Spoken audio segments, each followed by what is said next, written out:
Hi, welcome back guys. This is your friend, the Broccoli Fanfics, back with amazing fanfiction. This is the series of What If Deku Was Granted Quirk. Now before starting, please give this video a like and subscribe to the channel if you want more videos like this. Now let's get into the fanfic. Midoriya's POV. Alright, I'm going to ask you again. What were your motives? The detective said. This is getting old fast. I already told you, I did it for fun. I said, that's not gonna cut it. I know you're working for this League of Villains or whatever, and I'm not going to stop on. Then I hope you won't miss your family, because I can't say that I'm a part of something that I'm not a part in. I said, and besides, I don't like to work with others. He groaned in frustration, until a massive pile of muscle entered the room. Step outside, I would like to talk to him. All Might, the symbol of peace, decided to grace me with his presence. What an honor. With a huff the detective left, leaving All Might and I in a confined room. All right, young man, why are you going down this path? You're young and have a foo. Cut the crap, All Might, I said as he silenced himself. He stared at me for a few seconds, more than I would have liked. Who are you? He asked.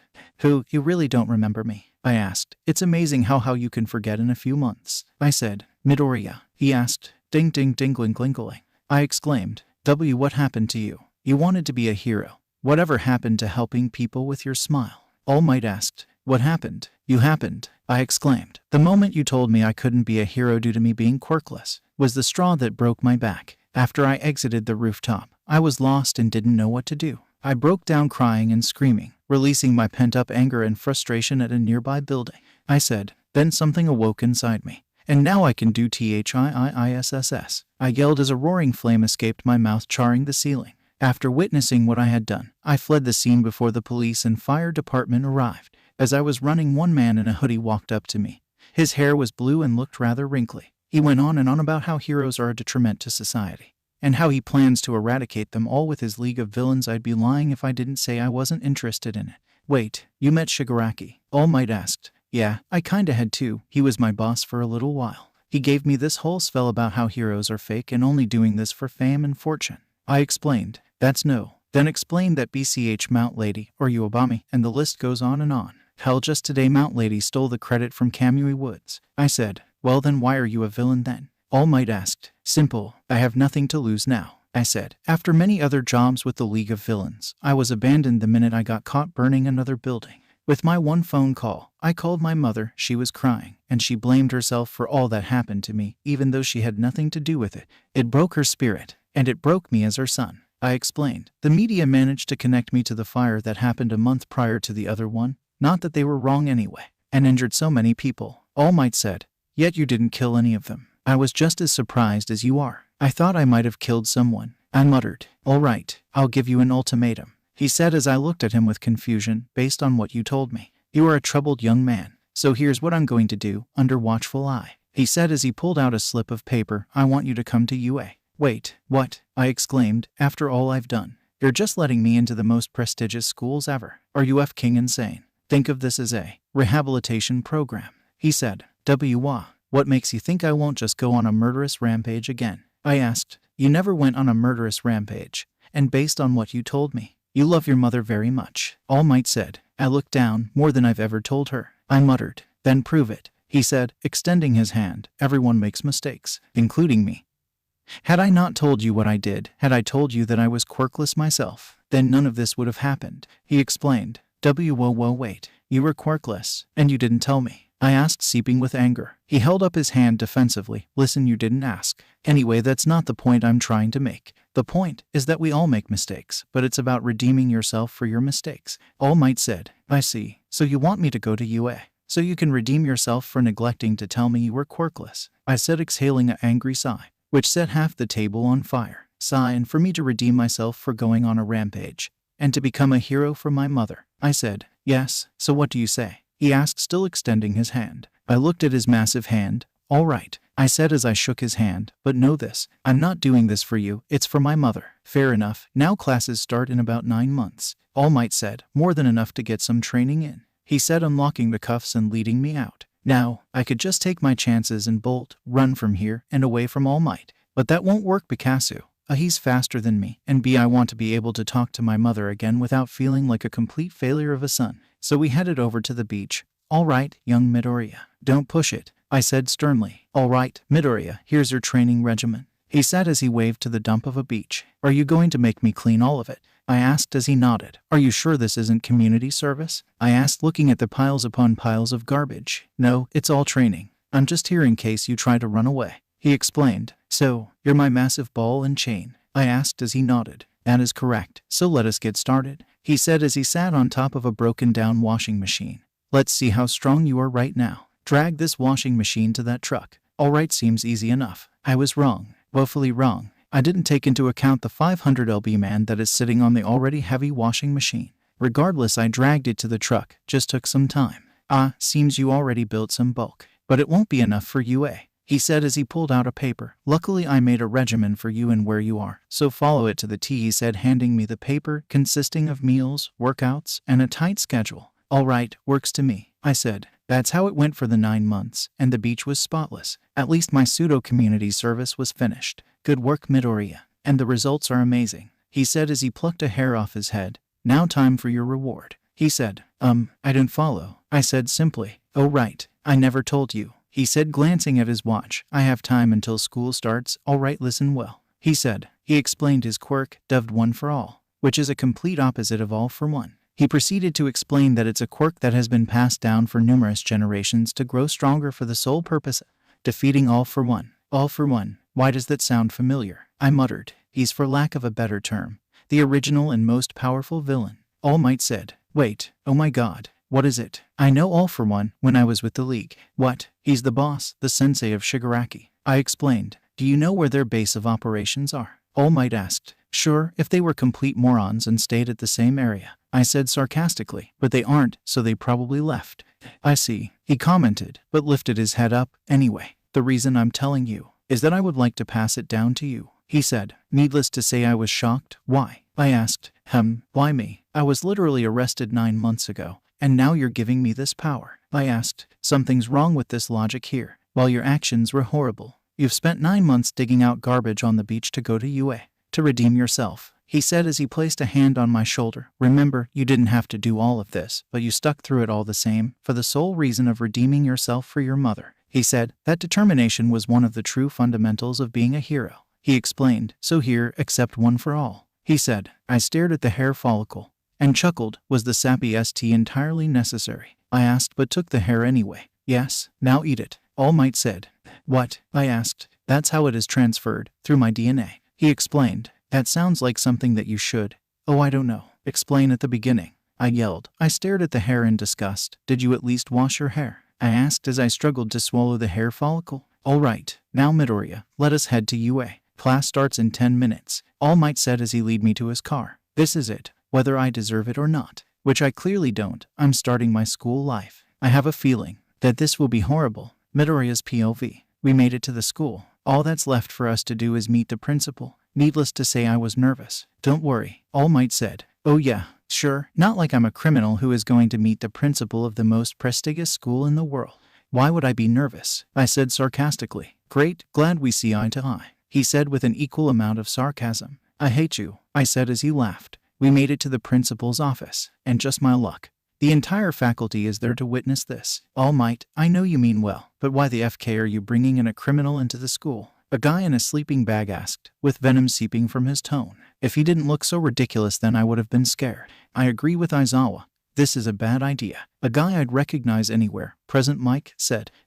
Principal Nezu said, which gathered everyone's attention. All Might, would you please explain the boy's story? He asked. I would be glad to, All Might said. He explained who I was, from our first interaction and my good intentions, to what he said to me and how soul-crushing it was, to my run-in with villains, to when I got here. Once All Might finished my story, they looked at each other. Be as all that may, it still doesn't excuse what he's done. Midnight, the R-rated hero said. Not that I blame them at all. If I was in their shoes, I'd give me the boot as well. Well, how about this? Principal Nezu said as everyone, including me, gave him full attention. Track his behavior. If he misbehaves 3 times, then he's expelled, he suggested. Now any normal student would be vocal about this, but this shows that Principal Nezu has faith in me. He believes that I can change. Works for me. I'm fine with that. Soon all the teachers started to agree, though some of them were hesitant, namely the man in the sleeping bag and Present Mike.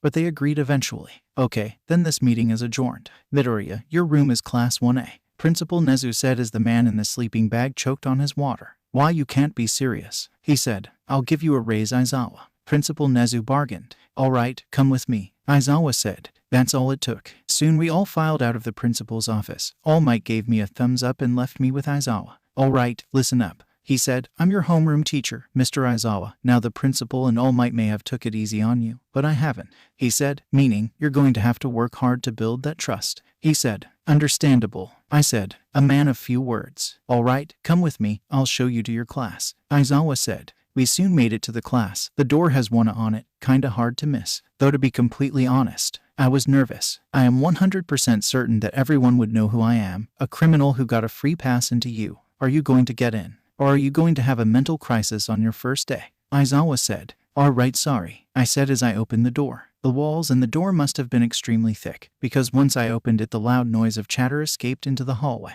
Once I opened the door fully though, the room was quiet. It was because they thought the teacher was back or because of me. I'm leaning towards it was because of me. I walked into the classroom, as the look of fear was all over their face, except for one. Deku, Kaken or Bakugo said as he stood up to face me. Oh great, the criminal and the hothead know each other. A guy with yellow hair said. I'm not gonna lie, that comment hurt even though I expected it. K-Ka, I said until he pulled me into a hug. I am sorry, he muttered, as the class looked about as shocked as I was. Why are you sorry? I asked. Look, I said ST to you, and it made you snap. Your mother was a wreck and I felt entirely responsible for it. So, I'm sorry, he said. Don't worry about it, I said. It's nobody's fault but my own. All right, that's enough of that, Aizawa said as Kaken and I let go. We're doing a physical assessment. Put on your gym clothes and head outside in 10 minutes, Aizawa said. Everyone walked ahead of us. Well, I may have helped Kaken calm down, but that wasn't enough to earn their ease. What kind of fool I was thinking it would be that easy. The locker room was especially awkward.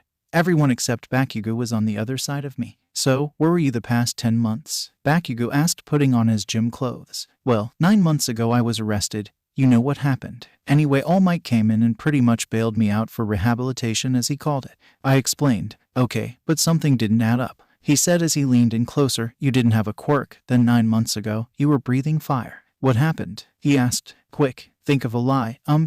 Late bloomer I am, I said. He chuckled at the comment. Well, good. Now we can see who's superior, he said. I laughed as well. At least he's back to full throttle. Yeah, we'll see, I said. In all honesty, if you were to tell me a year ago that Bakugo would be all buddy-buddy with me, then I'd look at you in disbelief. But hey, it'll make my life a bit easier knowing he won't be super aggro with me, at least until we're doing something competitive. Soon we headed back outside. What he did was a simple quirk assessment test, consisting of 8 trials consisting of the 50-meter dash, grip strength, the standing long jump, sustained sideways jump, the pitch, curl-ups, seated toe reach, and a long-distance run, and if you were last, then you were expelled immediately. Needless to say, I was the one Aizawa focused on, considering I was only here on an ultimatum. My 50-meter wasn't turning heads, it was fairly decent. If there weren't people here with quirks that improved their speed, but I wasn't last place. Thank goodness. However, what was odd was the grip test. When it was my turn, I grabbed the grip tracker thing and gripped as hard as I could, but that wasn't the weird part. The weird part was that my arm was glowing, like literally glowing. Was this the one for all? All Might gave me 23 kgs of force, Aizawa said as I immediately released the tracker to check my arm. There was a numbing pain, and it looked purple. What was that? Midoriya, you all right? Bakugo asked as he looked at my arm. What the FK happened? He asked with concern. I don't know, I said. Shoot, he's going to get suspicious. I thought you can only get one quirk, all the other students said. Quick, think of an excuse. Wait, maybe that's why I got my quirk so late, I said as everyone looked at me. I was harboring 2 quirks. This quirk feels like my great-grandfather's quirk, I said. Great excuse, genius, they'll never fall for I. That makes sense, a pink girl with horns said. I can't believe they fell for it. Well, regardless, the test is still going on. Next is the standing long jump, Aizawa said as he shot me a glare before heading back outside. It was my turn for the long jump. I can't rely on one for all. If that was even one for all. The one thing I can use is my fire and hoping it would propel me far enough to get a decent score. I got on the line and turned around. I'd recommend moving, I said as I took a deep breath. Here goes nothing. I jumped in the air and exhaled as fire shot out of my mouth. I flew far over the dirt area until I ran out of air and fell face first into the grass. After spitting out the dirt and grass from my mouth, I ran back to do the sustained sideways jump, which I crashed and burned in. Then it was time for the pitch. I, like every challenge here, was last to go. I picked up the ball on my left hand, If I used my fire quirk, I would probably disintegrate the ball. I have to use one for all here, or else I might fail. No, I probably will fail, then it's game over. I gripped the ball and pulled my arm back as I felt the surge of power flowing through my arms. Then it was quickly went away. Stop, Mr. Aizawa said as he walked towards me. Just what do you think you're doing? He asked. I was planning on throwing the ball. Wait, your eraser had the eraser hero. I said. What I am is not important right now. What's important is that you're not anywhere near ready. He muttered. You discovered this immense power 15 minutes ago, yet it destroys your body like a ragdoll. But were you planning to break yourself just to survive this one test? Were you willing to break both of your arms for this one test, just so you can get by? He asked. That's not my intention. I yelled. Then bandages were wrapped around my body as he brought me closer to his glaring eyes. Intentional or not, if you are going the way you are now, you'll be nothing more than a liability if you just destroy yourself by throwing a few measly punches, even with that second quirk of yours. He said, you have the drive to do whatever it takes to defeat the villain, but even with that drive, you'll just make things worse. He finished as he let me go. I returned that quirk of yours. Now get your throw over with and end this already. Untired, he said as he stood back to the side. I'll destroy my body by throwing a few measly punches. Wait, that's it. I walked over and picked up the ball. He's entirely right. If I used one for all at 100% of my power on my entire arm, I'll be out of commission, so what if I used the necessary amount? I gripped the ball with my left hand. Once I pulled back for the throw, I surged one for all into the tip of my pointer finger. All that's left is to unleash it at the right time. I yelled as the ball went surging through the air. It hurt like a motherfucker, but I didn't break my arm like last time. The ball landed a good ways away, and once it did, I turned to Mr. Aizawa. Hey, I said as he looked at me. I'm not out of commission, I said with my broken pointer finger. He gave me a smile. I never thought I'd see the day. I also didn't expect the day to arrive so soon. But that smile quickly faded away as we had to deal with the 3 remaining challenges, and with my hurt arm and finger, doing those were completely painful and difficult. I collapsed on the ground, tired out of my everything. But I still needed to be given the scores. Whomever was last gets sent home. Okay, calm down. I did well in the grip test, the standing long jump, and the ball throw. Horribly on everything else. Here are the scores. It should give you a good understanding on where you are, Mr. Aizawa said as he flashed the scores to us. Where am I? 13 Izuku Midoriya. I did it, I'm alive, I yelled, receiving glares from the 8 students below me. But I could care less. I'm not and I was lying. No one's going home, Mr. Aizawa said. Wait, what? I yelled. That was just a rational deception to make you try your hardest, he said with the biggest st-eating grin I've ever seen him sport. You gotta be kidding me, I said, collapsing on the ground. I busted my for nothing. I'm surprised the rest of you didn't figure that out. I'm sorry, I guess I probably should have said something. This one girl with a black ponytail said. I hate you, I muttered as I stood up with my broken arm and finger. That's it, we're done for the day. Don't forget to pick up the syllabus and read it over, Mr. Aizawa said before giving me a pass. Oh, and Midoriya, go see Recovery Girl about your arm and finger. That's it, goodbye, he said, walking away. I sighed as fire reached the floor. This class is going to be the death of me. Hey, do you know where Recovery Girl is? A girl with rosy cheeks and brown hair asked. No, but if you can point me in the general direction. Great, I'll take you there, she said as she walked ahead of me. Did she hit her head or something? Well, I might as well humor her. We were heading over to the nurse's office. Then she decided to spark a conversation. So, you're a criminal? She asked. You really need to learn tact. But yes, I was a criminal, I said as she tilted her head in confusion. An extremely long story short, I was quirkless for most of my life, at least up until 10 months ago. A pro hero broke it to me that I couldn't be a pro hero, crushing my dreams and spirit. In frustration, I cried and screamed at a building. Then as I was screaming, fire erupted out of my mouth, igniting a whole building on fire. But luckily no one died, I said as she sighed in relief. Anyway, at that point I lost all faith in heroism, especially when a guy with a sweater told me this speech about how heroes are nothing but two-faced jerks who wanted nothing but fame and fortune. I was so clouded by anger and frustration at that pro hero, and I agreed and joined the League of Villains. What? She asked in shock. Well, I lasted a whole week. My mother called me when I appeared on the news. She was ushered into a mental hospital after the sheer shock of me.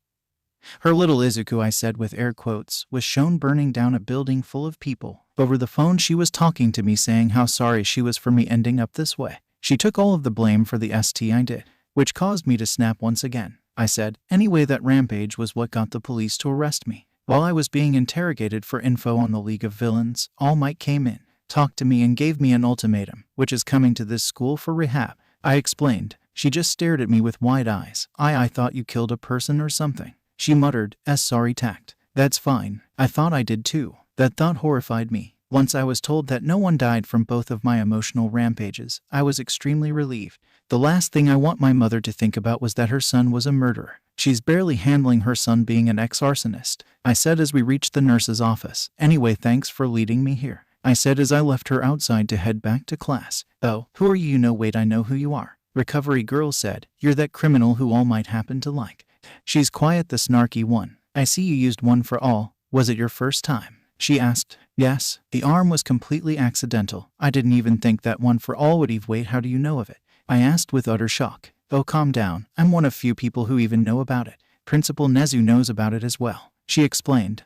Okay, was all I had to say. Anyway, you seem to be grasping it quickly, young man, she said as she kissed my forehead. Why? Man, I'm tired, I said as I was a tad bit wobbly. My quirks speed up the recovery time, but it takes a lot out of you, she said as she gave me a tablet. With this it'll help you regain your lost stamina, but use it too much and it might kill you, she explained. Oh good, I muttered as I swallowed the tablet. At least I'm wide awake now. Anyway, head back to class. It's the middle of present Mike's class. Go on, shoo, she said as I was practically shoved out of class. Oh, you're done, that girl exclaimed. Wait, did you wait for me? I asked. Of course, you were wounded. I had to make sure you're okay, she said with a smile. Oh okay, I said as I felt my face heat up. Damn it, I thought I buried that habit. Uraraka's POV. His face was turning a tad bit red. Maybe it's an aftermath of recovery girl's treatment. Oh well, at least he's fine. Now we just gotta head to present Mike's class. The class went silent once we entered, though it reconvened once we took out seats, though I could swear I saw present Mike glare at Midoriya. Anyway, classes went by and it's now lunchtime. I was offered a seat with the rest of class 1A, though someone was missing. Where's Midoriya? I asked. Why do you want him here? Yaoyorozu asked. Don't be like that, I said as I looked around. There he is. Hey, Midoriya, I yelled as he looked at me. Want to sit with us? I asked. He hesitated but slowly walked over. I scooted inward to give him space for him to sit. Hello, he said, but no one responded. Man, why did we get stuck with the loud angry guy and the criminal? Kaminari muttered. I was totally about to throw one of my chopsticks at him, until Midoriya stopped me. While I won't refute the fact that I was a criminal before coming here, I will say this. What I've done is completely different from what I'm doing, and what I plan to do. If you want to distract yourselves by calling me a criminal, that's all fine and dandy, but that won't stop me from achieving my goal of graduating and becoming a hero I was told I couldn't be. So if you have any intention of becoming a pro, I suggest you stop focusing on others and look at yourself. I said. Yeah, well, what would Young Midoriya? A loud booming voice yelled. Is here, he yelled, pointing at Midoriya. What is it, All Might? He asked. I've come to extend my full congratulations, he said. Your first day of rehabilitation has went on without any snacks. You will make a fine hero at this rate, he said, then running away. Is that proof enough? Bakugo asked as he went back to eating his food. Well, all right, that's enough, I said, garnering looks from everyone. I couldn't care less if he was a criminal or not, because he's here for the same reason as all of us, to become a pro hero. He may have hit snags along the way, but is here now, and is here. So if you want to keep pointing it out and distract yourself, then by all means, but I'm going to work hard and graduate just like he will, I said as I went back to my rice. The whole table was silent by my outburst, until, hey Midoriya, can you pass the soy sauce? Kirishima asked. Huh, oh sure, here, he said, sliding the bottle across the table. Look, I don't know all the details, but you being here to change yourself is the manliest thing I've ever heard. You got my vote, he said as he rinsed his whole bowl of rice with soy sauce. While the others were on the fence about him, at least some of them are warming up slowly. Soon classes were over for the day and we headed for home. Hey Uraraka, your train is this way, he asked. Yeah, wanna walk with me? I asked. Yeah, he said, until someone sped up to us. Excuse me, he yelled, standing in front of us. Oh, it's you, Tenya Ida, I said. Yes, and I must first take a moment of your time to apologize, he said, bowing. Midoriya asked. I must apologize for treating you like a natural-born criminal when you're here to not be one. It was ignorant for me to think this way, so please accept my apology, he shouted. It's fine, everyone thinks I'm a criminal, he said, scratching the back of his head. No, it is not, he exclaimed. I should not have degraded the name of a fellow classmate, especially one that has more motivation to work harder. Oh okay, if I accept your apology, will you stop bowing? People are watching, Midoriya said. Yeah, Ada, you're embarrassing him, I said with a smirk. I found it kinda funny that he's getting all flustered, especially since he was as cool as a cucumber a few hours ago. Uraraka, he yelled as I laughed. Anyway, Ada, we're heading to the station. Want to come with? I asked.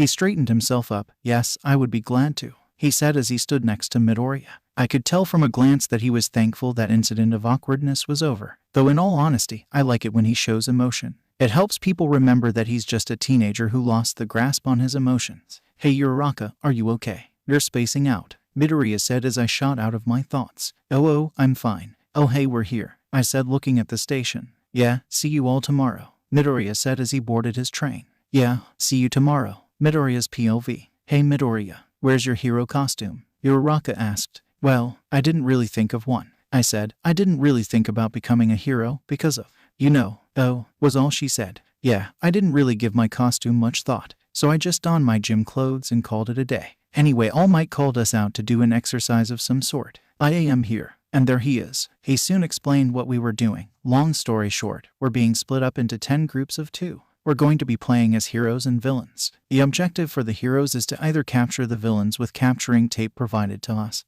and to capture the deadly weapon.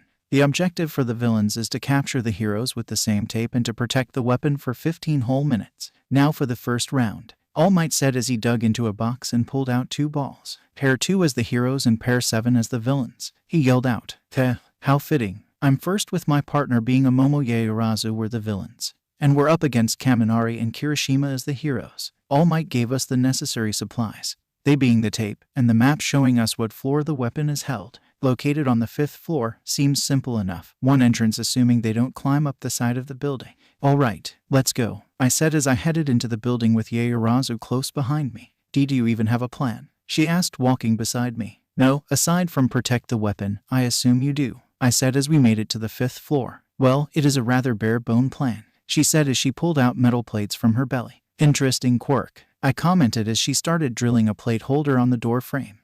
It allows me to create any item from my body fat, so long I know the molecular bonds, she explained. Wait, I might have a plan after all. Hey, can you make a pair of flame-retardant gloves? I asked. Oh sure, she said as she tossed me a pair of flame-retardant black gloves. Bada, so any particular reason you require such gloves? She asked as she started to lay the plates on the door. Yes, it's in case those 2 somehow manage to break through the primary defense, I said as I tested it on a nearby pillar. I curled a hand around my mouth, creating a small hole. Now all that's left is to test my newly created attack. As fire erupted out of my mouth, the small hole created by my hand sent a concentrated shot into a pillar. Excellent. Not bad. You managed to not only extend your range, but create a more concentrated blast, Yaoyorozu commented. Nice catch. With these gloves, I can now make a concentrated blast for either one-on-one scenarios, or when the enemy has only one entrance. She finished. Ding ding ding. I can see why you've gotten on a recommendation, I said. Pardon me, but you got in on a recommendation as well. I can see why All Might took interest in you, she added. Well, it's more of an ultimatum, I said simply. He must have had a reason for giving you an ultimatum. He must have saw your potential that was being wasted with you being in prison, she said. Well, it was more so out of a mix of pity and atonement, as well as I'm carrying one for all, and I know about the uprising League of Villains, but I can't let her know that. Yeah, probably, I said simply. Are you ready? All Might yelled. Hero team go. All Might yelled. I stood ready in front of the door. Get ready for battle. I did some research beforehand. Kirishima's quirk allows him to harden his body and dish out attacks. Kaminari's quirk is just electricity, but still be wary about him, I said. I know, and I took some precautions, she said as suddenly a massive tarp shot out of her chest. This is a really thick insulator, in case Kaminari has any ideas, she said. Great idea, I said giving her a thumbs up. Then I saw more than I ever wanted to see. Oh my god, I yelled turning away. I am sorry, I didn't mean to. She said. Did she not notice? Oh, it's okay, I can make a new costume. That's not the problem here, I yelled. Hey, here they are, Kirishima yelled from the other side of the door. Get ready, I said as I could hear Kirishima pound on the door. The bolts were flying off fast. The door isn't going to hold up well. Get over here, she yelled. Are you at least decent? I asked. Am I DORIYA? She yelled. Sorry, I yelled as I rushed underneath the massive tarp, only to see, what the FK? Then the door was blown off the hinges. Kaminari now, Kirishima yelled. Got it. 1.3 million volts, he yelled as the sound of electricity flooded the room. Thankfully the tarp covered enough to hide us. Alright, now it's time to pull off the tarp and catch them, Kirishima commented as he walked over to pull off the tarp. Big mistake. That's checkmate, Yaoyorozu said as Kirishima revealed 3 cannons all aimed at him. Wah, he yelled but was nailed by 3 cannonballs. and was sent flying back out into the hall. "Well, that was amazing," I yelled. "Don't get too cocky. We still have Kaminari," she asked as he was walking around with a dazed look in his eyes. "Did using his quirk make him stupid?" I asked. "Well, doesn't matter. Let's capture him and face Kirishima 2-on-1. "All right, I'll capture him. You use your concentrated shot to keep him at bay." "Roger," I said as I stood in front of the door. Kirishima was dazed but soon got up. "Midoriya, you can't take me 1-on-1, bro," he yelled, immediately hardening and rushing towards me. "You sure about that?" I yelled as I used my concentrated fire blast to score a direct hit on Kirishima, only for him to block it, somehow direct it to the ceiling. "You good over there?" I asked, taking a deep breath and hiding him again with another concentrated blast. "And GGH, got him," she yelled, immediately running next to me to join the fray. "But he's too close. I have to use it. I have to use one for all." Once he got close, I sent one for all surging through my finger. I only needed to knock him back for wiggle room. "I'm not destroying my full arm for that." "Huh," I yelled as I flicked my powered-up finger, knocking him back to the end of the hallway, as well as weakening his armor. "I bought us some time," I said as I saw the glove on my left arm was completely torn apart. "Shoot, don't worry about it. Just keep fighting," she said as she pulled out a metal bat. "Wait, idea. Can you make oil? Of any kind?" I asked as All Might appeared on the intercom.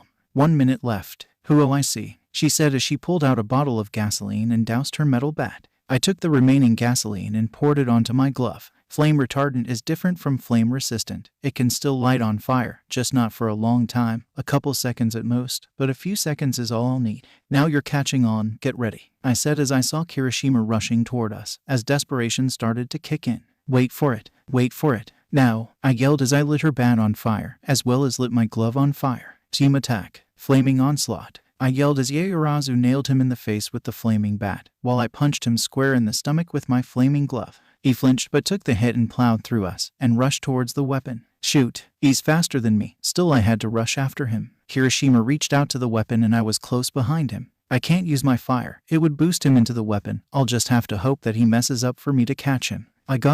Time's up," All Might yelled as Kirishima stopped an inch away from the weapon. "The villain team wins. Saved by the buzzer." Not satisfying at all. "Damn it," he yelled as he stood up and took a big breath. "Good match, you two. You had some great teamwork," he commented. Then All Might called us all to the monitor room. "Hey, don't sell yourself short. You almost had it," I commented. "You broke through our defense and almost got the weapon," I commented as we walked into the monitor room for a mini debrief. "Well, I'm sure you all can agree that Yaoyorozu was the MVP of this round," All Might said. Everyone was shocked. Well, almost all of us. Kaminari wasn't with us yet. "But shouldn't it be Midoriya who got MVP?" Asui asked. "Not exactly. Yaoyorozu and I said at the same time." "You want to explain it or should I?" Yaoyorozu asked. "How about this? I'll explain where you went right, and you'll explain where everyone else went wrong. That way you won't sound narcissistic," I said half-jokingly. She smirked and nodded. "Fair enough, you may proceed." "Okay, well, I'll open up with this. She was the whole reason the match went the way it did," I said as everyone looked at me with shock. "Allow me to explain from the order in which they occurred. Had she not created the iron plates, then Kirishima and Kaminari would have broken immediately. In a 2-on-2 fight we were at a disadvantage in terms of power, even with my double quirk. Had she not created my gloves, then I wouldn't have been able to use my concentrated blast attack. Had she not created the insulated tarp, then we would have been fried by Kaminari's attack. Had she not created the cannons, then Kirishima would have probably took care of us. Had she not created the bat and oil, then we wouldn't have been able to stun Kirishima long enough to buy us enough time to win," I explained. Her quirk and her ability to think under extreme situations was what carried us through that match. While most of that is correct, Midoriya did have some brilliant ideas, hence the gloves and oil. Though he got distracted and albeit a little loud, which alerted the enemy to our presence. She explained. "I had 2 reasons why it was completely understandable," I commented. Moving on, Kirishima also did well in terms of not giving up when faced with extreme situation. Though his gung-ho plan of breaking through the door by force and having Kaminari daze himself was what caused him to be in that situation in the first place. Kaminari, yeah, that. He got overzealous, which is what hindered his team," she explained as All Might looked shocked. "Did we about cover all the bases?" I asked. Well, yes, you have. Good job, you two," he exclaimed, giving us a thumbs up. "All right, time for the next match," he announced as he dug into the box. "It's Team 10 versus Team 8, he yelled. "From what I saw, it's Asui and Ida versus Uraraka and Todoroki." I'm torn on this one. Guess I'll have to root for both. Uraraka's POV. I'm on the villain team. My partner is Todoroki. He is very standoffish and quiet. and has half his body encased in ice, so there's that. Anyway, we are at the 5th floor. All we can do now is wait. Hey, you can make yourself float, right? Todoroki asked. Why, yeah, for a short time. Why? I asked. Wait for the two of them to come up. Then we'll end this match quickly, he said, with confidence. Just what are yo? Go, All Might yelled in the intercom, as I heard rapid footsteps coming closer. No time to explain. Just go towards the windows to see if Asui is climbing up, he said as he stood in front of the door waiting for Ida. Probably. Oh, okay, was all I could say as I headed to the windows. I couldn't see Asui anywhere. They're here, Todoroki said as I turned to see Asui riding on Ida's shoulders, using her tongue to swing over him. Sorry, Uraraka, she said as she let go of pull her tongue was gripping on. Whoa. Before they could touch it, I picked up the weapon and moved it out of the way. It's really light. Wait, is this paper mache? Uraraka, make yourself float, he said. I didn't know what he was planning, but I didn't argue. I clasped my fingers together to make myself float. Then Todoroki managed to freeze the entire building, and I mean the entire building. Asui was out like a light. Thanks to her quirk, cold temperatures put her into a hibernation state, while Ida was trapped by the ice, open for capture. Sorry, Ida, Todoroki said as he wrapped the capture tape around both his and Asui's arm. Once All Might confirmed that we won, he then thawed out the whole building. He has control over fire too. We were told to return to the monitor room to have a debrief. Not that there was much to debrief about. Man, I wanted to do something meaningful. I mean, sure, I did move the weapon, but Todoroki did everything while I just floated there. Talk about lame. Oh well, guess I still have work to do. Hey Uraraka, Midoriya said, walking up to me. Oh hey, you bummed about not doing much during the battle? He asked. A bit, I admitted as he patted my shoulder. Well, look at the bright side. You saved your team from losing. And you weren't a complete detriment to your team, he said as Kaminari shot a glare at him. Not cool, dude, he muttered as Jiru started laughing. Just stating the facts. Oh, and by the way, Thunderbolt, maybe using 1.3 million volts wasn't such a good idea, he said with a smirk. Normally I wouldn't laugh at someone making fun of someone else, but Midoriya was right. That was a terrible gamble. And Thunderbolt was kinda funny. SNRK Thunderbolt, Jiru said, busting out into laughter. All the other matches went by. Some were interesting, while others were a complete mismatch. Soon class was over and Midoriya was pretty much the only one who needed to see Recovery Girl for his broken finger. Man, he has such a volatile quirk. At least All Might helped him get over to Recovery Girl, so he should be fine to return to class once lunch was over. Midoriya's POV. So, was there a reason why you ushered me to Recovery Girl? I asked. No real reason, he said in his skinny form. They were behind closed quarters with only Recovery Girl in the room, so it'd be a waste of energy to not be in that form. You sure? Not as a checkup to see if I had ruined anyone's lives yet? I asked. No, but I can tell something is bothering you, All Might said. Sigh, nothing, just worried about my mom and some other things. I said. What kind of things? Well, my mom's stuck in a mental hospital, as you already know. The problem is that she's my only guardian, so I'm all alone. Oh, now it wouldn't be a bad thing if I wasn't a 16-year-old and be not working at all. So I'm being booted out of my home and being forced into some sort of home until she gets better. When will that happen? I have no idea, I explained. Oh, well, I have a simple solution, All Might said, standing up. Why not come live with me for the time being? What? He asked. I'm pretty much in charge of your rehabilitation, so I might as well keep you in my sight. I didn't know how to respond. The #1 hero was asking me if I wanted to stay with him. Oh, okay, I said. Great, I'll help you move in after school, he said as he glanced at his watch. Anyway, you should get going. You have present mic next, he said as he left the nurse's office. Did what just happened really happen? Did All Might just offer me a place to stay for pretty much nothing? Yes, he did. I don't know whether to be excited or confused or whatever other emotion I should be feeling. I'll just settle on confused for now. Well, no point in mumbling about it in my head. I should get to class right now. Midoriya's POV. Okay, calm down. It'll be fine. I'm just going to visit my mother, who probably hates my guts and will more than likely slam the door on me when I get there. No pressure. Room 302. I was standing right in front of it. I grasped the handle, but my fears and anxieties were preventing me from entering. The reason I'm here is because I need help with my hero costume. I know, I haven't visited my mentally unstable mother for a whole 2 months like a STTY excuse of a son. And the one time I'm visiting is for a selfish reason. Standing here isn't going to accomplish anything. You can do this, I whispered after taking a deep breath and psyching myself up. I opened the door. She didn't look at me, but was staring out the window. So I walked closer. I was directly behind her when she finally said something. I don't need anything new. Mom, I said. She looked up and turned to me, then immediately turned away. Saw something, Dumba. I'm in UA. I said, hoping it would get a reaction, a statement, anything, but she didn't look at me. I knew it. She did, huh? Before I could finish that thought, she stood up and pulled me into a hug. I am sorry. I should have raised you better, she muttered. It's as if those words were a sledgehammer destroying my emotional wall, because I broke down crying and hugging her back. Why the F why are you apologizing? I asked. I was the one who messed up. I was never there for you when you needed me most, she muttered. You were in here for 2 months, and this is my first visit. I didn't even tell you that I was brought into UA. I said, I was never there for you when you needed it most. Even after all the ST I've done, all the terrible things. She still blames herself even though she had nothing to do with any of it. We hugged for, I don't even know how long. But I had to ask her, Mom, this is an extremely selfish request, but can you help me with my hero costume? She pulled away and looked at me. Her eyes were all red and puffy, but still had a smile. I would love to, she said. We spent the time I was allotted with my mother designing my costume. She finished the design and handed me the paper. It has a diagram as well as key points about how my suit should be constructed.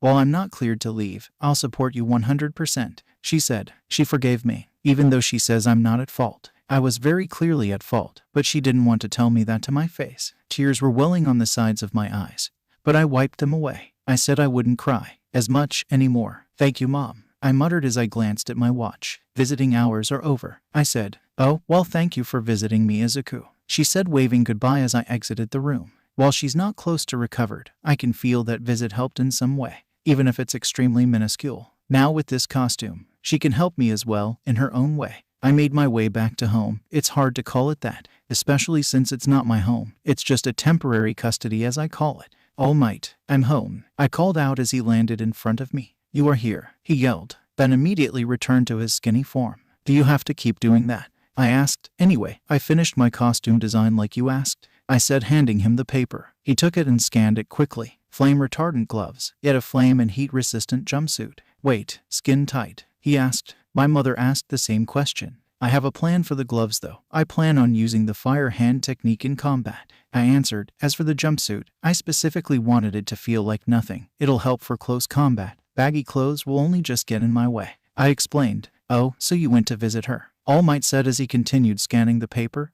A belt with 3 different pouches. For what purpose? All Might asked. One is for the gloves themselves. If I'm going to use both, one for all, I need someplace to put them. Another is for a bottle of gasoline. A small bottle. Should it shatter during battle, I won't be a walking match ready to be set on fire. The third, I don't know right now, but it's good to have one more than you think you need, I said. Fair enough, he said. The suit is entirely black with green flames. Interesting take. I just shrugged as he looked over the rest of the notes. Well, I shall hand them in. I'll pull some strings and have it ready by tomorrow at the earliest, he said as I gave him a thumbs up and headed to my room. It's still early in the day. I should study. The next day. Yawn. Man, maybe studying through most of the night was a horrible idea. I don't know why I studied that long. I got on a roll and things progressed from there. But at least I'm ahead for a lesson or two. Hey Midoriya. I turned to see Uraraka rushing next to me. Oh, good morning, I greeted. I wonder what we're doing today, Uraraka asked as she began walking beside me. Well, I don't know. With All Might it could be anything, I said. She hummed in agreement, then her eyes shot up. Oh right, did you get your costume design in? She asked. Oh yeah, I turned it into All Might on my way here, I said, stretching truth. The last thing I want is the others to know that I'm living with the #1 hero. Ah, I see. Do you have the plans with you? I'd love to see it, she asked. Sorry, but All Might said that the costume will be done at the absolute earliest later on today. So who knows, maybe you'll get to see it, I said. Oh, we're here. We headed to class. Homeroom was pretty interesting. We were tasked with deciding who's our class rep. Ada decided the best way to accomplish this is by election. While that doesn't sound interesting, the results were. There was a 2-way tie for second between Ada and Yaoyorozu, while I got first with 3 votes. I voted for Ada out of the sheer principle of it'd be scummy to vote for myself, though I'm pretty sure the others thought the same way. But there are 4 people at the bottom with no votes, they being Bakugo, Uraraka, Kaminari, and Todoroki of all people. How the hell is there a tie? Kaminari exclaimed. More importantly, how the hell is Midoriya the winner? I'll let that one slide, because I was curious as well. I'm pretty sure Uraraka voted for me. Did Bakugo vote for me? If that's the case, then who is the mysterious third vote? Well, there has to be only 2 people to be the class rep and the class deputy, Mr. Aizawa said. Figure it out. We ultimately decided on a tiebreaker election between Ada and Yaoyorozu. In all honesty, I want Ada to win. Hey Uraraka, I'm voting for Ada too, she whispered. Good, I said as I shot Bakugo a text. Hey, do you mind voting for Ada? B, sure. Thanks. The votes were tallied. and in a 9-11 victory. Ida was class deputy. Yeah, I yelled instinctively, then realized that I cheered out loud. Gee, good election. I muttered, sinking back into my seat. Well, there you have it. The class rep is Izuku Midoriya, and the class deputy is Tenny Ida. No objections. Good. Not that they would have mattered anyway. Aizawa said as the bell rang. Anyway, you have lunch period. You all may leave. We were allowed to go to lunch. Well, booted out to lunch was a better description. I sat with Uraraka, Ida, and a dejected Yaoyorozu, who invited a few other people who I wasn't well acquainted with yet. Are you okay, Yaoyorozu? I asked, taking a bite of my meal. And no, it's fine, just dealing. She said, oh, I see. Well, if you want, I could give you my position. I said, oh, no, I couldn't do that to you. And besides, 2 other people clearly wanted you in. She said, huh? I asked. You got 3 votes right. 1 is yourself, then 2 other people. She explained. Yeah, one of them was me. Uraraka said, figured. The other was me. Bakugo said, also figured. But Ida said before I clamped a hand over his mouth. Yeah, but you seem much better for the job than I said before, leaning in to whisper in his ear. She'll be crushed if she knew I didn't vote for myself, so don't mention it. I whispered. Oh, well, even so, the people have spoken. You deserve the job. She said, damn modesty. Well, no amount of words will persuade her otherwise. I could do something stupid that will give her my place. No, that's F-king stupid. My attendance here is already hanging on by 3 thin threads. As all of them were cut, then I'm out, no questions asked. Fine. So Ida, how are you? Then the alarm started blaring. Before I could ask what the hell is going on, Ida grabbed onto one of the students, asking him what's happening. He said it was a level 3 security breach or something along those lines. We were swamped by the stampede of students. I lost track of Ida, Uraraka, and Yaoyorozu ages ago. Then I heard something on a megaphone. Everyone please calm down. It was Yaoyorozu, but she was ignored completely. Then I saw Bakugo make his way over and snatch the megaphone from her hands. Hey, holes, shut the FK up and calm down. Bakugo yelled. The stampede stopped dead in its tracks and turned to the source of the noise. Bakugo quickly handed the megaphone off to Yaoyorozu. Okay, listen up. It's just the media outside. There is no danger whatsoever. Now, in an orderly fashion, return to your classes. She said. That, somehow, managed to resolve the situation. Maybe it's because of Bakugo glaring at everyone while she said it. Either way, that was impressive. But something crossed my mind. How the heck did the media break into UA? Well, whatever they got, I'm sure the staff are handling it. We made it back to class. Ida and I were tasked with choosing our class officers. Alright, so we need to figure out who are the remaining class officers. But first I would like to say something. I said as everyone including Ida looked at me. I'm going to be straight and true with you. I'm not good at leading a class, like at all. So I'm going to do the smartest thing I could think of, and pass the torch to Yaoyorozu.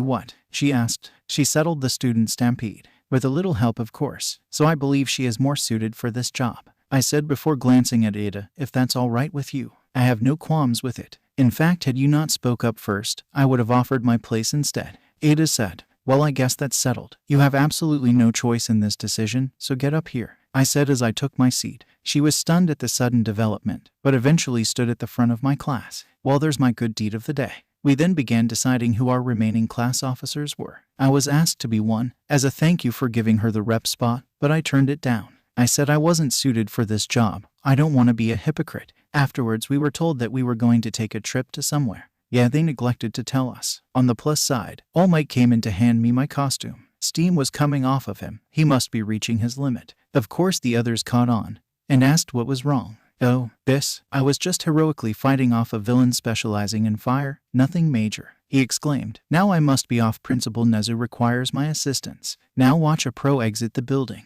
He yelled as he darted off. Good cover up. I changed into my costume, and it was made exactly how I envisioned it. While they are good, all I need is a good source of gasoline. I hope Yaoyorozu is willing to provide. I was the last to exit the dressing room, and the last to exit. Once I stepped out, everyone's eyes were on me. A pink girl in particular was looking all over. Whistle dang Midoriya, nice choice, she said with a massive smirk.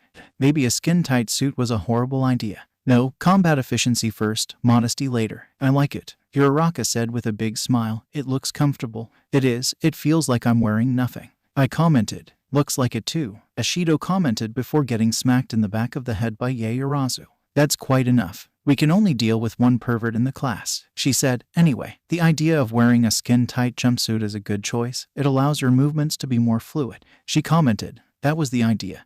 And by the way, can I ask you for a favor? Sure, what do you need? She asked. A small bottle of gasoline, I said. Oh, I see, not a problem, she said as she created a small bottle of gasoline from her bicep. Here you are, she said. Great, thanks, I said as I placed it in one of my pouches. We were then ushered into the bus. Ada tried to get us inside in an orderly fashion, but the bus wasn't designed for his strategy. The bus's open layout ruined my boarding strategy, he muttered, sounding completely defeated. Ada, you really need to chill, Ashido commented. If we're pointing out the obvious, then there are a few things I'd like to say. Well, ask about you actually, the girl next to me said. Asui, was it? Yes, I asked. First and foremost, why did All Might allow you to come here on a recommendation? Asui asked. Yeah, I'd like to know too, Kaminari said in a tone I did not like, but I ignored it. Well, you all know the story. I burned down 2 buildings. The first was on complete accident, because that's when I unlocked my quirk, for lack of a better explanation. The second, well, it was a job for a group I was in at the time. Anyway, I'm dodging the question. All Might just so happened to be the one to interrogate me, and he offered an ultimatum, which was coming here for rehab. I told him it was a terrible idea. Believe me, I did, but he did it anyway. I explained. I see. Anyway, next question. Why the costume design choice? Asui asked. I want to know that too, Ashido commented. One more comment out of you, and I will light all except a select few of you on fire, I said. That's starting to annoy me. Okay, ease up, I'm just joking, she said, raising her hands in defense. Yeah, well, jokes get old after being repeated 3 times in the span of 3 minutes, I commented. Continuing on, I mean in terms of your pouches, Asui said. I saw you get something from Yaoyorozu, but that doesn't explain the remaining 2 pouches. Oh, simple. The thing I got from Yaoyorozu was this, I said, holding out the small bottle. It's gasoline. With it I can use my fire as both a method of range as well as for close combat, I explained. The second pouch contains these, I said, holding out my gloves. The last ones got destroyed, so I got new ones. They're flame retardant, so the flames don't last long, so it's more of a last resort weapon. The third pouch is currently empty. It's there in case I think of some other way to adapt my fighting style, I explained. Interesting. Anyway, my last question. Well, my last 2 questions, but they go hand in hand, she said. Your quirk, the power-up one, isn't it a lot like All Might's? She asked. Dang it. Lie through my teeth, in a way. Yes, but it's just a simple augmentation quirk. It buffs my strength to astronomical levels, but at the cost of my body being destroyed while using it,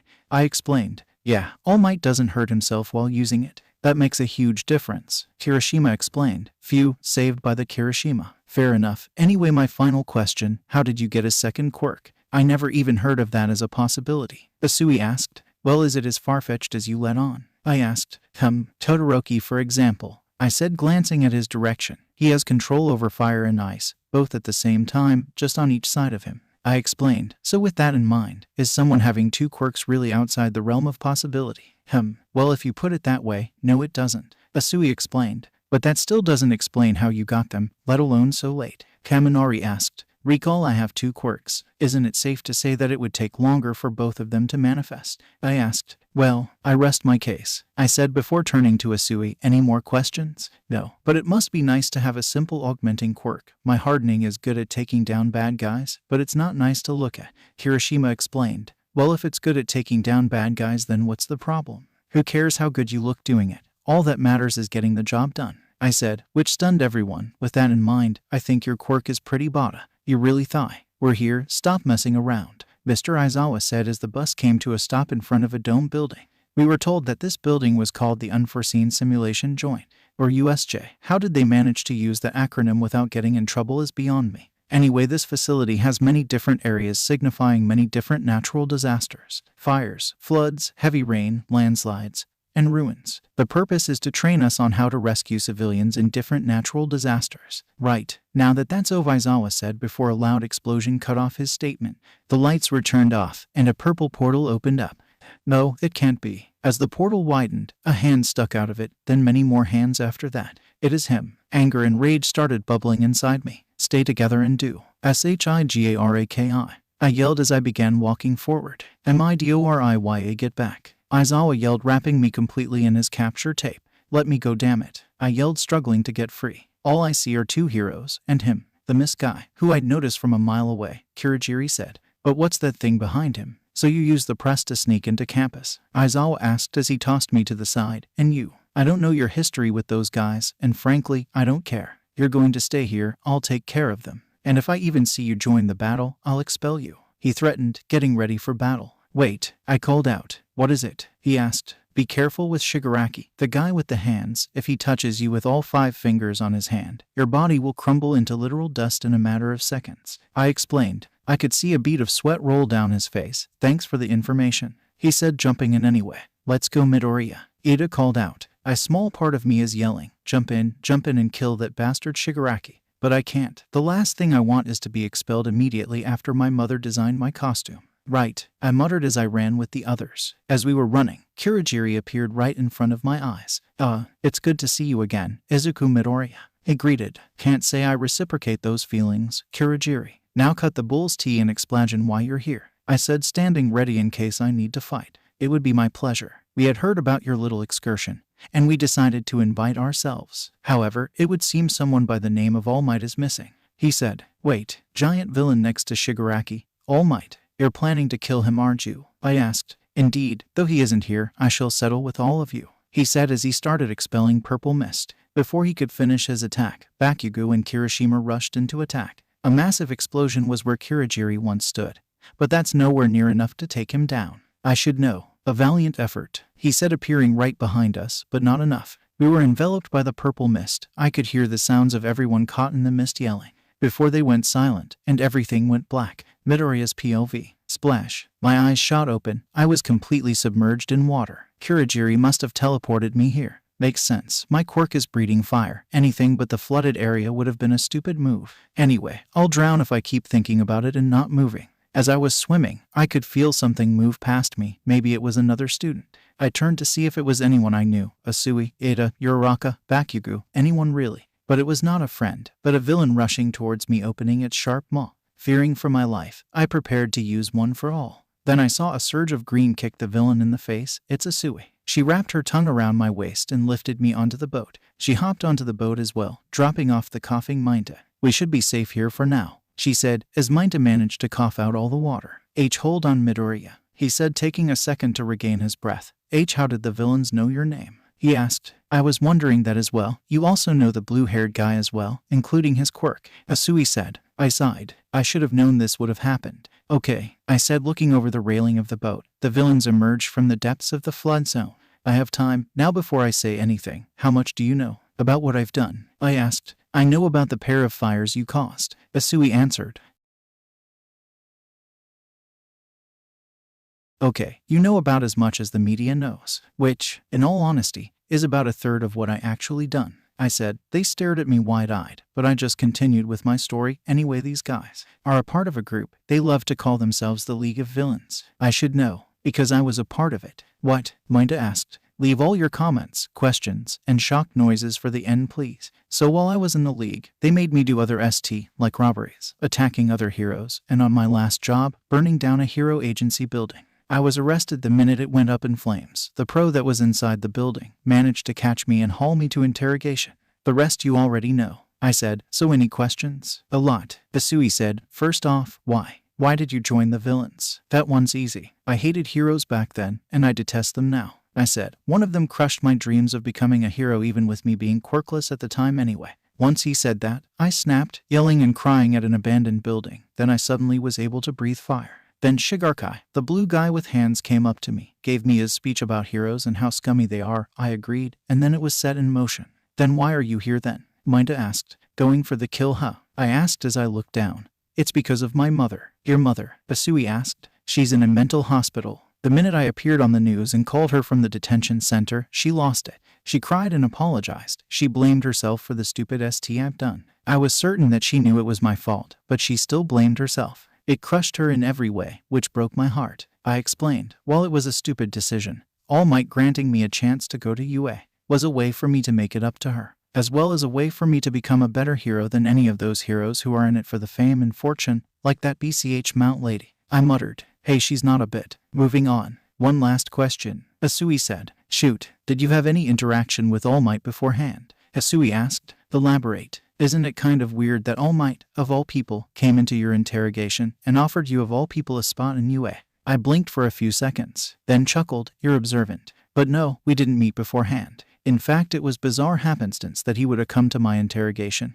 and offer me a spot, I said as I looked over the edge of the boat. The villains are still waiting in the water, but they look antsy. We should attack soon. Wait. You want to get off the boat and into the water with all those villains in the water? Minda asked, sounding a tad bit scared. I must agree, even with my quirk, it'll be hard to fight them off, especially with your fire breath and your augmentation quirk that'll destroy your body on use. Asui commented. That's why we need a decent plan. Before that, can you all tell me your quirks? I asked. Alright, I'll start. Asui said. My quirk is frog. It's pretty self-explanatory. It gives me the characteristics of a frog. Fast swimming speeds, long and strong tongue, ability to stay underwater for a long time. She explained. Okay, what's yours? I asked Maita. It's just this, he said, pulling a purple ball off his head and plopped it onto the boat. It can stick to anything and get stickier depending on what I eat beforehand. It can't stick to me though. In fact, it just bounces off of me, he said, touching it in demonstration.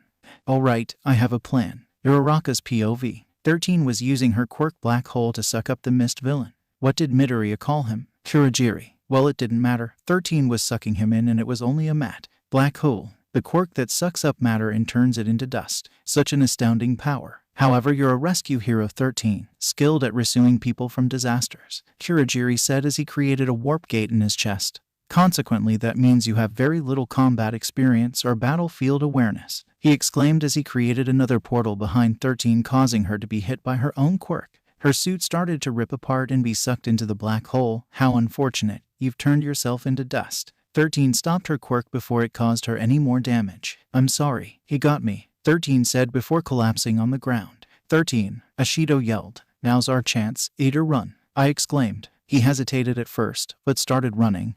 Engine? A sheep trying to escape from the wolves, Kurogiri said, speeding towards him. I simply can't allow that, he said, creating a warp gate in front of Ada. If other heroes arrive, it'll be harder for us to put an end to All Might. Ada planted his foot to slow himself down. Before he could get caught in the portal, Shoji jumped in and clamped his arms around the gate. Run, he yelled. I got him. Ada immediately took off for the door. I'll be back in a flash. You impertinent child, Kurogiri yelled, rushing towards Ada. Wait, what's that metal thing? Be gone. He has completely enveloped Ada. I have to risk it. I jumped behind Kurogiri and touched the metal brace.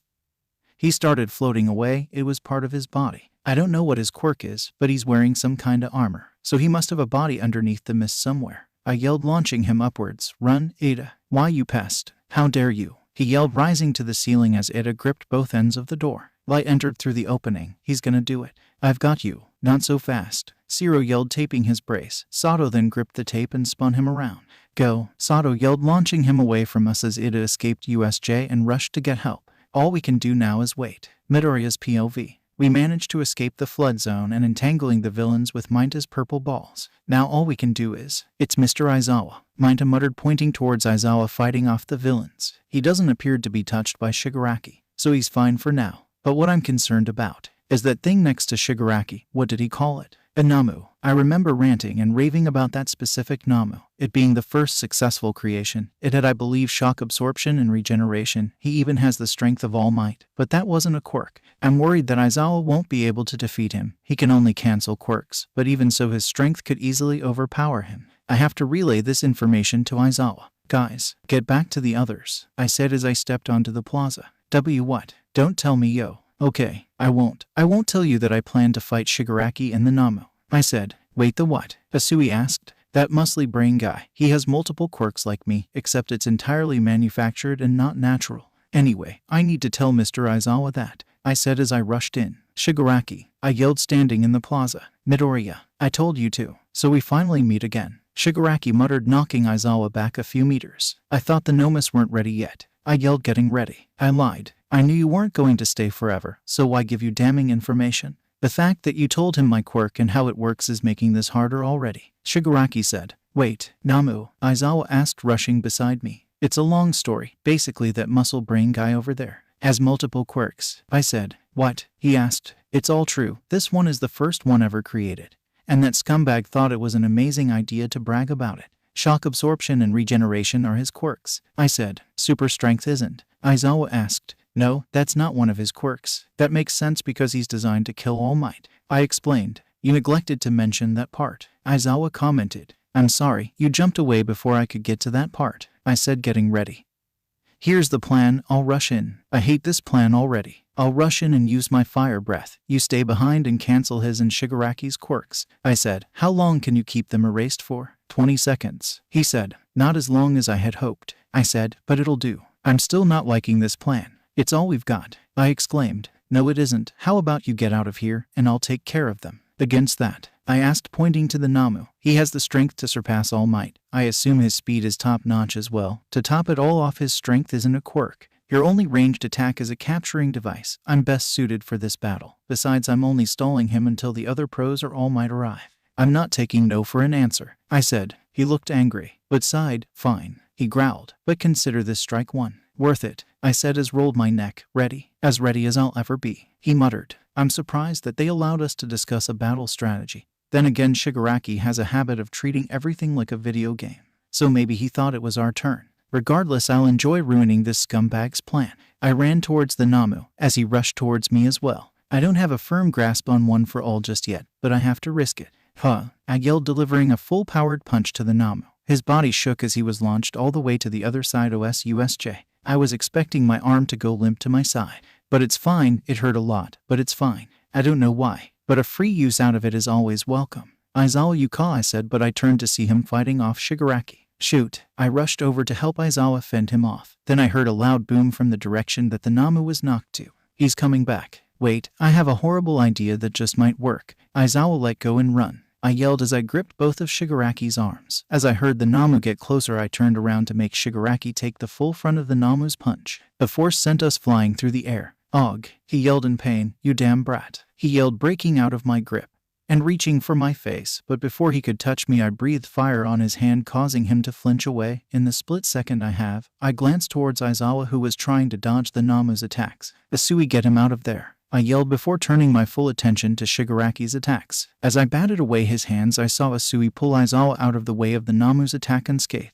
Now the problem. We're spiraling to the landslide zone. Wait, the villain is holding onto Thunderbolt. I can save him. I grip onto Shigaraki's wrist and drove him into that villain, causing him to release Thunderbolt, and to no one's surprise, he's lost his mind. You guys all right? I asked, still gripping onto Shigaraki's wrist. We're fine. Yaoyorozu said. Great, I'll leave you to Thunderbolt over here, I said, as I turned my attention back to Shigaraki. I then gripped his leg and spun him around. Now we are leaving, I yelled as I released him towards the central plaza. Soon I surged one for all to my ring finger. See ya, I said as I jumped and released the power, launching me back to Shigaraki. I gripped him out of the air, and once my feet landed on the ceiling, I kicked off of it and launched Shigaraki hurtling for the ground. I was ready to punch him once he landed, but a purple portal appeared below him, disappearing once he sunk into it.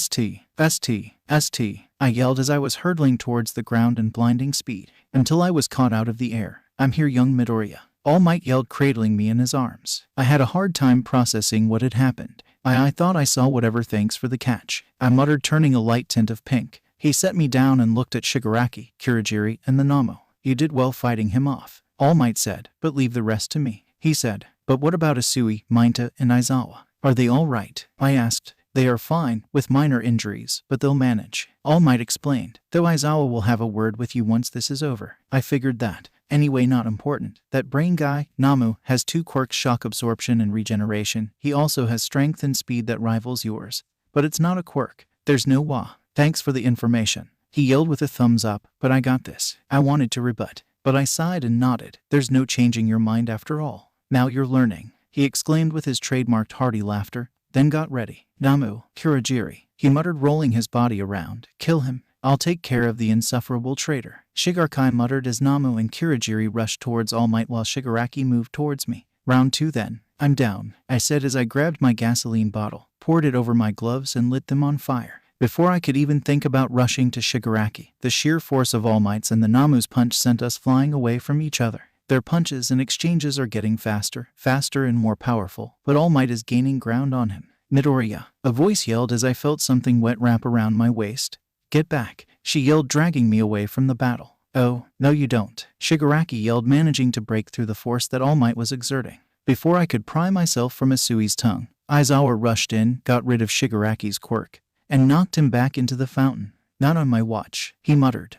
All Might then knocked the Namu through a forest area and followed suit. After a few exchanges, All Might knocked the Namu into the air, only to hurtle him into the ground, causing a massive crater. Now for a lesson. You probably heard these words before, but I'll teach you what they really mean. He yelled, gripping his fist. Go beyond. Plus ultra. He yelled as he delivered a punch so powerful that the Namu was sent flying a few seconds after it was delivered. He broke through the ceiling and pierced through the clouds, far away from sight. Steam was encircling All Might. I really have gotten weaker. Back in my heyday, 5 hits would have been enough to take that guy out. Now it took 300 mighty blows. He stated as steam also started to emanate from All Might's body. His time is running out. Now surrender, villains. All Might yelled. Shigaraki, let's go. Kurogiri said as he created a warp gate. Shigaraki grunted in frustration, but complied. Fine. But you haven't seen the last of me, Izuku Midoriya, Shigaraki said. Before I could make a witty comeback, Shigaraki and Kurogiri escaped. It was over. Gah! I yelled as Asui let go of me so I could lay on my back. What a pain in the a.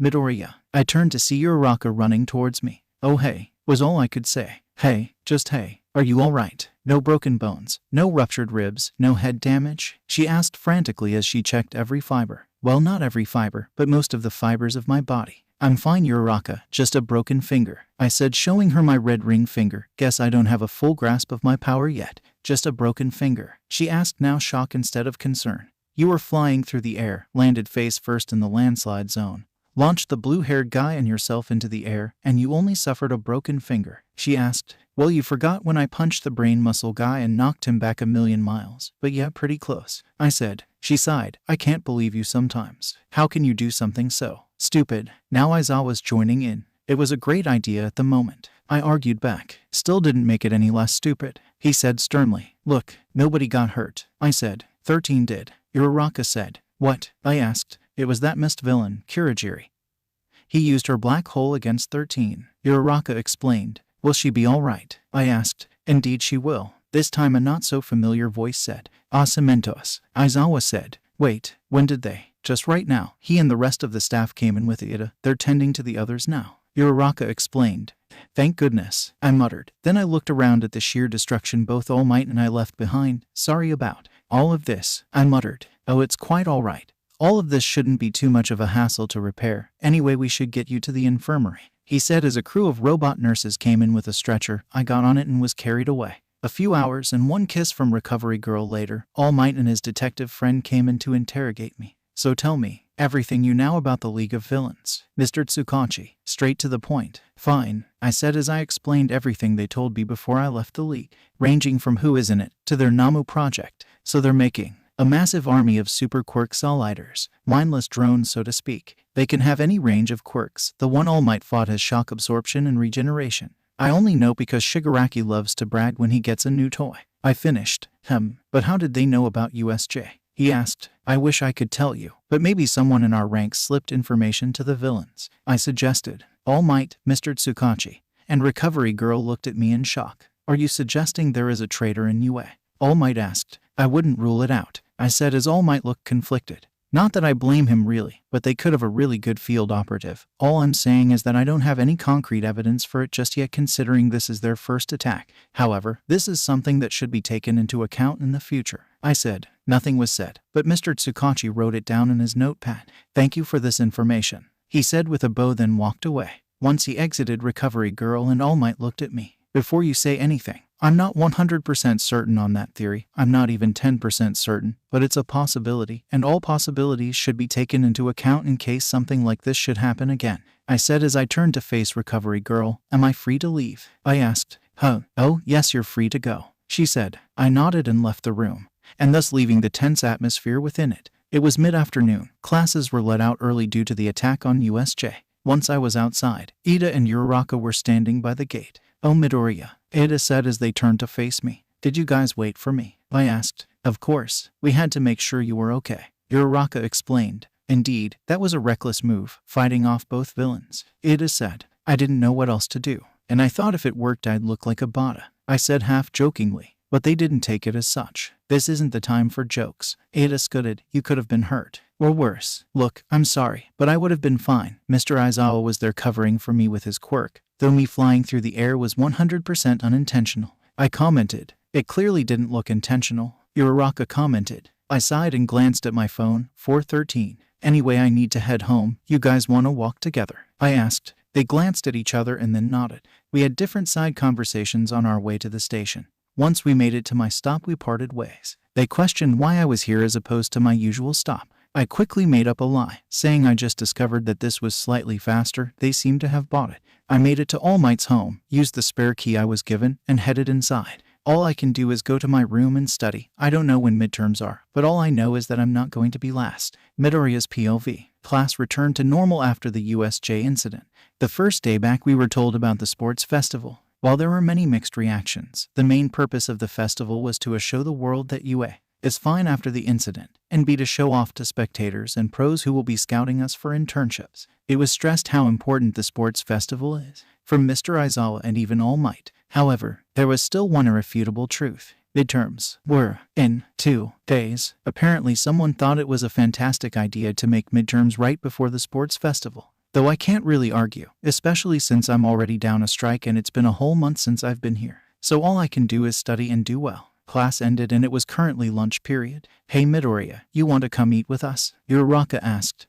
I'll catch up in a minute. There's something I need to do. I sighed. Alright, we shall see you in the mess hall. Ida said as they left. Support class. Support class. Ah, here it is. I walked over to the giant metal door. HATSUME Dawn. A loud voice said before a massive explosion blew open the door. The sheer force knocked me onto the ground. At least the door opened. Cough, cough, a feminine person coughed. I should have cut the blue wire. She muttered as the smoke faded. Oh, who are you? She asked. I slowly opened my eyes. A pink-haired girl who has crosshairs for eyes was on top of me. I am here for an upgrade, I said. Her eyes somehow managed to widen further than they currently are. What? Oh, come in. Come in. She yelled, jumping off of me, and rushed inside.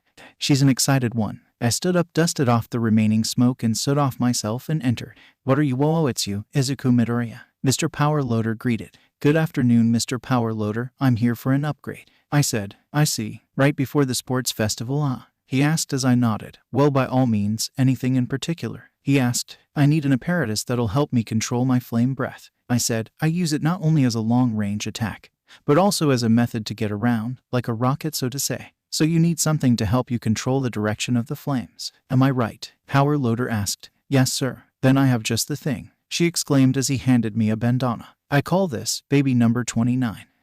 What does this do? I asked. It's a flame-resistant bandana. I made it myself. But how does that help you control your flames? Well, simple. We use this, she exclaimed, handing me a metal tube like a few inches wide. I'm not following. This will be attached to your bandana, she said. I set the whole thing down. Okay, explain the whole thing in full, please. Gotcha. So the tube will, she said as she folded the bandana downwards, then attached the tube inside the fold. Go in here. Now, put the bandana on, she said. What do I have to lose? Beside my life, and possibly my hair. I did as told and put on the bandana around my mouth, adjusting it so the tube hole, for lack of a better name, was over my mouth. For lack of a better explanation. Alright, now that's where these come in, she said as she held the end of the tube.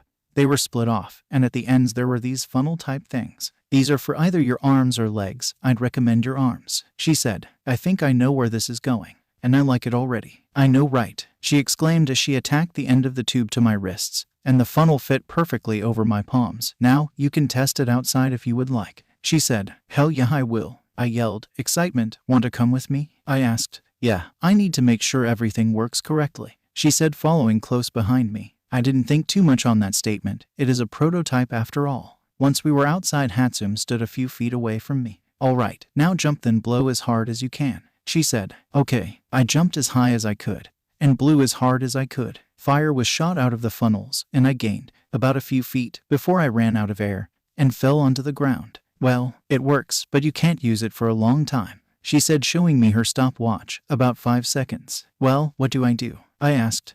Well, wait, I have an idea, Hatsum said. I'm all ears, I said. She said nothing but gripped my wrist and dragged me back inside. We headed to the band room. I didn't even know we had a band class. Yo, yo, yo. What's hapo? Hey Midoriya, Present Mike said. Hey, was all I said. Present Mike, I need my flute, Hatsum said. What for? Present Mike asked. I'm gonna teach him circular breathing, Hatsum said. Circular what now? It's a technique where you can breathe through your nose and exhale through your mouth at the same time. That's possible, I asked. Yes, it's just difficult to grasp at first, she said. I'll do it, I said. I need this to work if I want to win the sports festival. I knew you would, she said as she walked to one of the closet and pulled out a flute. This is for when you want to try it out, but first, we need to warm you up. Let's go to the mess hall, she said. All right, I said, not sure how food will help us, but she hasn't led me astray yet. We headed to the mess hall. We have 20 minutes until lunch period ends. Once we entered, I was waved at by Uraraka. Midoriya, hey, you're back, Uraraka greeted. I glanced over to Hatsune. Go ahead, I just need to prepare some things, she said as she headed over to the line. Thankfully it was shorter so it won't take long. So, what are you doing with her? Uraraka asked, then she locked eyes with my bandana. And what's with the bandana? Oh, I'm back, she exclaimed, squeezing herself between Ida and Uraraka. She laid out a glass of water and a straw. I'll explain later, I muttered as I gave Hatsune my full attention. I spent the remaining lunch period going through the motions of circular breathing, puffing out my cheeks and breathing in and out my nose. Once I got used to the feeling of breathing with my puffed out cheeks, I did the same thing again, only with filling my cheeks with water and a straw in my mouth. Then while I slowly emptied my mouth of water, I tried to inhale through my nose at air on the same time. It was difficult, but not impossible. I practiced it for a little while, until the lunch bell rang. Well, I'm heading to class, Hatsune said until she handed me her flute. Here, practice with that once you're confident, she said until getting in my face. But if I see it melted or with scorch marks, I'll be upset, she said. I laughed. Don't worry, I'll be fine. She then left, leaving my confused classmates staring at me. What the heck are you doing? Bakugo asked. Oh, circular breathing. It's a technique where I can breathe in through my nose and out through my mouth at the same time, I said, so I can use my fire breath for a longer time. Interesting. But what's with? Yaoyorozu said while pointing at the funnel on my hand.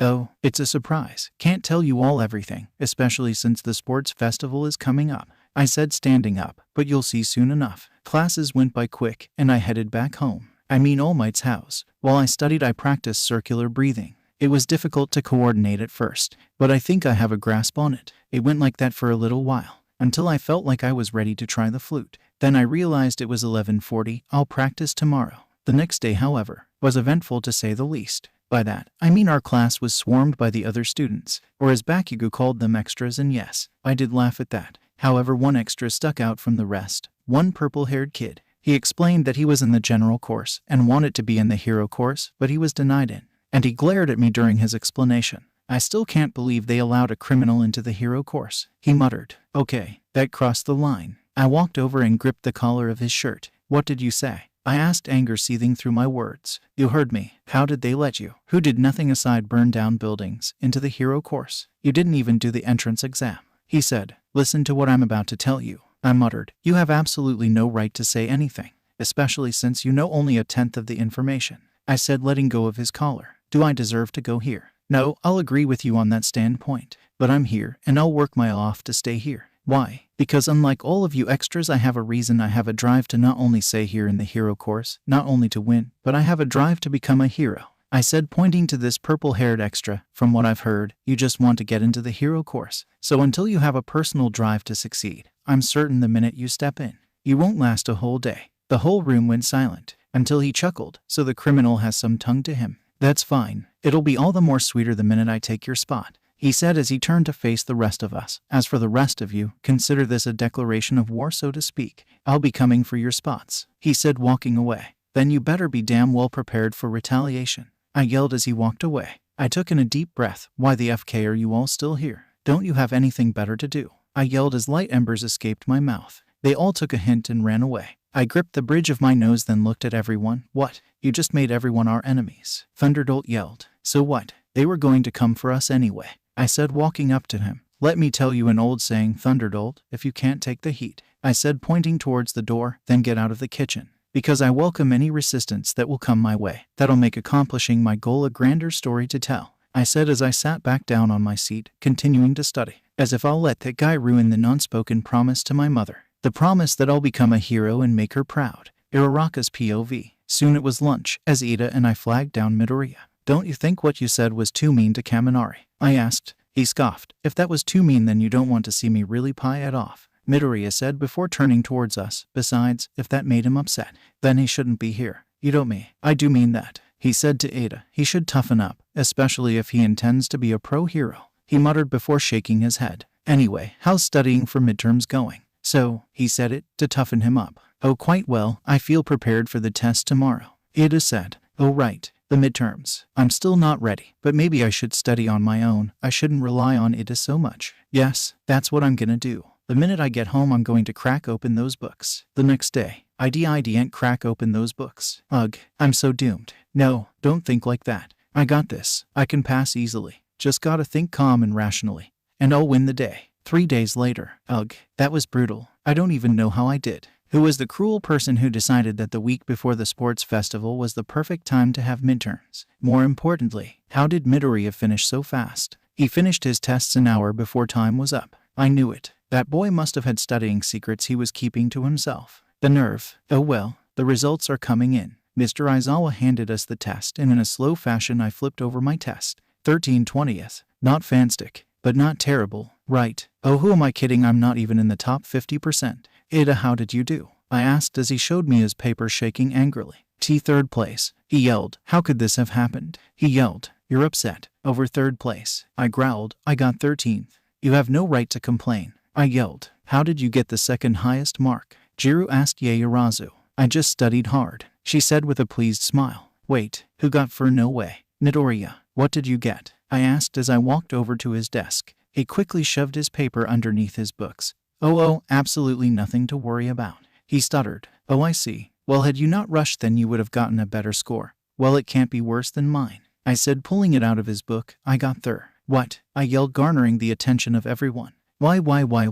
I stuttered as Yaoyorozu came in and grabbed the paper from my hands. You got first place, she asked as Midoriya sunk further and further into his desk. Not only that, you got them all right. See, can we not talk about that? He asked. Absolutely not. What a mooch. You have all these study tips and techniques and you don't share, Kirishima yelled. But how the hell did you get number 23 right? Zero asked. Yeah, and how did you even possibly know number 56? We didn't even cover that, Ashido asked. Midoriya jumped up, snatched his test, and shoved it into his backpack. What I got on the midterm isn't important. What's important is the sports festival, he said, grabbing his bag. Now, I'm going to get some last-minute training and rest. I think you all should do the same, he said, opening the door. Unless you plan on losing, he said as he exited the room. Midoriya's POV. I entered my mother's room. Hey mom, I greeted. Oh Izuku, welcome. How was midterms? She asked. I pulled out my test and handed it to her. Oh, I'm so proud of you, she exclaimed, ruffling my hair.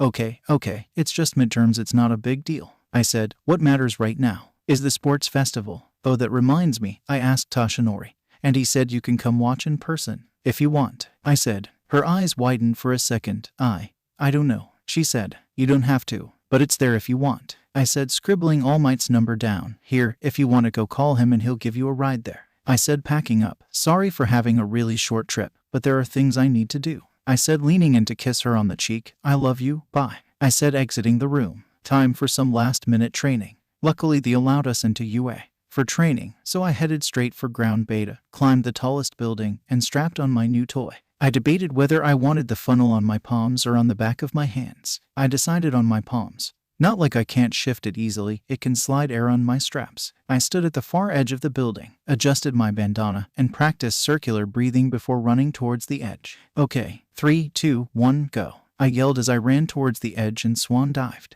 I closed my eyes and used circular breathing. A few seconds later, and I haven't hit the ground yet. My eyes shot open and I was flying high above the ground. It worked. At freaking WOAH. I swerved away from a building that I was spiraling towards at fast speeds. I can't believe this is working. I'm flying. Wait, shoot. Gotta turn back. I see other students a few ways away. I flew away from them. I need this technique to be secret. Once I slowly landed on the building, I took off the bandana and laid on my back. I can't wait to use this during the sports festival. I can't wait to use this on Shigaraki's ugly face. However, I need to practice still. I need to master this technique. But still, this is gonna be fun. A few more days later, I feel like I've nearly mastered the flight technique. It can even be used as hand flamethrowers. I can't wait to use it, but now it's time to suit up. Of course I had to say that I'm using this device. I said it's for dual fire blasts, as opposed to the single fire blast from my mouth. It was thankfully approved. The roars of the crowd can be heard all the way down here in the locker rooms. I was suited up in my gym gear a long while ago.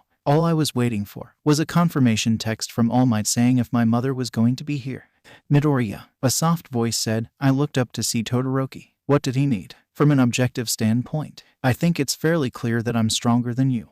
From whose point of view? I asked. Huh? From a Quirk standpoint, yes, you have me beat. However, from an experience standpoint, I have you beat. So why don't we cut to the chase? What do you need? Fine. I know you have All Might helping you, he said as I looked at him, my eyes widening a tad bit. I'm not here to pry about whatever it is you two are doing, but know that I will beat you. The room went silent. Man, what's with all these war declarations? Thunderdolt commented. Yeah, come on, man. Let him go, I said as Kirishim backed off. Well, we'll just have to see about that now, won't we? I said, staring at him dead in the eyes as my phone buzzed. I glanced at the message from All Might. My mom's here right next to him in the stands, but just now, I won't be holding back. Not for you, not for any of you, I said, glancing at everyone. I'm here to win, even more so now, so if we meet in the finals, be prepared to fight till your body gives out, I said, exiting the locker rooms. Fine, I heard him mutter, before we headed out to the open field. The moment I was out in the open, I heard a loud Izuku. I looked around frantically for the source of the noise. Once I found her, I waved at my frantically waving mother.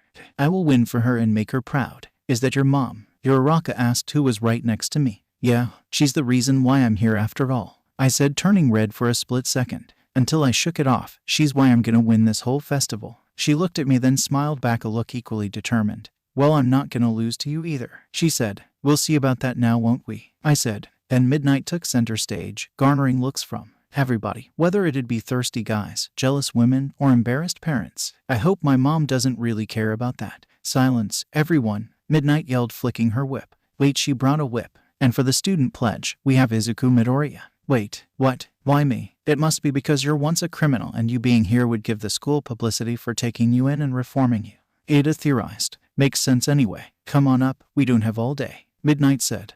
Fine. I walked up the steps up to the microphone. I could feel everyone from the other classes glaring at me, while everyone from class 1 are nervous about what I have to say. Well, all I would like to say is that I fully plan on winning this thing, I said as I could hear my classmates gasp in shock. Well, except Bakugo, he just smirked in approval, while the other students started booing. Class 1 is full of themselves. Get him off the stages. Boo all you want, I said, removing the mic and looking for my mother. Once I found her, I pointed at her direction. But I have plenty of reasons to win this thing. If you all want to beat me, go on ahead. I'll be waiting for you all, I said as the entire stadium went silent. Thank you, I said, about to walk off the stage, before I ran back to put the microphone back. You can do it, Izuku, my mom yelled, relighting the crowd. I smiled, then turned to Class 1B. You can call us whatever you want, but if insults is all you got, then you are not worth my time. Oh yeah? Well, I'll show you, a guy with sharp teeth yelled. In a fit of anger, his entire body was turned into iron.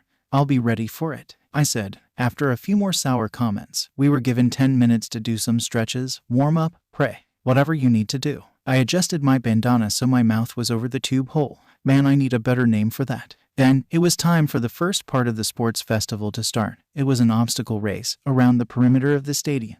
Midnight smirked and allowed us to use our quirks however we wanted, so long as we don't leave the path. I don't like the sound of that. I should use the flight sparingly. Who knows what kind of countermeasures they have set up for people who can fly over the damned obstacles. Soon everyone crowded in front of the door. I'm expecting all of the students to clog the doorway. Guess now is a good time to debut my newest technique. The lights above the door started to slowly light up.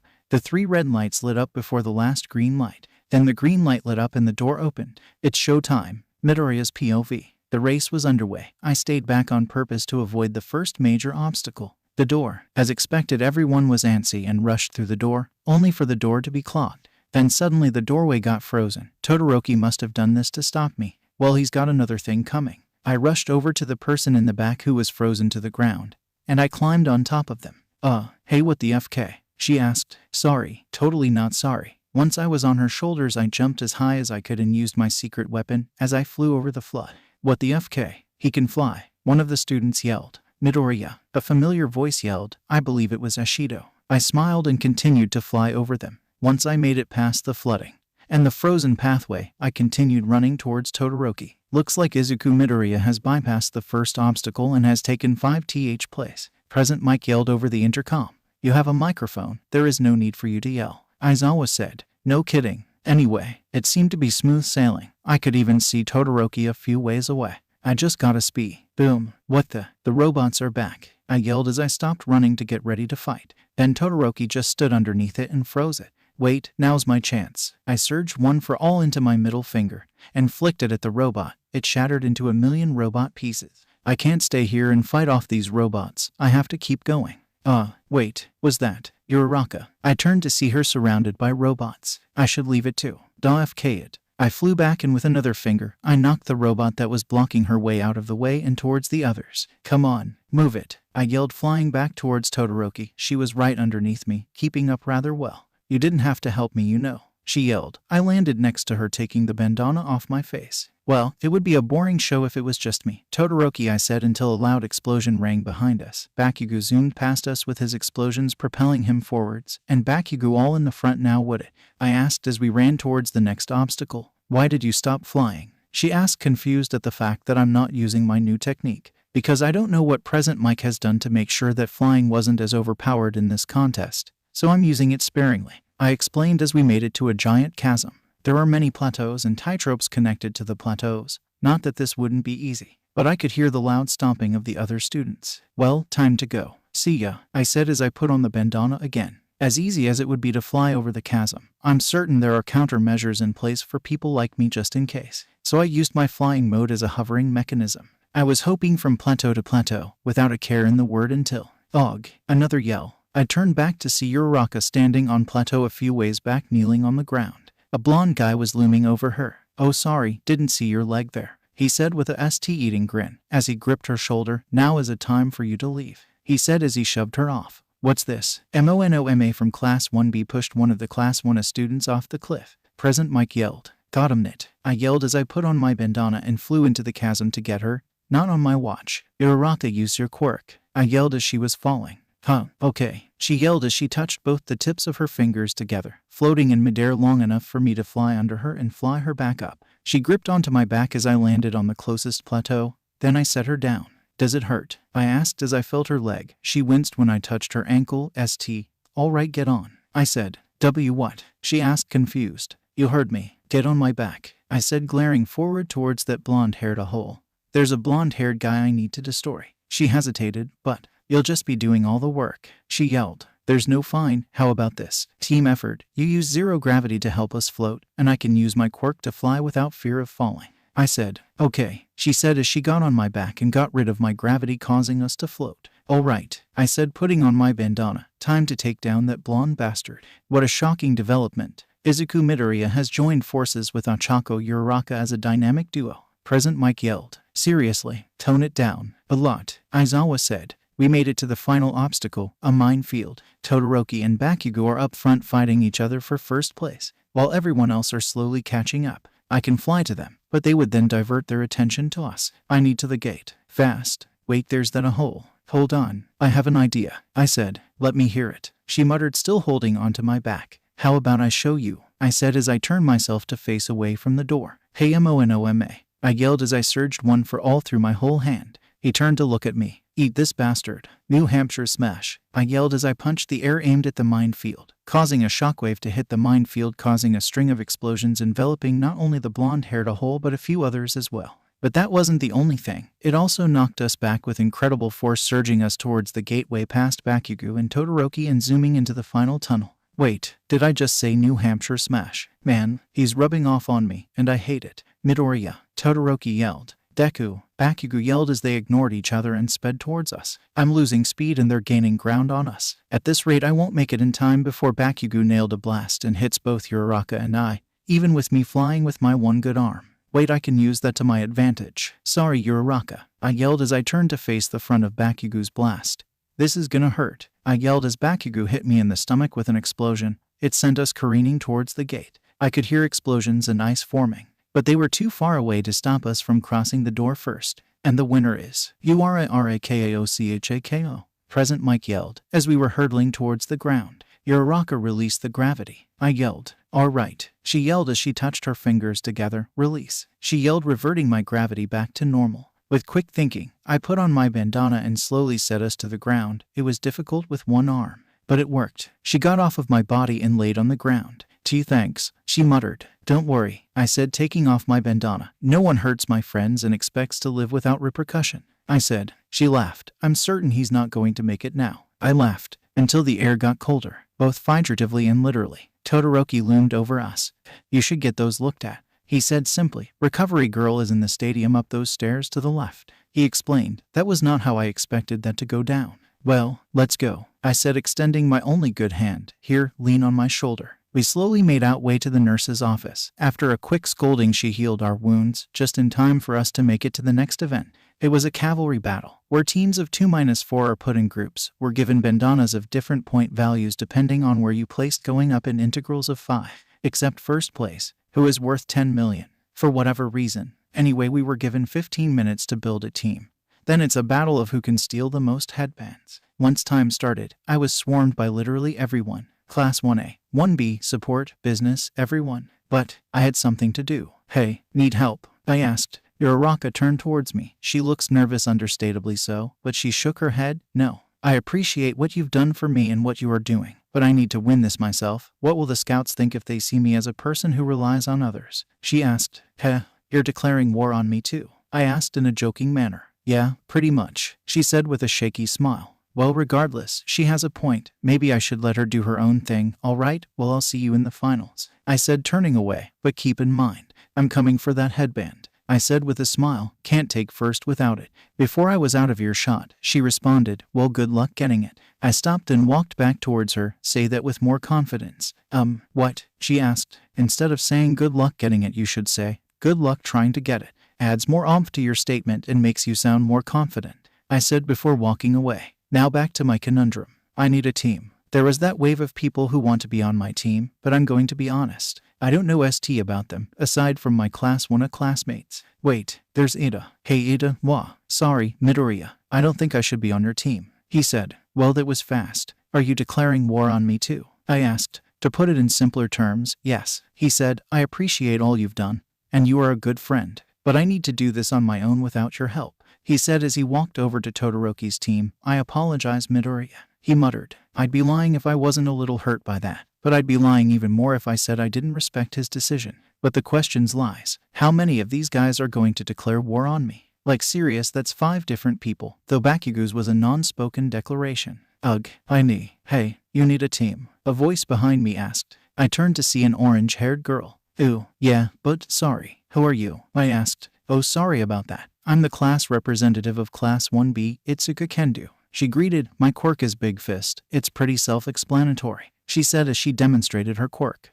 That'll be good in blocking enemy attacks from the front, I muttered out loud. All right, welcome to the crew. The crew of one whole person, I commented as she laughed. Don't worry, I have someone else, she said as she looked around. Hey, Tetsu, she yelled. Oh great, she's bringing him in. Hey Kendo, he said. Come on, he's the best chance we got, she said. But he blew us up on the minefield, remember? He asked. Well, I did that to get back at your bastard of a classmate for breaking one of my classmates' legs, I explained. You two were just at the wrong places at the worst time. But, look, I'm dealing with World War III over here with 5 people who declared war on me. So if you don't want to, it's fine, but I only have 5 minutes left to look for teammates. So are you in or not? I asked, getting straight to the point. He sighed, then looked at me. Answer me this. Why are you here? I was afraid he'd ask that. Look, I don't have much time left, so I won't go into full detail. You know what happened. In fact, you are quick to bring it up. The reason I'm here is for one person. My mom, I said as they looked at me with expressionless faces. When I called her when I was arrested, she was crying and apologizing for not raising me properly. She is taking the blame for the stupid ST I've done. What I've done ruined her. So me being here is me trying to make it up to her for being a ST excuse for a son. Once I finished, I sighed and wiped the lone tear out of the corner of my eyes. Was that good enough? They stared at me, not saying a word. I've completely misjudged you, Tetsu said. You have as much as a heroic drive as anyone, FK it I'm in. He said. Tetsu. My quirk is iron. I can make my body turn entirely into iron. Great, now we need. Can I join you guys? A girl with green hair said, walking up to us. Ibara. Great, just who we needed. Tetsu cheered. Who are you? I asked bluntly. Her name is Ibara Shizaki. Her quirk is vines, hence the green prickly hair. She can manipulate the vines to do many things, Kendo explained. For example, I can create a wall, control them to take things, and use them to grab opponents, she explained, demonstrating each of them as mentioned. Wait. I have a good idea on how to win this whole entire thing. Shizaki, Tetsu, and Kendo looked at each other with a mix of amazement and worry. We're listening, Kendo said. All right, I said, squatting down. I'll be in the middle, Kendo. You'll be in the back right. With your giant hands you can block attacks that we may come across. Got it. Okay, Shizaki, you'll take the back left. I said. We need your defensive capabilities to defend out 6. And I don't want to hit you with these, I said, holding up my funnels. Absolutely. Now Tetsu, you'll be up front. You'll be our offensive powerhouse, I said. I like this plan already. Well, it's about to get better. How well can you take heat? I asked. Pretty well. I have the composition of iron, so I can take really high temperatures. Why? Heh, you're about to add a fiery punch, I said as I gripped my funnels. What do I owe? I see where this is going, he said with a smile as big as mine. Okay, the formation is down, but what's the plan that will win this whole entire thing? Kendo asked. Simple, Shizaki also can take things correct, so take other people's headbands, I said. That doesn't guarantee us. Think about the end game, I said. Many opponents are going to go for the 10 million, us included, but before we go after it, how about we eliminate people who we don't want to face in the finals? I asked. That is a brilliant idea, Shizaki commented. As far as I could see, I said, looking around, there are 2 groups who will keep going after the headband no matter what. They being Todoroki's group, the one with the red and white hair, and Bakugo, the blonde explodey guy. Bakugo loves to win, and Todoroki will stop at nothing until he defeats me himself. So while Uraraka, the one who has the headband, keeps them occupied, will spend half the time going after different headbands. Then we nab the 10 million under their noses and win. I explained. Hold on, there's a flaw with your plan, Kendo said. Say we execute your plan flawlessly. You'll still be overloaded with headbands and it will be hard to manage. So even if we get the 10 million, how will you keep it with all those headbands obstructing your vision? Kendo asked. Simple, make it a guessing game, I said as I flipped over my 205 headband. So that way, we turn what is a disadvantage for us into a disadvantage for them. This is an insane plan. But, alright, I'm in, she said as time was up. Not like we have another. We got into formation. Tetsu was up front, Kendo and Shizaki was behind us, and I was in the middle. Alright, who's our first target? Kendo asked. Uraraka's POV. The cavalry battle has begun. My team consists of Asui, Takoyami, myself, and Shinso, the purple-haired kid who declared war on Midoriya. Are you all ready? I asked, tightening my headband around my forehead. Ready, Asui said. I'm prepared, Takoyami said. Do you really need to ask? Shinso asked. I decided to ignore his snide comment, because the match started. As expected, everyone started rushing towards us, everyone, except Midoriya's group. In fact, they weren't moving at all. Uraraka, MMPH, pay attention, Asui yelled as we were running. Sorry, I exclaimed. Look, Midoriya isn't coming after us right now, so we should worry about that later, Takoyami said as his dark shadow fought off another team. Alright, I exclaimed, but still glanced at Midoriya's group, who wasn't moving. What are they doing? We were running away from the other groups, fighting them off if we needed to. Then suddenly Todoroki's group closed in and as an added precaution froze all the other groups including Midoriya. I'll be taking those points now, he muttered. Over my dead body, I said. Alright, the hard way, Todoroki said as his group rushed towards us. Then the ground started to shake. It stopped Todoroki dead in his tracks as a bunch of vines shot out of the ground, snagging not only the 10 million point headband, but the headbands of all the frozen groups as well. The vines resubmerged back onto the ground. What the heck? Todoroki muttered. What a shocking play. Team Midoriya just shot up to first place. President Mike yelled into the microphone as the crowd roared. Both of our groups shot towards Midoriya and his group. He was putting on the headbands. It was a good idea to freeze us, Todoroki. But you should never underestimate us, he said with a smug face. After him, Todoroki said. Midoriya's POV. We got the points, launching us into first place. However, everyone who wasn't trapped in the ice came after us. Heads up, we have a fight on our hands, Tetsu said. Deku, Bakugo yelled, launching off of his group to fly towards us. Kendo, launch me in the air, I said. What? She asked. Just do it. I have air superiority, I said, putting on my headband. Oh okay, she yelled as she expanded her hand and launched me into the air. With my circular breathing, I met Bakugo in the air. A full-on air battle between Bakugo and Midoriya. President Mike yelled. We have 3 minutes left. I have to knock him out fast. Let's go, Deku. Bakugo yelled, launching himself towards me. I lifted my arms up to drop altitude. Then I swiftly put my arms behind me to fly away from him. Tokoyami. I hear Uraraka yell, as suddenly a shadow bird launched towards me. I aimed my fire towards him. He recoiled and zoomed away. Fire is its weakness. Noted. Get back here, Bakugo yelled. I turned around and rushed towards Bakugo, only for a vine to wrap around my waist. Midoriya, get back down here, Tetsu yelled as Shizaki dragged me back down to the group. You may have air superiority, but 2 against 1 is a disadvantage for you, Kendo said. Fine, I muttered as Todoroki's, Bakugo's, and Uraraka's team started to rush towards us. We have a minute left to fight them off and keep first place. Midoriya, heat me, Tetsu said.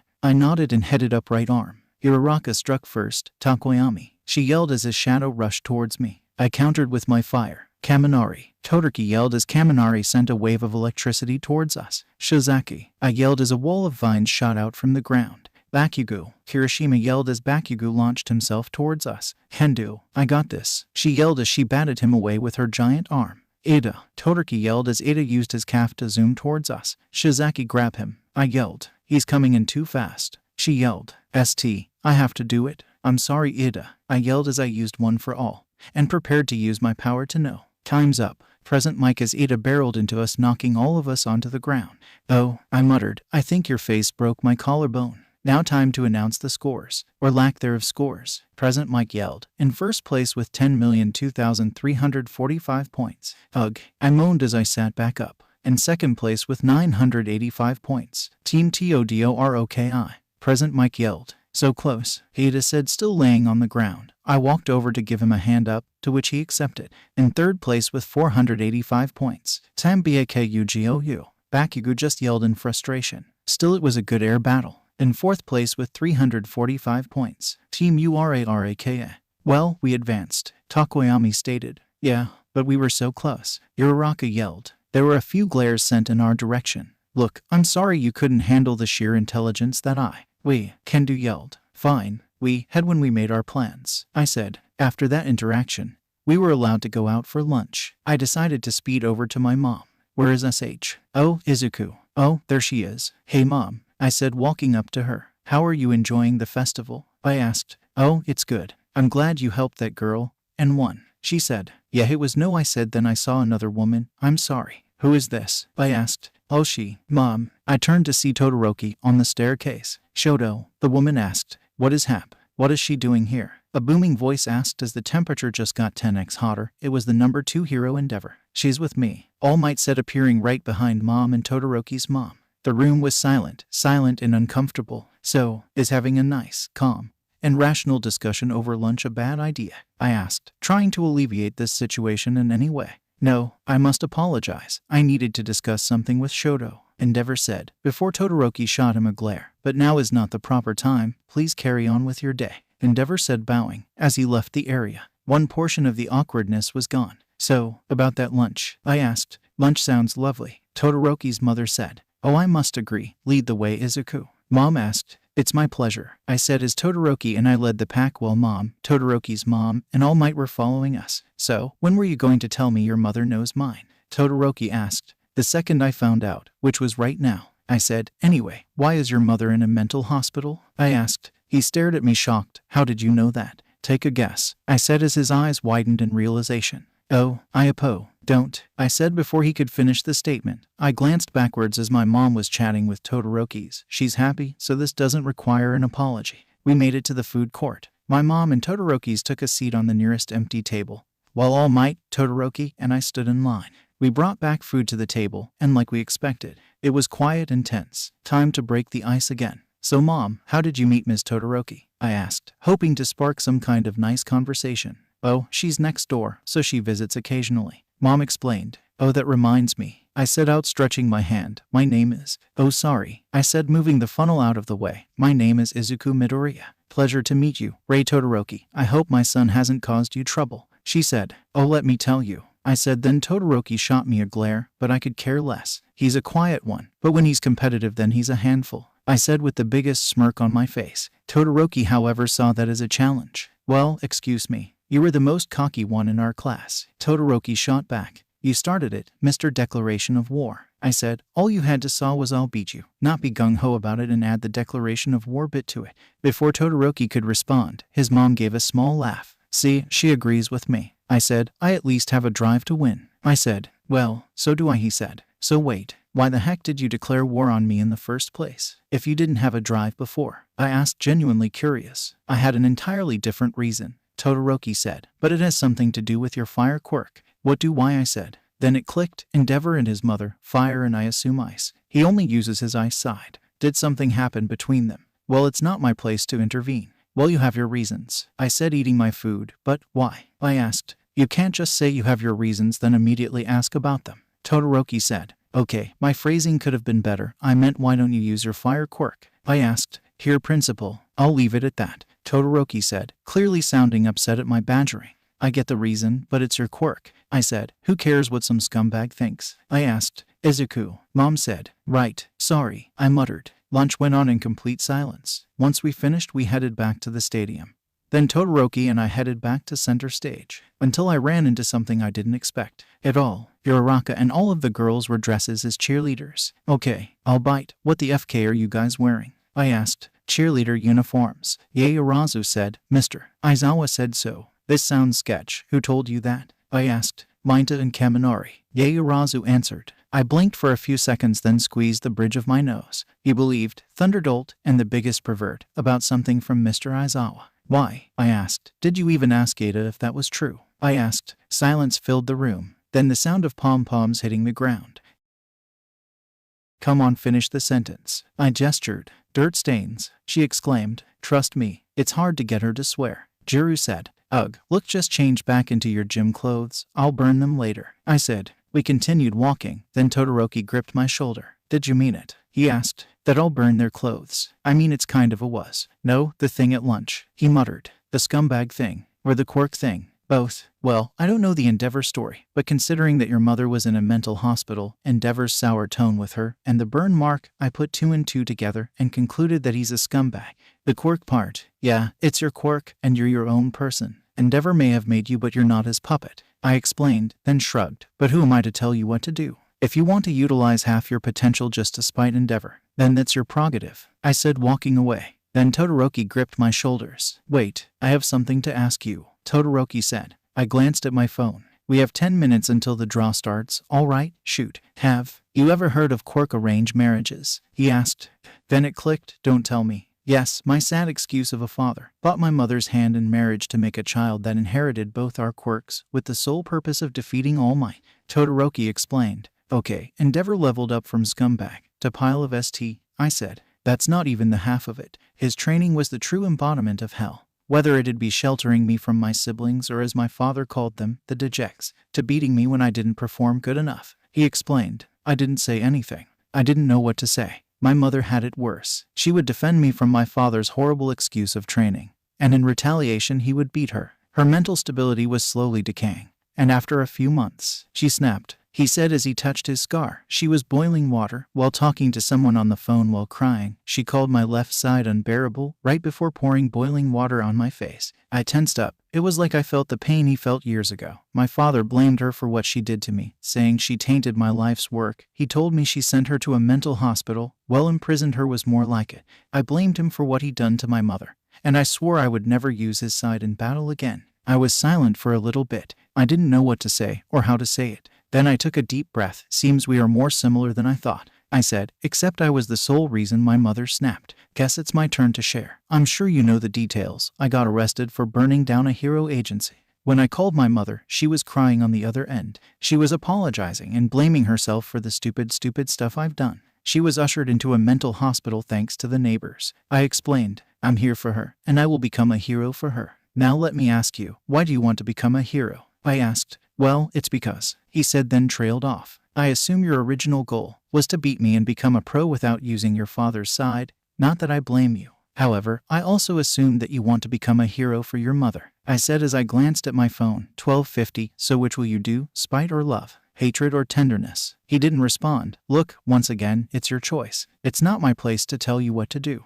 In all honesty, I could care less which you chose. It's a matter of which one sits better with you, I said, turning away, because in the end, it's your quirk, not Endeavor's. Todoroki once again gripped my shoulder. But how will she react? He asked. Why are you asking me? I asked. She's up where the other teachers are at most likely if she's with Mom. Ask her yourself, I said. But you should knock 4 times. Trust me on that one. He blinked in absolute confusion, but nodded and walked away. Well, all I can do right now is wait for the drawing. Midoriya's POV. I headed over to center stage. Once I exited the stairwell, I saw Minta and Thunderbolt being chewed out by the girls. Oh, this I gotta listen to. And furthermore, Yaoyorozu said before looking up at me. Oh, Midoriya, how are you? Anyway, okay. We're sorry, Thunderbolt muttered. Yeah, come on, it was just a prank, Minta commented. Then your sense of humor is vastly different from mine. I said. Then I glanced over to Hagakure. Wait, Hagakure, why are you still wearing the uniform? I asked. Oh, well Yaomomo put so much work into making them,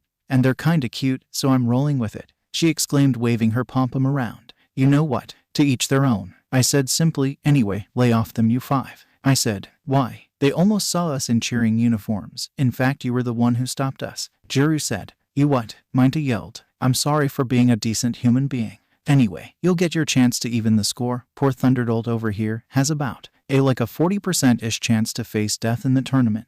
I said. What? He stuttered as beads of sweat rolled off his face. It's true, you have me. And I don't have any plans on easing up on you. Bakugo, which is death in an instant. Todoroki, which is self-explanatory. And these four. I said. So, I would apologize. Right now. I am sorry, he exclaimed, getting on his knees and apologizing. That was easier than I thought. I muttered under my breath. Well, so long you learned your lesson about respect and stuff, I said, walking away from that whole interaction. Oh, Midoriya. I turned around to see Uraraka rushing toward me. Yeah, what's up? I asked. I wanted to say thanks, she said. For? I asked. For? What do you mean for? You stopped Kaminari and Minda's prank. You also carried me on your back when I broke my ankle during the race. I never said thanks, she said. Okay, 2, no 3 things. First, you already said thanks. Second, he deserved it. Third, don't worry about it. If you were in my shoes, you would have done the same. I said. So if you really want to thank me, do me a solid, and don't lose the first round. I said, patting her head. I want to fight you eventually. Well, what makes you think I'll make it? She asked. It's not like I. What did I say about confidence? I asked. If you're not confident, then you're setting yourself up to lose. I said. Your quirk isn't an offensive quirk. I'll concede that much. However, you have a brain in that skull of yours. Use it and make some battle-winning strategy. But I was third on a midterm, which was all pen and paper st about academics. I said. Unless I missed the portion where you create your own battle plan. Then don't compare your intellect to a stupid test. Easy for you to say. You are ranked number 1. She retorted. Don't get caught up on semantics. Ugh, look. The point being that you shouldn't bring yourself down. Instead, think about how you will beat the crap out of the others, especially Thunderbolt over there. I said half jokingly. Boo. No buts, I exclaimed, as Midnight took the podium. Now come on, the brackets are being formed. She nodded and we headed towards the podium. Midnight stated that we will be drawing lots to determine our placing in the tournament bracket, starting with first then all the way down to fourth. Since the top 4 has 4 members, it's a 16-player bracket. The matches are as follows. The first match is Zero versus Uraraka. Second is Todoroki versus Tetsu. That's an interesting one. Third is Kendo versus Asui. They're both intelligent, so it could go either way. Fourth is Mina versus Shinsu. I know absolutely nothing about him, so it'll be interesting. Fifth is Kirishima versus Ida, an unstoppable force versus an immovable object. Fitting. Sixth is Takoyami versus Shizaki. Both specialize in range, could be a long drawn-out match. Seventh is Yaoyorozu versus Kaminari, the most livid person as well as the worst person he could possibly fight. Brutal. And finally, okay, now that is funny, I said, pointing to the last bracket. It was me versus Bakugo. The atmosphere tensed up as Bakugo made his way to me. I hope you realize that I have no intention on going easy on you, Bakugo said. Of course you aren't. If you did, then I'd rush you to the mental hospital immediately. I joked. I wonder how this will go. We both have fighting capabilities in both the air and on the ground. Well, one thing is for certain, that you'll get a full course meal of explosions, he commented with the biggest smirk in his face. Well, I know how much you like spicy things, I said as I sent a small ember towards his face. It dissipated before it could hit him. You've gotten better with your comebacks, he said before walking away. I took a deep breath to calm my shaky nerves. I'd be lying if I said I wasn't worried about the match, but I still needed to be confident. After Midnight finished her statement on the tournament, the recreational games started. As much as I wanted to play and win, I needed to come up with a plan for Bakugo. I headed up the stairs to the Class 1 spectator's seat. To my complete surprise, I saw Yaoyorozu sitting up here too. What are you doing here? And how did you get here before me? I asked. I was thinking of a strategy for Kaminari, and I left before Midnight finished. She said. Okay, I said, sitting next to her. But I don't think you need to worry about Thunderbolt. I said. Knowing him, he'll just 1.3 million volt his way out of his problems, and lose that way. I joked. And it's not like he'll be making some genius strategies for the battle. You got this in the bag. How can you be so certain? She asked. Easy. 1. We've beat him before. Well, he more so beat himself. 2. He only outclasses you in pure strength. Let's be honest, you're way smarter than him. The only one who beat you was me. The only way he could beat you was if you couldn't make something fast enough. I said. but still. In fact, I'll belt you out a strategy, I said. You can either make a smaller insulation sheet like last time, B, make a rubber suit, C, jam a metal rod into the ground, or D, which is my favorite, make springs and launch yourself over the voltage. Those plans aren't good, she commented. Okay, smart Alec. That's not the point. The point is that you are worrying too much over practically nothing, I said. Boo. Now if you want difficulty, look at my matchup, I said. Bakugo is equal with me in the air, and superior on the ground, I said. Right, she muttered. I'd be lying dead to your face if I said I wasn't worried. I'd be lying even more if I said I wasn't excited. I didn't follow. Well, to get to my goal of winning this thing, I'll have to fight some powerful opponents. Look at the bracket ahead. When I beat Bakugo, I'll fight you or Thunderbolt. Spoilers, I'll probably fight you. Then I'll fight either Kirishima, Ida, Takoyami, or Shizaki. If I fought some extras to win, then it'd be a lame hollow victory. So fighting such strong opponents is a thrill, I said, and it'll make you look good for the scouts. Don't you mean, make us look good for the scouts? Yaoyorozu asked. What, are you kidding? What kind of hero will offer an internship to an ex-criminal who burned down another hero agency? I asked. Well, you did save your Uraraka from falling down an abyss, she pointed out. Well, labels don't leave you, ever, I said, leaning into my seat. I'll be lucky if I get one, I said as the crowd cheered. Guess the games are over, I commented.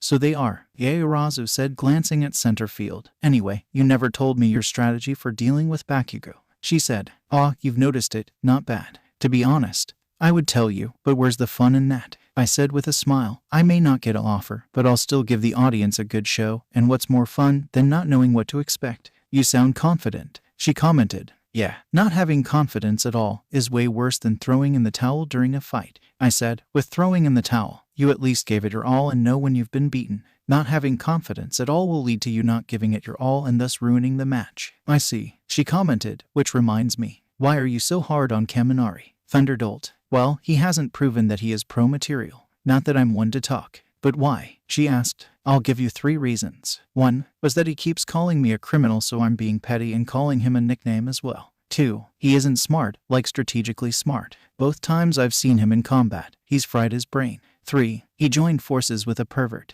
I said, did I forget anything? I asked. Look, I'll stop calling him Thunderbolt until he does something to warrant me changing that, I said, sitting back up. Till that millennia comes, he's Thunderbolt to me. She decided to not continue the conversation, so I watched Cementos make the stage. In a weird way, it was rather satisfying seeing the cement turn into a stage. Once he finished, the first round started, with Zero versus Uraraka. Zero has this in the bag, Kirishima commented, sitting next to me. Yeah, he got the range advantage. All he has to do is swing her out of the ring, Thunderbolt said. Heh, spoken like a true Thunderbolt. What did you say? He asked. Look, I'll concede that Zero has the range advantage, I said as the match started. Zero wrapped her in his tape and started pulling her towards him for a punch.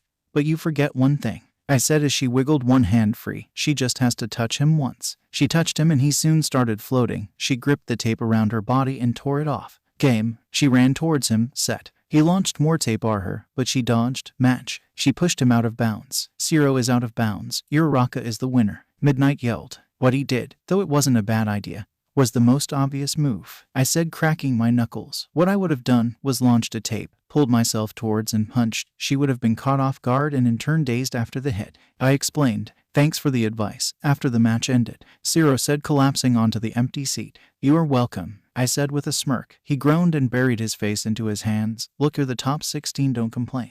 Yeah, but they saw me get my butt beat. Yeah, and they will see 8 others who will probably get beat worse than you, I said, nudging towards Thunderbolt. I'm going to ignore that gesture. Moving on, you fought hard to get here, and the pros noticed that, so chin up and enjoy the next match. I'm interested in this one, I said as I saw Todoroki and Tetsu step onto center stage. Hey Midoriya, Uraraka said, sitting next to me. Hey, I said as I still kept my attention to the field. This is an endurance match. How so? She asked. Quirks are physical abilities, I said. Todoroki can only use his ice for so long, until it takes a toll on him. Same goes for Tetsu, I said. Oh right, can't he turn into iron? Correct, unless he uses his fire. He's going to have a long match, especially against Tetsu. Midnight asked if they were ready, then the match begun. Todoroki struck first, sending a wave of ice towards Tetsu, but with his strength and his iron body, shattered the wave with one punch. Todoroki was a bit shaken. Not that I blame him. Tetsu did just shatter his attack with one punch, but he sent another, then another, then another, and Tetsu shattered all of them. It was a long drawn-out battle, neither side budging. Until Tetsu gripped his arm, he has reached his limit. Todoroki, seizing his opportunity, rushed in and encased him in ice, thus ending the battle. Yup, an endurance battle. And Todoroki outlasted Tetsu. I commented. After Todoroki deforested the battlefield, the third match is going to begin shortly. Damn it, a loud voice, who I can theorize belongs to Tetsu, was heard on the other side of the wall. It's okay, Tetsu. A melodious voice that I can infer is Shizaki said, trying to cheer him up. It was a close fight. Close, my A. He wiped the floor with me. He said. Not exactly, I said as I climbed up the wall. Oh, Midoriya, Tetsu greeted. Sorry for the disappointing finish. I wouldn't call that disappointing. It was an endurance match. And you fought long and hard, though you should have loaded up on iron before this. I said. Might I recommend shellfish? I said, as I habitually glanced around. Then I saw him. Oh, it's you. Heh, why the sour tone? You class 1 and nobody. Monoma said with the same smug face from when he hurt Uraraka. I'm sour because you are back from orbit. Maybe I should have packed more punch, I said as I turned to Kendo. Was he always this big of a hole? It's more confidence, she said. Well, there's confident, there's overconfident, and then there's being a cocky FK. I said, shooting him a glare. Well, at least he's out of the tournament. Though I would have liked to have beat him in a gradient scale. But eliminating him while propelling Uraraka and Ida first was worth it. I said. Then it hit me. Wait, shouldn't you be heading down? Your match against Asui is right now. Oh right, sorry about that, she said as she got up and ran. Good luck, I yelled. Beat those class 1 idiots, Monoma yelled, until Kendo ran back to chop him in the neck, knocking him out completely. They're not the idiots, she muttered as she left. After that interaction, I sat back down. Kendo just ran onto the stage. They waited a few seconds for Kendo to catch her breath, then the battle started. Asui started the battle by jumping into the air and using her tongue to wrap around Kendo. Kendo, on the other hand, pun totally intended, used her quirk to make her hands gigantic. With that, she gripped her tongue and pulled her in closer. Knowing what she's trying to do, Asui waited for the right moment, then swiftly unwrapped her tongue and kicked off her enlarged hand. If she does that again, I'm not certain she'll be able to get out as easily. Asui outclasses Kendo in terms of speed, but in terms of raw power, Kendo is superior. How this match will go depends on how Asui moves. Kendo, however, decided to attack first. She rushed towards Asui, reverting her hands to normal size to maximize her speed, but Asui saw through that and hopped out of the way. Now that she was in Kendo's blind spot, she wrapped her tongue around Kendo's waist and pulled herself towards Kendo, ready to knock her out of bounds. But that was Kendo's feint. Once she was certain she was getting closer, she gripped her tongue, pulled it off of her, and swung her out of bounds. Asui is out of bounds. The winner is Kendo, Midnight said, as the crowd cheered. She put up a good fight, but got too hasty at the end. I commented. She had the speed advantage. Instead of going for the quick victory, stall her with quick and frequent hits, then she would have had the victory, I said, leaning back into my seat. But what are you gonna do? You just have all the answers, don't you? Thunderdolt commented. It's called analyzing the battle. I'm going to fight one of them soon, so I might as well make note of their strengths and weaknesses. I said, something you could stand to do. He has a point, Ribbit, Asui said, sitting with us. Had I done that, instead of wanting to finish it quickly, I would have won. Yeah, it's almost as if he should give us this advice before the battle starts. Zero commented. What? You should have noticed the flaw in your plans, Mr. Scotch Tape. I said, you should have known Uraraka's quirk and how it worked. I'll take your silence as a surrender, I said as I noticed who was fighting next. Ashido and that purple-haired guy. Shinso. I have no idea what this guy's quirk is, but now is a good time more than any to learn. The match started and Ashido rushed towards him with her acid. Then, she stopped, dead in her tracks. What's even weirder was the fact that she stepped out of bounds of her own volition. Mina is out of bounds, Midnight said, clearly confused by what happened. The winner is Shinso. Once the match was declared over, Ashido shook her head and looked around. What happened? Yaoyorozu asked. I don't know. Midoriya, do you know what happened? Uraraka asked. I can't say for certain, but it has to be his quirk. I said, what is his quirk? I don't know, but Ashido seemed out of it. She even looked shocked herself once the match was over. It must be a quirk that allows him to control other people. I said, makes sense in theory. Yaoyorozu said, but how does it work? I couldn't tell you. I never seen it before, but ask Ashido, I'm sure she'll have some insight. I said as I glanced to the center stage. Now this is gonna be a good fight, I said as I took a handful of popcorn.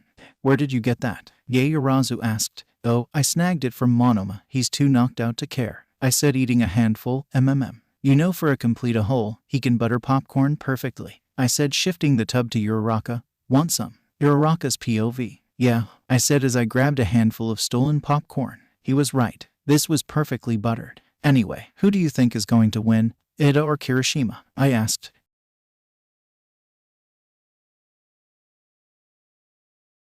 It's literally a battle of an unstoppable force, being Ida, and an immovable object, that being Kirishima. The difference is that Kirishima's quirk gets weaker the more he gets hit while using it. He explained, so just watch and see. He said, eating more popcorn. I nodded and turned my attention back to center stage. Midnight started the battle and Kirishima immediately hardened his body and braced himself. While Ida rushed towards him delivering a kick to his arms, he skidded back but didn't waver. However, Ida just kept coming at Kirishima, delivering kick after kick, while Kirishima blocked each and every attack. It seemed to go on forever, until, I surrender, we'll be here forever, Kirishima said, as Ida stopped his onslaught. Midnight declared that Kirishima forfeited and that Ida was the winner. The irresistible force paradox is always a fun one, Midoriya said. The era what now? I asked as he laughed. The irresistible force paradox, or in simpler words, what happens when an unstoppable force meets an immovable object.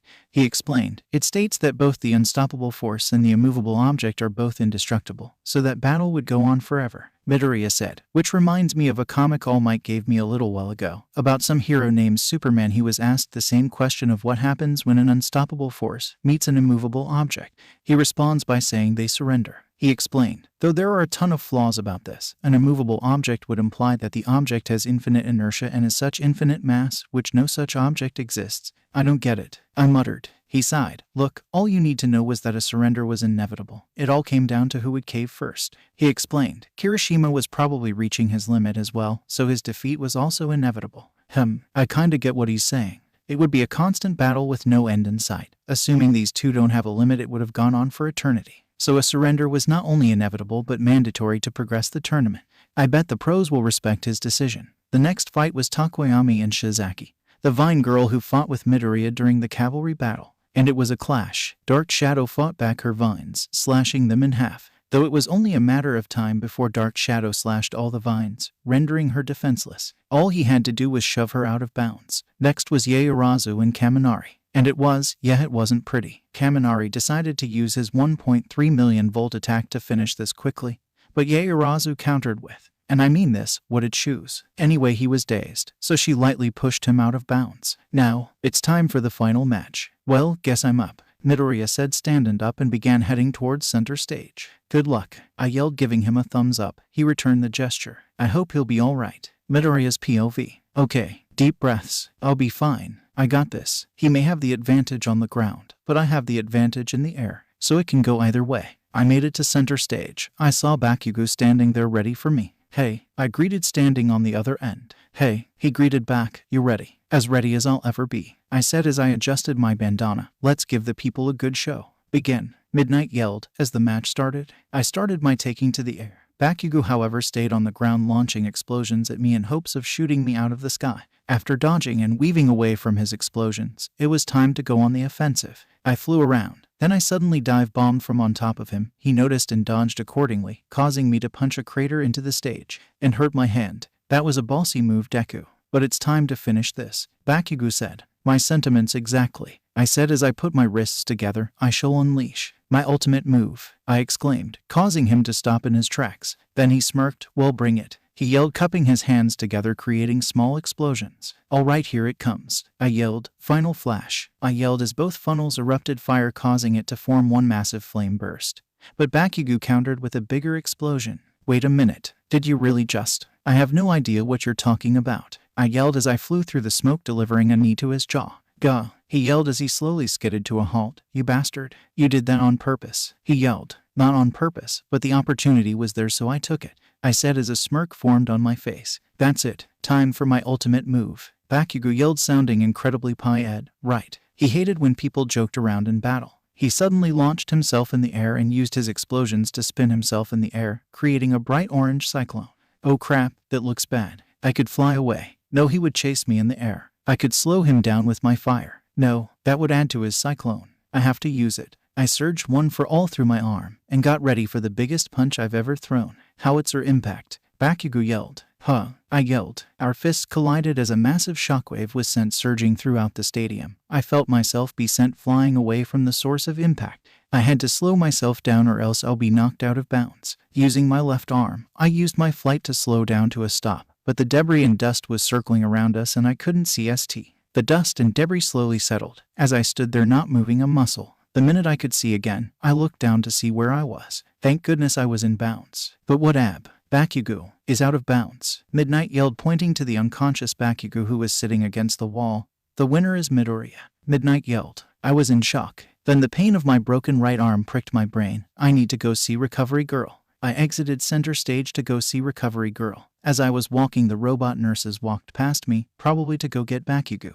Anyway, I made it to Recovery Girl's office. I knocked on the door and walked in. Hey, Recovery Gay. She sighed loudly. Fine, sit on the bed, she said as I did as told. After a quick kiss and a quick stamina healing pellet, I headed back to the spectator seats. Midoriya, you won, Uraraka exclaimed. That was crazy. You two destroyed everything, Kirishima exclaimed. Well, Bakugo did all the work on that department, I commented. Then my eyes widened in realization. Hey, I'm fighting Yaoyorozu next, I said. That is right, Yaoyorozu muttered. Well, I expect a good battle, I said. She blinked a few times before smiling back. Well, I won't disappoint. Then the air got warmer and more tense. Bakugo walked over to the spectator seats. Everyone looked afraid. However, he's just brooding. Good match, Bakugo, I said, extending my hand. He looked at it for a few seconds, then shook it. I should have known you would have done a cheap trick like that, he commented. Cheap trick are such strong words. I like to call that a tactical ruse, I said with a big smirk on my face. Well, wipe that st-eating grin off your face. You still have a long way to go, Bakugo said, sitting back down. I won't let you down, I muttered as I headed back down to my own seat. I know, he muttered as well. Then Kirishima started tearing up. So manly, he exclaimed. I decided to ignore his comment, while Cementos was busy fixing the shattered stage. This might take a while. Uraraka's POV. Cementos has finished rebuilding the stage. Now it was time for Todoroki and I to face off. I'm terrified. He's arguably the most powerful student in Class 1A. And on top of that, he's determined to get to the finals to fight Midoriya. So he'll just steamroll me so he can advance. No confidence. I can do this. I just have to touch him once, right? So what, he can keep me at bay with his ice attacks. So what, all he needs to do win is freeze me so I can't move. Todoroki. More like to do no Kai. Okay, this isn't working. I made it to center stage, and Todoroki was standing across from me. Sorry about this, he muttered. Okay, that didn't calm my nerves in any way, shape, or form. Yeah, why you will be sorry, I yelled, as he stared at me in a confused fashion. Nailed that trash talk. Midnight asked if we were ready. We both responded with yes, and the match started. Then I was immediately frozen. I was enveloped by a giant ice wall, and needless to say, it was extremely cold. I struggled and struggled and struggled, but I couldn't break free. Uraraka is unable to continue. Todoroki is the winner, Midnight said, as Todoroki used his fireside to melt the ice. So, don't apologize. That will make me feel worse, I said as I was finally freed from my ice prison. I was upset. No, not because I lost, but how easily I lost. What's worse is that Todoroki tried to apologize, like he didn't mean to beat me that easily. I sighed a frustrated breath. Mark my words, I will beat him. Midoriya's POV. Uraraka got beat. Badly. I mean, I'd be lying if I didn't say this was a bad matchup. Todoroki's quirk was just more suited for combat than hers. I just hope she won't be too crushed by this outcome. Anyway, the next match started with Kendo and Shinso, and he did the same thing he did to Ashido. Kendo stepped out of bounds and didn't know how she did that. Well, it's gonna be Todoroki versus Todoroki in the semifinals. Now it was time to see the match between Ada and Takoyami. Ada's speed versus Takoyami's range, Uraraka said, sitting down next to me. This'll be interesting. Oh, Uraraka, you're back, I said. She raised an eyebrow in confusion. Yeah, why wouldn't I be? She asked. I would have probed, but I saw a silent determination in her eyes. She knows she lost badly, and wants to not lose again. I like that. Nothing at all, I said as I glanced towards the stage. Oh, it's starting, I said as I diverted all my attention to the battle. Like Uraraka said, Takoyami has long range with his dark shadow, but at the cost of him not being strong suited for close combat, a range Ada excels in, so Takoyami's best bet is to keep him at bay and try to shove him out of bounds. His blinding speed was enough to keep dark shadow off of him and getting close to Takoyami. He pulled back for a kick but was blocked by Takoyami's dark shadow. Then Ida's engine calf's exhaust started emitting blue fire. RECIPRO burst. Ada yelled as his kick was given the extra strength it needed to knock Takoyami back a few meters. It also gave Ada the massive speed boost he needed to rush over to Takoyami, grip the collar of his clothes and shove him out of bounds. Takoyami is out of bounds. Ada is the winner, Midnight said. I stood up and stretched. Well, looks like I'm up. See you guys later, I said as I headed back downstairs to center stage. Yaoyorozu was already there, and it didn't take a detective to know that she was nervous. Hey, you okay? I asked. Oh, I'm fine, she said. Great, the match is gonna start soon, I said as I stood a few meters away from her. Midnight asked if we were ready. We both said yes, and then the match begun. I wasted no time and rushed towards her. She reacted quickly and created a shield on her arm. Going on the defensive, I asked as I jumped onto her shield. Then let's see how well you do against an opponent in the air, I asked as I launched myself off the shield and started to fly. Her choice of action was to use cannons in hopes of shooting me out of the sky. I dived onto one of them. Cannons, huh? I mean, it'll work, but you should use something more efficient, I asked as I flew away before she could fire at me. Get back here, she yelled. You sure? I asked while flying around. She shot another shot at me. Get down here and fight me. Well, if you insist, I said as I flew back down onto the ground and rushed her. She created another shield and a bat to hit me with. I was a few feet away as she pulled back to swing. Then I stopped and blasted her with fire. She blocked with her shield, giving me just enough time to wrap my arms around her and take her to the skies. You left yourself wide open, I yelled as I started to dove back down towards the stage at blinding speed. She screamed in fear and closed her eyes. The audience gasped at my move. Then I suddenly turned completely around and landed near the edge of the stage, using my quirk to slow down. Huh? She asked. You shouldn't have gotten distracted, I said as I tossed her out of bounds. Yaoyorozu is out of bounds. Midoriya wins, Midnight yelled. I extended my hand out to Yaoyorozu. So, what did you learn? I asked. I'll learn, she asked, as she took my hand to help her stand back up. Yeah, you could have very easily beat me, but you didn't, so where did you think you went wrong? I asked. You told me to make faster weapons, she said. Ding ding ding. Look, those cannons are powerful and all that, but they're extremely slow and are hard to maneuver. Even if you lead your shot, it'll be hard to hit when you're dealing with a flying enemy, I explained. Oh, and one more thing you should know. What is that? She asked. Never lose focus, I said. During the final attack, you didn't try to break free of my grip. It was hard to hold onto you and fly with my palms facing down at the same time. You could have very easily broken out and knocked me away, I explained. So, you did all that on purpose? She asked. Well, I could have won very easily, but that wouldn't have been fun. Besides, this might help you in the long run. There are many different people with many different quirks, I said, turning around. Who knows? You might fight a villain who specializes in flying or grapples. If so, then remember this match, I said as headed back up the steps. I'm hungry. Maybe grabbing a snack won't hurt. Uraraka's POV. Oh, Yaoyorozu, you're back, I greeted as she sat back down and pulled out her dictionary that she always kept with her. A catapult. No, it suffers the same drawbacks as the cannon. A bow and arrow. That could work actually, she muttered. Is something wrong? I asked. She snapped her attention from the dictionary and looked at me. Oh, no, nothing is wrong. I'm just researching better methods of dealing with flying opponents, she explained as she flipped to the next page. Midoriya gave me some advice when it came to opponents who can both fly and grapple, so I'm doing more research on more effective means to defeat them. Makes sense. Oh, it's starting, I said as Todoroki and Shinso stood face to face. Once Midnight started the battle, Todoroki used his quirk to freeze his mouth shut. Why would he do that? I asked. Because his quirk relies on speaking, Ashido said. I remember he asked me a question during the battle. I answered thinking nothing of it. Then everything was black and faded. Like I was in a bad dream. I could still see what was happening, but I couldn't control my body as I stepped out of bounds, she explained. Creepy, I muttered. You're telling me. Anyway, seems Todoroki noticed and froze his mouth, but I didn't tell him about it, Ashido said. It was probably Kendo then, I said. It had to be. The battle was a rough one. Todoroki rushed towards him while sending waves of ice towards him. Shinso dodged well, but Todoroki placed his right hand on his shoulder, freezing him and rendering him immobile.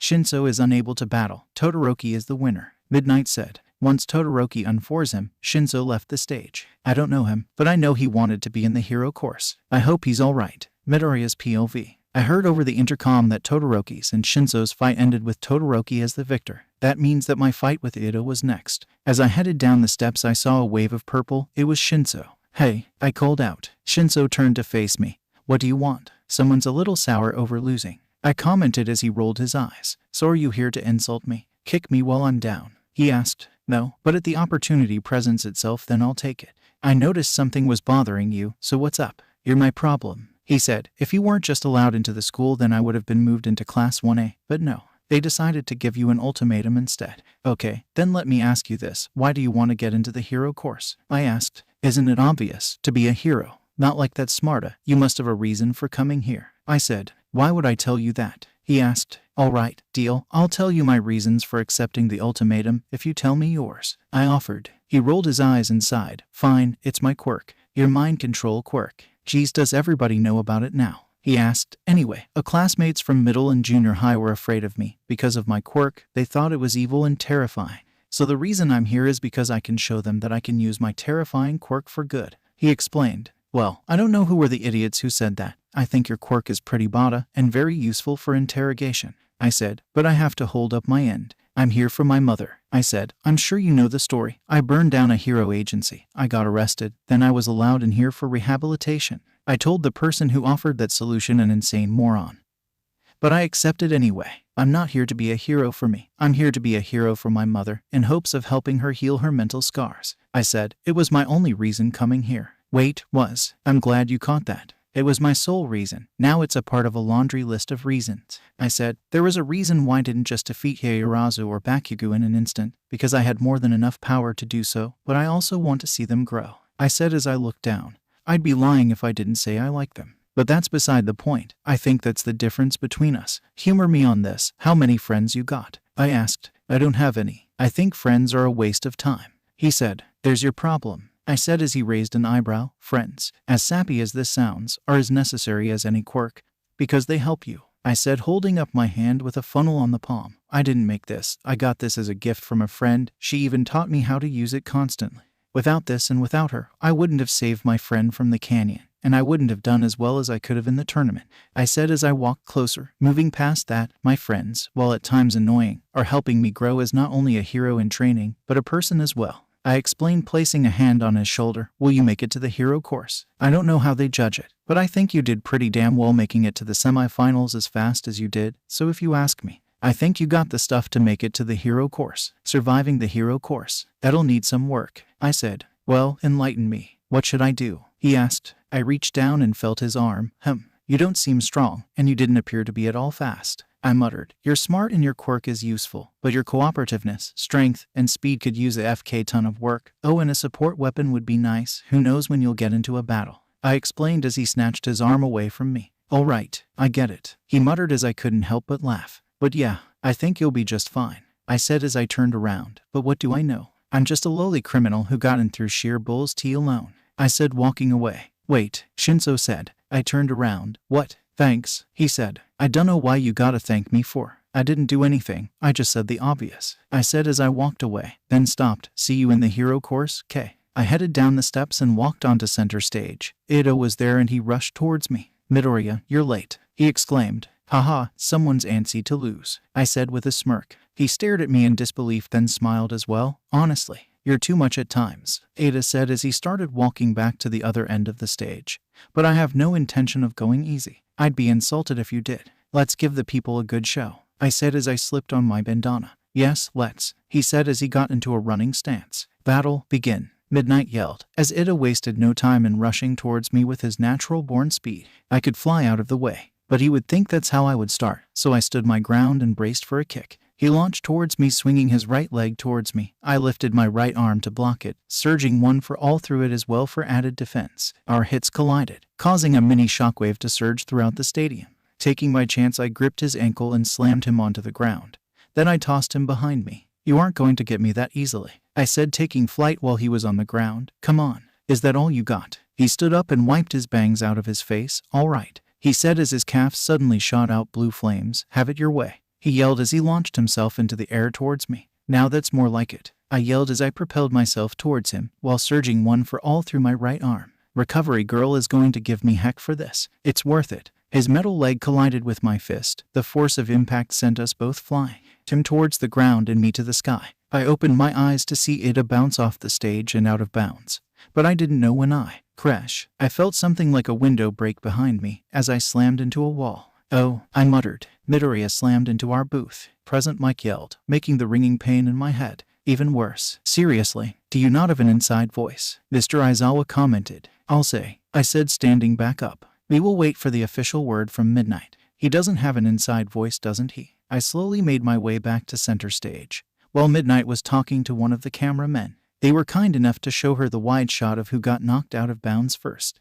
Okay, she said as she took the stage. After review, it's been shown that Ada was knocked out of bounds first. That makes Midoriya the winner. I never felt so undeserving of a win in my life. Congratulations, Midoriya, Ada said, walking over to shake my hand. Oh, thank you, Ada, I said, shaking his hand with my left. Once that was over, I went to see Recovery Girl. How did this even happen? She asked as she took a pair of tweezers and started picking the shards of glass stuck in my back. I used one for LL and slammed into the booth, I explained as she picked out the remaining glass shards. Well, luckily all of them missed your spine. As for your arm, she said as she gave me another healing kiss. After the tournament I won't heal your self-inflicted injuries. Got it, she yelled. Honestly, with 2 quirks you'd think you wouldn't use the self-destructive one so much, she muttered. All right, I got it, I said as I consumed my stamina tablet and headed out. My match started as soon as Cementos rebuilt the stage after my fight with Ida, so I decided to finally make use of the resting rooms for the combatants. Then the air felt warmer. I stopped dead in my tracks when a gigantic man with fire erupting from his face walked up the steps. Endeavor. Oh, it's you, he said, looking at me. You're the son of the woman my wife is spending time with. Yes, though wife is a bit of a stretch, more of person you used for your benefit.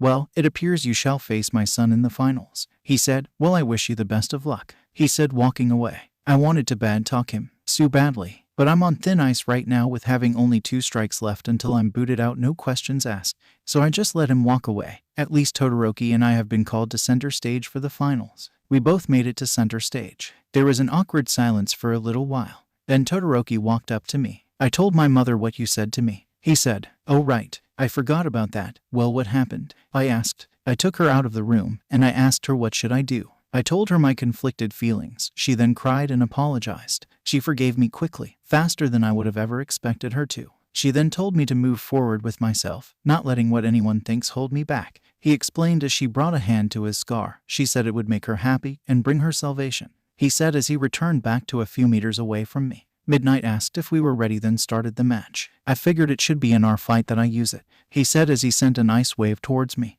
I jumped out of the way and took to the skies. It should be you who sees my left side, he said as he sent a wave of fire aimed towards me. I chuckled as I aimed my fire towards his blast.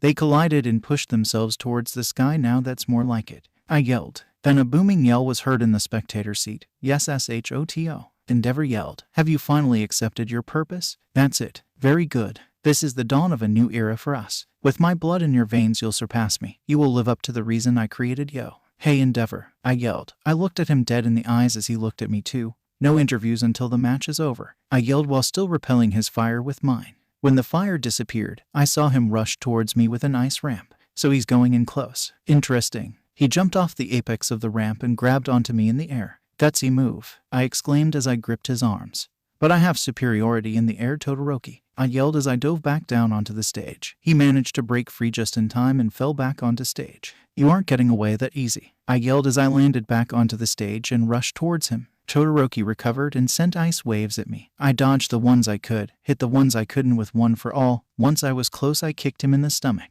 He was shaken up by the hit, but he quickly recovered, gripped my wrist and slammed me onto the ground. Once I made contact with the ground, I bounced upward, leaving me open with a well-executed axe kick. I could feel the stage shattering below me, but I wasn't done. Not by a long shot. I gripped his ankle and flipped him onto his back. I sprang up and rushed towards him, delivering a swift kick to his abdomen. The force knocked him away a few meters. That all you got? I asked, cracking my back. One fire blast, a few ice waves, and one good kick. Come on, show me what you got, I yelled as he slowly got back up. All right, Todoroki muttered as each side flared up. Let's finish this, he yelled as a gigantic wave of ice came rushing towards me. I have no choice. I surged one for all through my right leg as I hopped over the ice wave and headed towards him. His fire then melted all of the ice and turned it into an obscene amount of steam, and sent a massive fire blast towards me. I punched towards him, sending a massive shockwave towards him as my vision was enveloped in bright orange. It also didn't help that I was blown away by a massive explosion.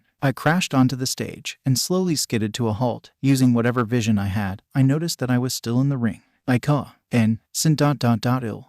Idori is un. My eyes shot open as I started to move my body. I'm not finished yet, I muttered, regaining control over my body. Midoriya, Yuka, I'm an NGK, I said as I felt something rush and shoot out of my mouth. It was blood. I'm not giving up, I yelled as I started to crawl towards Todoroki. I can't give up, I yelled using whatever strength I had left. Then something pink started swirling around me. I won't. Jiv. Uraraka's POV. Midoriya has been knocked out by Midnight's Quirk. He was dragged away by a stretched, while Todoroki was declared the winner. There was a brief intermission for Recovery Girl to tend to Midoriya. I stood up. Uraraka, where are you going? Basui asked. Where do you think? I'm going to see Midoriya, I said as I walked away towards Recovery Girl's office. Once I was there I knocked, then opened the door. Midoriya was laying on the bed with a green-haired woman and a blonde-haired man standing beside him. He was still unconscious. Oh, hello sir and ma'am, I greeted. Will Midoriya be all right? I asked. Yes, his arms will have slight scarring, but he should get better soon. Recovery Girl explained as I exhaled a breath of relief. He should rest, though he will miss the rewards ceremony. Speaking of which, you should go. The blonde man said. We'll watch over him. Why yes sir, I said as I hastily exited the room. I am sure he'll be fine. He'll be fine tomorrow, smiling and making sarcastic comments tomorrow. I headed down to the award ceremony. Todoroki stood at the top, while there was an empty second-place podium, and Shinso stood on the third-place podium alone. Ada has to leave. His brother is in the hospital after a run-in with the hero killer. The person presenting the awards is none other than All Might. He jumped from the top of the stadium and landed in front of the podiums. He started with third place. He gave Shinso the medal and gave him a hug.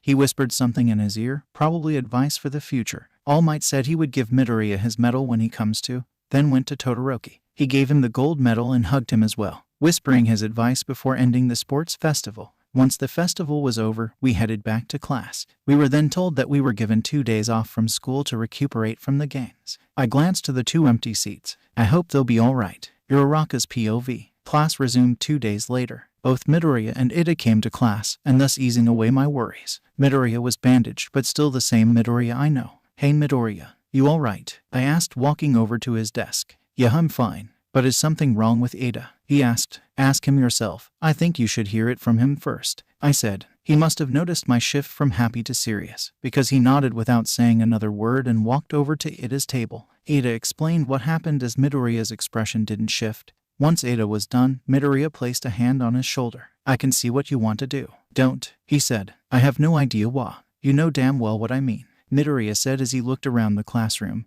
Then at the clock, we'll talk after lunch, he said as he headed back to his seat. Class started as Mr. Aizawa came in to tell us about internships. He told us that internships have been extended to first years. After that explanation, Mr. Aizawa flashed the students who got offers. Todoroki was first with 40-21 offers. Ida was second with 25-40. Bakugo was third with 11-23 offers. Yaoyorozu was fourth with 756. I was fifth with 98 offers. And the list goes on. But there was something wrong about this list. Midoriya didn't have any offers. Huh, I didn't get any. Midoriya commented. Oh well, that's how it is, he said nonchalantly. But how? He got second place. Yet no one gave him a single offer. Anyway, Mr. Aizawa gave us the whole period to think of our hero names, with Midnight coming in to give the final say. I had one in mind already, but I felt my phone buzz. Class went on as everyone made and shared their names. I decided on Uravity, a mix of Uraraka and Gravity. As everyone shared their names. Everyone except Midoriya. Class was almost over and Mr. Aizawa gave us a list of offers for those who didn't get any, so they can experience working for an agency.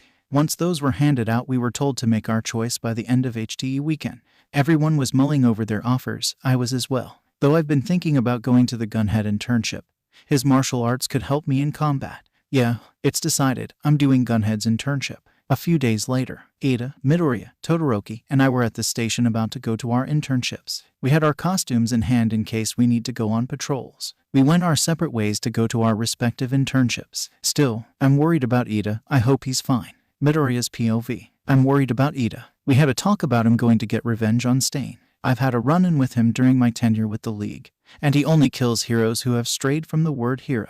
So if Ada goes after Stain, and Delcares he'll defeat him for his brother, then Stain will kill him. I can't let that happen. My internship was with All Might's old teacher, Gran Torino. Needless to say, he helped me astronomically. He helped me realize that I need to regulate One for All's power. That realization allowed me to use One for All as a strength and speed buff. I shall call it Full Cowling. After a few days of honing Full Cowling, Gran Torino and I went on a patrol. Then, as if the universe has it out for me, a Namu charged into the train and ripped out the side of it. Gran Torino kicked the Namu out and told me to stay here to protect the civilians. I stayed put for a little while. Then I saw a fire happen across town. Staying here won't accomplish ST. I have to go in and help. I activated Full Cowling and rushed towards the fire. Once I got there, 2 other Nomas were wreaking havoc across the area. Many pros were both fighting them off and trying to control the fire. Where the hell are you, Tenya? Manuel, the guy Ada's interning for, yelled, directing the water at the fire. Wait, Ada isn't with him, but how can Tha know? Don't tell me. That F King. Gah. The minute I find him, I'm slapping his sorry face. I ran off to some direction in hopes of finding Ada. Stain is a killer who sticks to the shadows, so there is no way he's at the fire area with all the chaos. If anything, he should be in an alleyway somewhere not far from here probably. I rushed through alleyways, glancing down others while running. Come on, where is he? There he is. Stain, I yelled as I kicked off walls. Who, he said before I punched him in the face, knocking him back a few meters. Long time no see, I said as I stood ahead of Ada. And Native. And you. Why the FK would you go after Stain when I specifically told you not to? I yelled. He just laid limp there. He got you with his quirk too. I asked as I pinched the bridge of my nose. What's your blood types? My blood type is B, Native said. I'm type A, Ada muttered. Okay, Ada will be released first. Then you, Native, I said as I pulled out my phone and sent a message with just my location. I should put more, but I have a killer I need to deal with. Stain reeled from the punch and stood up to see me. You. Yup, I'm here, and I'm here to take you down and take my friend and Ada away from you, I said, getting ready to fight. So you'll stand in my way again? He asked, taking his sword. I let you go out of the fact that you were a kid, but now I see that you're as far from being a hero as he is. He said. Heh, funny you should mention that, I said as I rushed towards him. I've never claimed to be a hero yet, I said as I stopped before his sword and breath fire on him. But one thing is for certain, I said, kicking him away while he WSA dazed by the embers. I won't let you kill my friend. And Native too. Stain shook the embers out of his face and picked up her sword. All right then, he said as he rushed towards me. I won't let you go this time. He charged towards me as I dodged out of the way of his swing. I then kicked off the wall and landed a punch on his head. Seems you've gotten a bit stronger since our first encounter, he said as he gripped the collar of my costume and slammed me onto the wall with his sword on my neck. But not strong, Ino. Midoriya, a familiar voice yelled as a wave of fire was sent towards Stain. He jumped out of the way, saving himself from the burns. Todoroki. Heh, I'm glad one of you jerks came, I commented as he scoffed. Well, had you sent something other than your location, more help would have come. Then Stain launched from his flagpole towards Todoroki. Wait, he's focused on Todoroki. I can nail him. I charged up full cowling and jumped towards Stain, getting ready to punch. Stain stopped right before my punch could make contact. Before I could react, he took his sword and with blinding speed severed my arm. The entirety of my forearm was sliced off and landed limply on the ground. AGH, I yelled as I landed face first into the wall. Before I could move again, Stain licked my blood off his sword, rendering me immobile. My blood type is O, but now Todoroki is alone. Midoriya, Todoroki and Ida yelled as Todoroki sent a wave of ice towards Stain. Are you okay? Todoroki asked. My F-King arm has been severed, I yelled as the pain made me lose all rationality, causing my anger to explode. FK, hang tight, the pros will be here in any minute, Todoroki yelled as he sent waves of ice and fire towards Stain. But his agility is helping him dodge Todoroki's attacks. Blood was pouring out of my arm. Even if I regain mobility, how will I deal with the blood situation? Todoroki, freeze my wound, I muttered. Why? Just F-King do it. I'm of no use if I pass out from blood loss, I yelled as I started to feel a bit dizzy. Todoroki nodded and sent more ice waves towards him, all the while making his way towards me. He kneeled down and froze my wound. That'll at least keep the blood contained. Todoroki then went back to keeping Stain at bay. Then I felt a tingle in my body. I'm slowly regaining control. I glanced towards Ida. I can see him drag his fingers across the ground. He's regaining movement as well. Stain rushed forwards and slashed Todoroki's ice barrier to pieces. He then rushed in to slash at him and stop his movement. Come on, just a little mo, I'm good. I stood up and jumped in front of Todoroki again, blocking his blade with my left arm. Not only did he sever my left arm, but he also managed to slash my left eye. Midoriya, Todoroki yelled as I gripped my arm wound. I'm RECIPRO burst. Ada yelled as he launched himself in front of Stain's sword, breaking it in two. Ada then kicked Stain out of the way. Ada, you're fine, I said as blood started to pour from my wound. Here, hold still, you stupid F-King idiot, Todoroki muttered as he froze my other arm wound. Why the FK would you do that? You lost both your F-King arms, Todoroki yelled. I didn't respond. There was nothing to say. There was nothing I could say. Midoriya, Todoroki, this has nothing to do with you, I apologize. Ada said. Nothing to do with us. Who the FK do you think we are? Complete strangers, I asked as I growled. I'll yell at you later. We need to take him down and get Native out of here. The fight continued. As time went on, Stain got more and more desperate and hasty. He's determined to kill Ida and Native before the pros get here. Todoroki used his fire and ice to keep him at bay,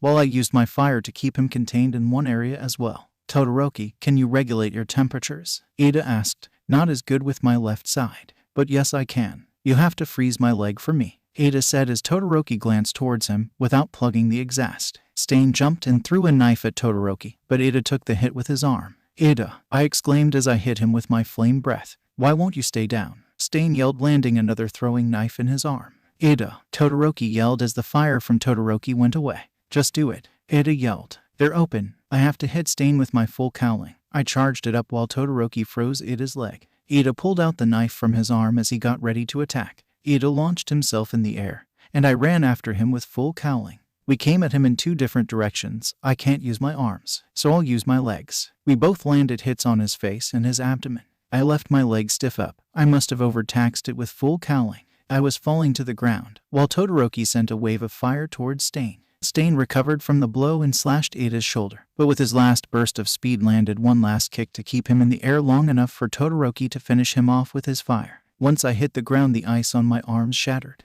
Midoriya, Todoroki yelled, rushing towards me. Everything was blurry. Huh, I muttered as my eyes started to open. What happened? I asked as I sat up. Midoriya, Ida yelled, rushing towards me. You're all right. So the Stain fight wasn't a dream? I asked as I looked at my bandaged arms, and I felt my left eye also bandaged. No, it wasn't, Todoroki said. Stain was captured, but yeah, I lost my arms. I shouldn't have been so cocky and gung-ho about that battle. I could have very easily just blew fire at him and not have lost my arms. Ida tensed up for a bit before bowing. Midoriya, I'm so sorry, he exclaimed. You told me not to go get revenge on Stain, but I didn't listen. I don't deserve your forgiveness or to call myself a hero, he muttered. I extended my right arm. He looked at me with wide eyes. I would slap you if I could, I muttered. I was about to yell at Ida, but then the door opened. Manuel, Ida's mentor, entered the room, and Gran Torino entered as well. You, Gran Torino yelled, rushing towards me. I could yell at you for days about this. What the hell were you thinking? He asked, then stopped himself. But before I do, there's someone I'd like you to meet, Gran Torino said as the chief of police and Hasu entered the room. Oh great. The chief of police explained what we did. We used our quirks against the hero killer, which is a problem. Apparently it's against the law to use our quirks against people if we aren't certified heroes, even if that person happens to be the hero killer. He said that because of that we and our supervisors would face harsh consequences because of that act. Now wait a minute, Todoroki muttered. If Ida had not stepped in, Native would have been murdered, and if not for Midoriya, both of them would be dead.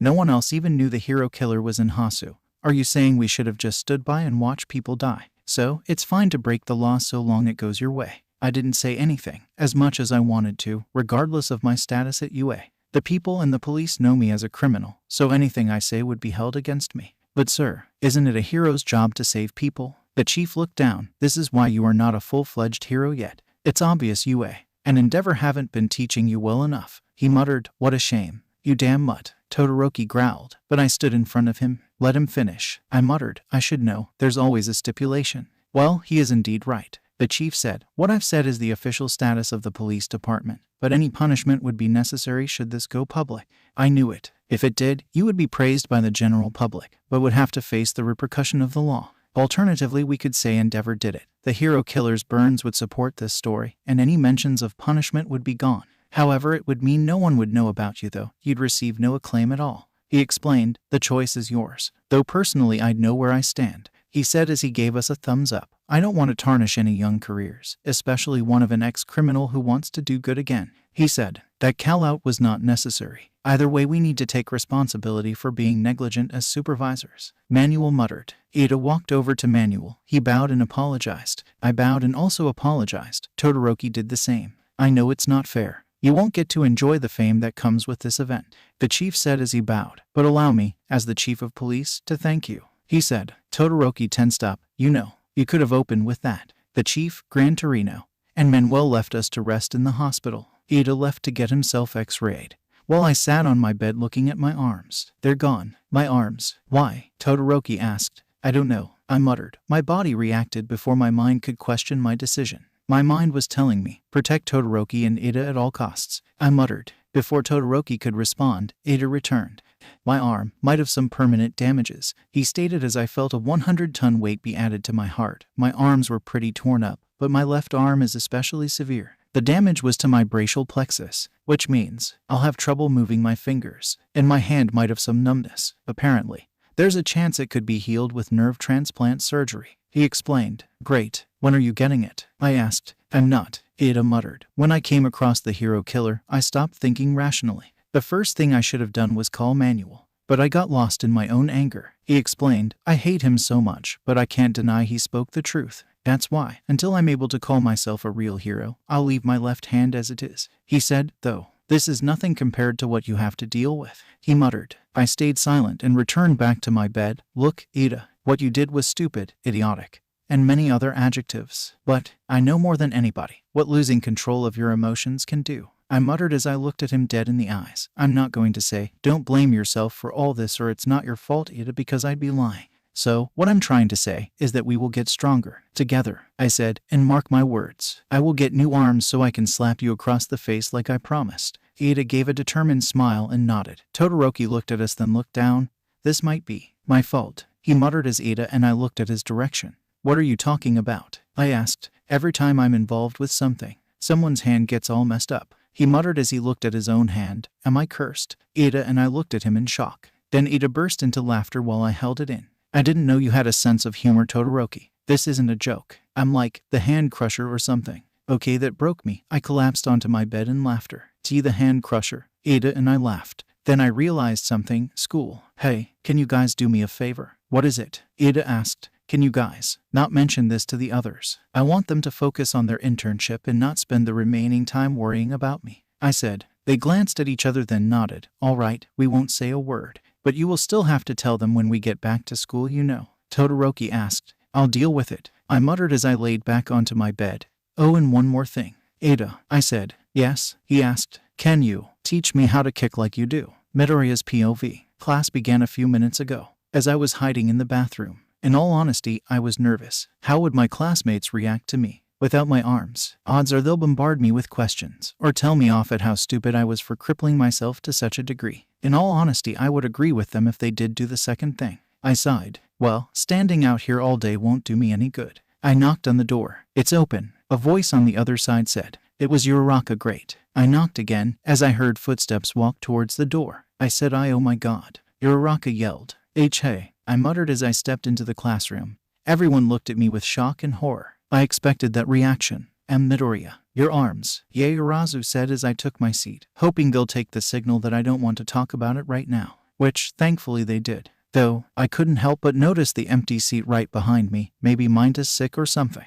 Well, no point in worrying about it now. Class went on quiet and awkwardly. The teachers made an honest attempt at teaching. But the bombshell of me not having my arms threw everything out of the loop. Soon we got to hero studies. The class I was the least prepared for. All Might rushed to me inspecting my arms. I told him it was fine. He didn't believe that. Anyway, we got to our exercise. A race to see who could get to the civilian the fastest. I was asked by everyone if I would like to not participate. Don't you dare treat me like an invalid, I said as I stretched and got ready. My group was up first. Yo, Midoriya, are you sure you're up for this? Zero asked. Yeah, you can bow out if you want, Ashido said. I said, don't treat me like an invalid. In fact, I think you guys need a handicap, I said as I asked Ida to take off my bandana and funnel. Now it's a fair race. How is that fair? Zero asked. You just made it so you'd lose guaranteed. Don't get ahead of yourself, Zero, because remember, I didn't just run around doing community service during my internship, I said as I looked at Ida,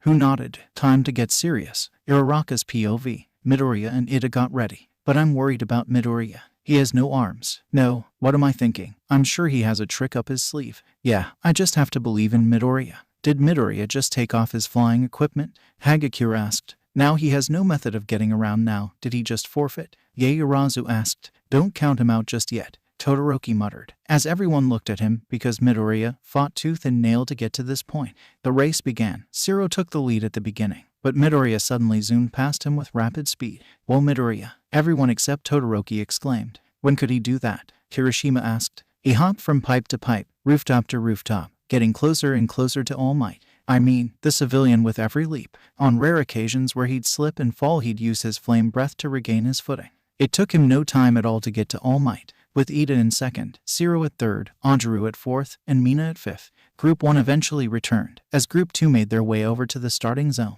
Midoriya, how did you do that? Ashido asked. He hummed, like I said. Don't treat me like an invalid, he said. Losing my arms is just a temporary setback, he muttered as he sat back down. Oh, and Zero. Yeah, he asked. Let this be a lesson. Never underestimate your opponents. Though your surprised face was absolutely priceless. The rounds went by fast. When it was my turn, I used my zero gravity to float over to All Might. Asui took the win, but I took a close second.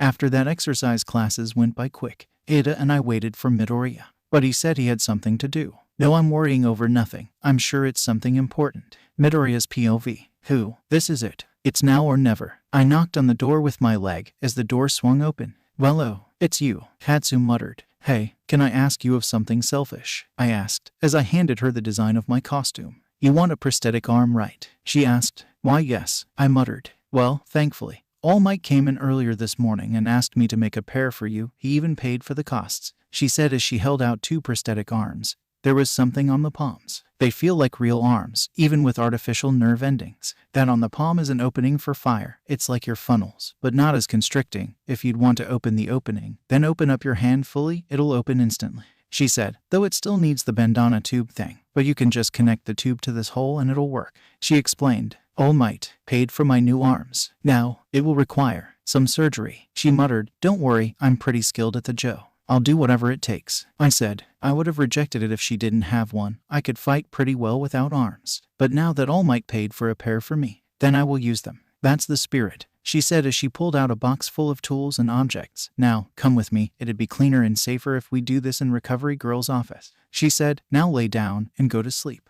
This won't be long. NGGH, I moaned. Oh, you're awake, she said as she helped me sit up. The operation went without a hitch. You might feel a little lightheaded from the amount of blood that exited, but it's nothing to worry about, she said as I looked at my new arms. They were black with green flames. They fit my costume perfectly. They are pretty state-of-the-art. If I do say so myself, it should move and feel like a Enromal R, she said as I pulled her into a hug. Thank you for everything, I said. She tensed up, then returned the hug. Don't worry about it. Just take care of baby number 29.5, she said. We proceeded to walk back to the support class. While we were walking, Hatsum proceeded to explain the ins and outs of the arms. Though the arms themselves are made of titanium, it might be a little bit heavy, but it turned they will be really hard to break and could take physical damage well. However, the inside is well insulated, meaning that while you use your flight you won't burn your artificial nerves. However, if you heat the outside of your arms, it'll burn. I didn't make that decision, by the way, she explained, so it was All Might's idea. I wonder why he would do that. Well, it's not that big a deal. I have my gloves, so it should be fine. Oh, and while they are entirely waterproof, you can detach the arms by simply twisting them to the right, she said, demonstrating that. They slid out of my arm with ease. So that's about it while I'm here. Is there anything else you need? No, well, if it isn't too much trouble. Inventing is never trouble. What do you need? I pointed towards my shoes that were placed on the side of the table. Can you somehow add iron soles to my shoes?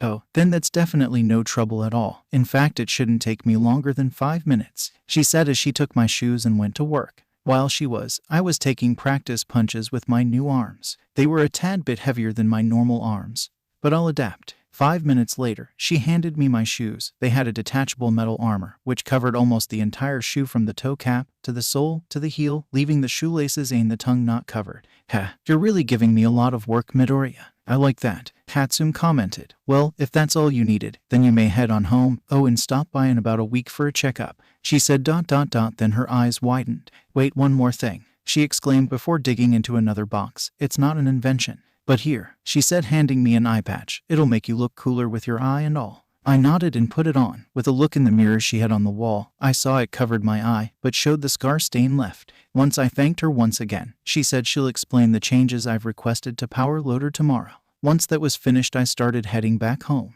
Wait, I should visit Mom. I'll bet she's worried sick about me. I made it to the mental hospital, and after brief hesitation, I entered her room. Hi, Mom, I stuttered as she saw what happened. The prosthetic arms. Izuku, what happened? She asked, pulling me into a hug. I rushed to protect a friend. Then this happened, but I'm fine, I said. She didn't seem convinced. Are you sure? Yes, I'm fine. See, I asked as I moved all 10 of my fingers, showing I can still move it normally. It took a little while, but I managed to convince her. All right, she said, but promise me you won't get hurt again, she pleaded. As much as I knew I couldn't promise anything, I promised anyway. The remainder of the visit was her asking about what happened. I of course had to lie. As much as I hated lying to my mother, I couldn't tell anyone or else I'll get in trouble, or most likely go to jail. After the visit I headed home, only for All Might to run up to me. Young Midoriya is home, he yelled as he reverted back to his base form. You've gotten your arms. Yeah, thank you by the way, I said. Well, think of it as a gift for not getting into trouble and doing well in the tournament. You may have a strike, but that because of grave circumstances. He said, however, you shouldn't rely on your arms for everything. All Might explained. I know, I have a plan for that, I said, as I began heading towards my room. You'll see soon enough. I could feel All Might grinning behind me. Well, rest up. The final exams are coming up. That's right. I should study before I go to bed. But first I should see if I could use one for all with my prosthetic arms. Hatsum said they had artificial nerves. So maybe. I surged one for all through my arms. I felt the power surge through my arms. Okay, I can still use it with my arms, thank goodness. Still, I should be careful. The last thing I want is to blow them up from the inside with my power. Alright, now that I know I can use one for all with my arms still, time to study. The next day, I stood in front of the door, the only student still out of class. It's time. I knocked on the door. It's Midoriya, Uraraka said as I heard her get out of her seat and walk closer. Once I was certain she was directly on the other side, I opened the door. Midoriya, wait, who she asked as she saw my new arms. Yeah, Hatsum made these, I said, holding up my prosthetic arms. The rest of the class was up in arms over my new arms. It took Mr. Aizawa to shut them up. I see you got new upgrades. Well, take care of them, Mr. Aizawa said. Don't just throw those arms away like your old ones. Cold as always. But he has a point. I was too reckless, throwing all caution to the wind. With that mindset, I'll be more of a suicide bomber than a hero. Classes went by fast. Mr. Aizawa told us about the final exams coming up, and, like always, Kaminari and Nishido were freaking out. They begged Yaoyorozu to help them study, which she excitedly said yes. After that it was finally lunch. So Ada, can you still help me? I asked. With what? Uraraka asked. Midoriya wants to add kicking to his arsenal, Ada explained. And yes, we could do both training and studying.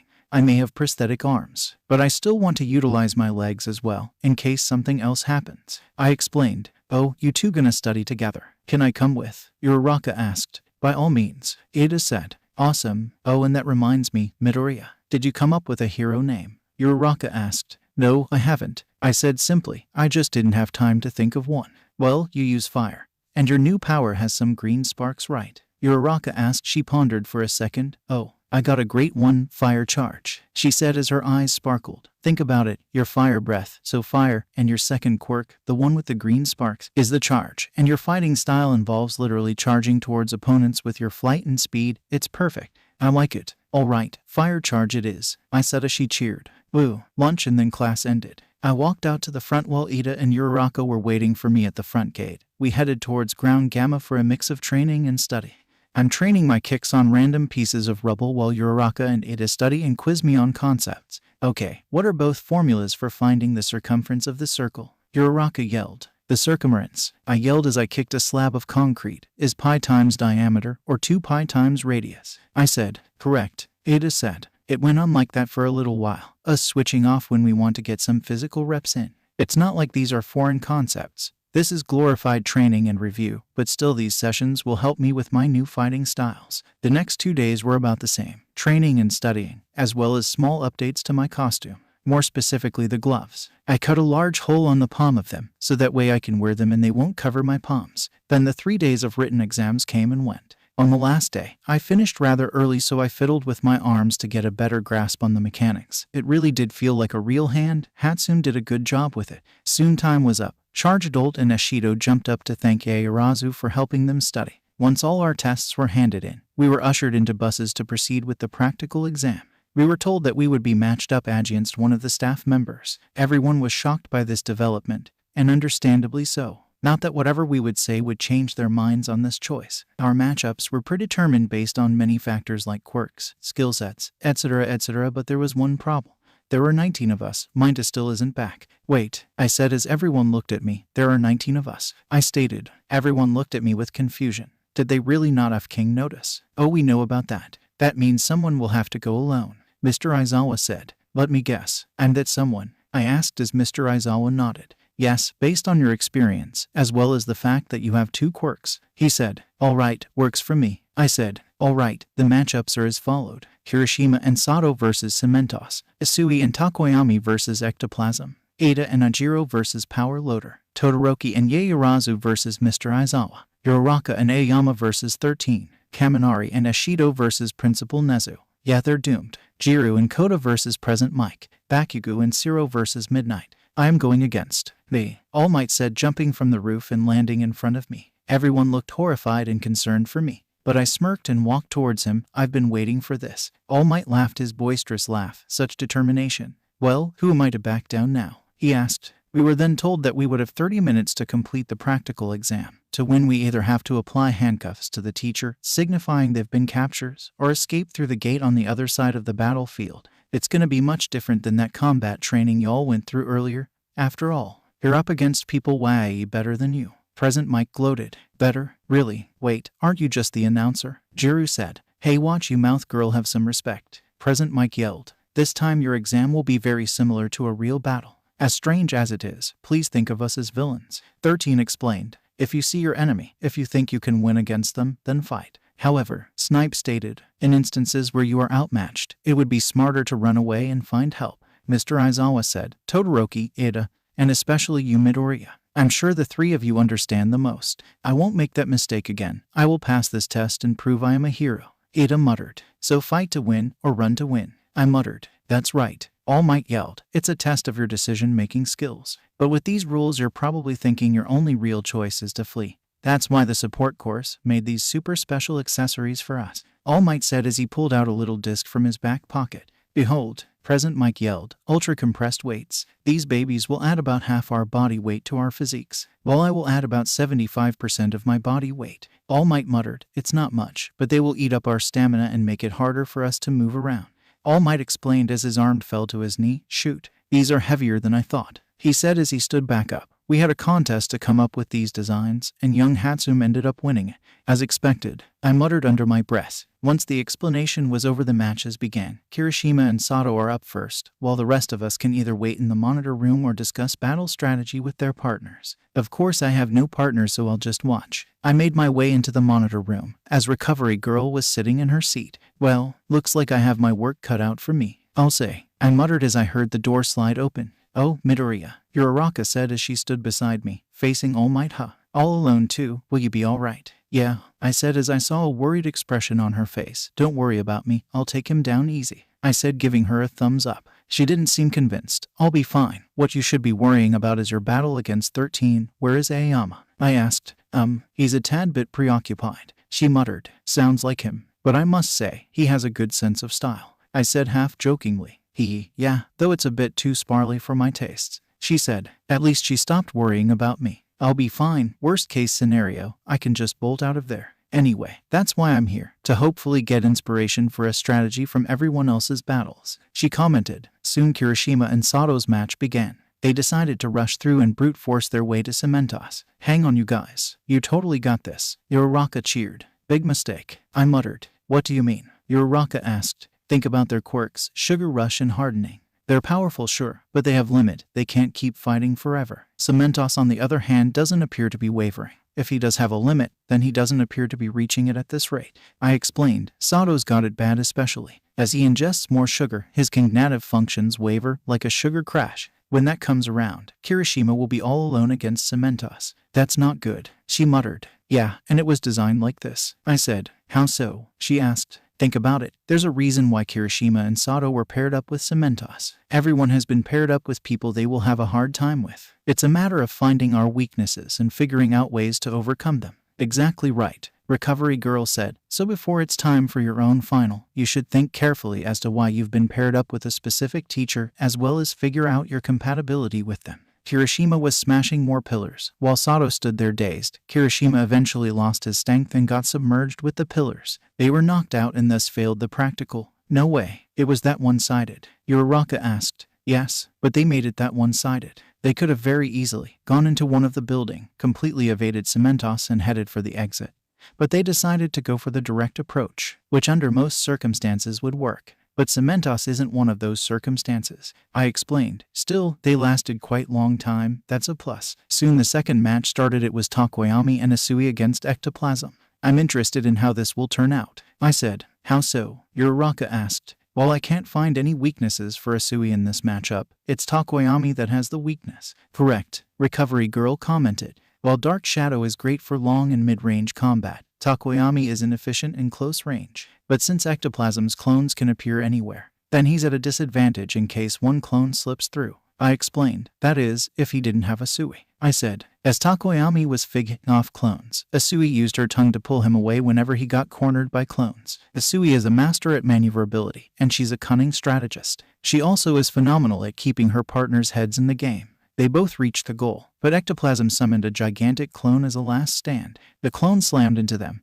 and thus constricted them. Their only option was to use Dark Shadow. Ectoplasm fought off Dark Shadow with ease. After a few swipes, Dark Shadow returned to Takoyami, probably to discuss strategy. Then Dark Shadow rushed towards Ectoplasm, and after a few exchanges, Ectoplasm has the handcuff on his peg leg. They passed. Impressive, I commented. That was awesome. Uraraka yelled as she gripped my shoulder. Did you see that? She yelled. I laughed at her excitement. Yes, and I am right next to you. You don't need to yell, I said. The next match was with Ida and Ajiro. At the start of the match, Ajiro hopped onto Ida's shoulders, and with his reciprocal burst, Ida sprinted to the exit, going so fast that the traps didn't react in time. Once they reached about halfway to the exit, Power Loader broke their only way to the exit. With quick thinking, Ida jumped in the air. Ajiro latched onto his leg and with a rapid spin, launched Ajiro towards the exit. Power Loader tried to grab Ajiro, stopping him from exiting the arena, but Ajiro used his tail to not only swat Power Loader away, but also launch off of him to sail to the exit. That was awesome. They're so cool, Uraraka gushed. Yeah, they are, though they should probably help Ida out of the ground, I said as I pointed to the screen where Ida was completely submerged in the ground. The next battle is Todoroki and Yaoyorozu against Mr. Aizawa. Hey, your match is up next. You should head on down to the waiting room, I said. Oh, you're right, see ya, she said as she left the room, leaving me alone with Recovery Girl. So, you are going to face All Might alone? She asked. Looks like you will be needing healing the most. I laughed at her comment. Probably, but not as much as you think, I said as I looked at the screen. I have some new tricks up my sleeve. Todoroki and Yaoyorozu's match with Mr. Aizawa was an interesting one. It started off with Yaoyorozu making these doll things, while Todoroki was constantly using his eyes. Once they stopped doing both, Yaoyorozu gripped the dolls and threw them at Mr. Aizawa. Once he batted them away, one of them opened to reveal a flash grenade. Light and smoke enveloped Mr. Aizawa, giving Todoroki and her a chance to escape. Mr. Aizawa recovered quickly, however, as he began to give chase one again. They were still in his field of vision, so he erased their quirks and began to give chase. As he started to catch up, Todoroki stood his ground and created a giant ice wall to separate themselves from Mr. Aizawa and the goal. Smart move. But how will they get past Mr. Aizawa? Ribbit. Oh, Asui, good job on your win. Thank you. And call me Tsu. Okay, and I think it has to do with that tape that's coming out. Yeah, I said. Most likely. As Tsu, that'll take a long time to get used to. She's also making a cloak and a catapult, she pointed out. I see her plan, I commented. That tape, the catapult, and the cloak. They're planning to use that cloak to get closer to Mr. Aizawa. He can't erase something he can't see, even if it's moving. So he'll have to get in close. I see. So when he gets closer to remove the cloak, the tape will ensnare Mr. Aizawa. We both said at the same time. Now let's see if they'll execute it properly. Yaoyorozu draped the cloak over her, Todoroki, and a dummy she made. They began walking away from Mr. Aizawa. He took the bait and ran after them. Mr. Aizawa utilized his capturing scarf to constrict the cloak. Once he got close, Yaoyorozu removed the cloak and reached for the catapult. She missed, giving Mr. Aizawa the chance to jump back. That move was in her favor as she pulled the lever, releasing the tape. Todoroki followed up by using his fire on the tape, causing Mr. Aizawa to be constricted by the tape, thus winning Yaoyorozu and Todoroki the match. Excellent, I said with a smile. Almost perfectly executed, but the moment where she missed worked out in the end. Next up was Uraraka and Aoyama's match. One thing led to another, and now both Uraraka and Aoyama were holding on for dear life as 13 was trying to suck them in with her quirk.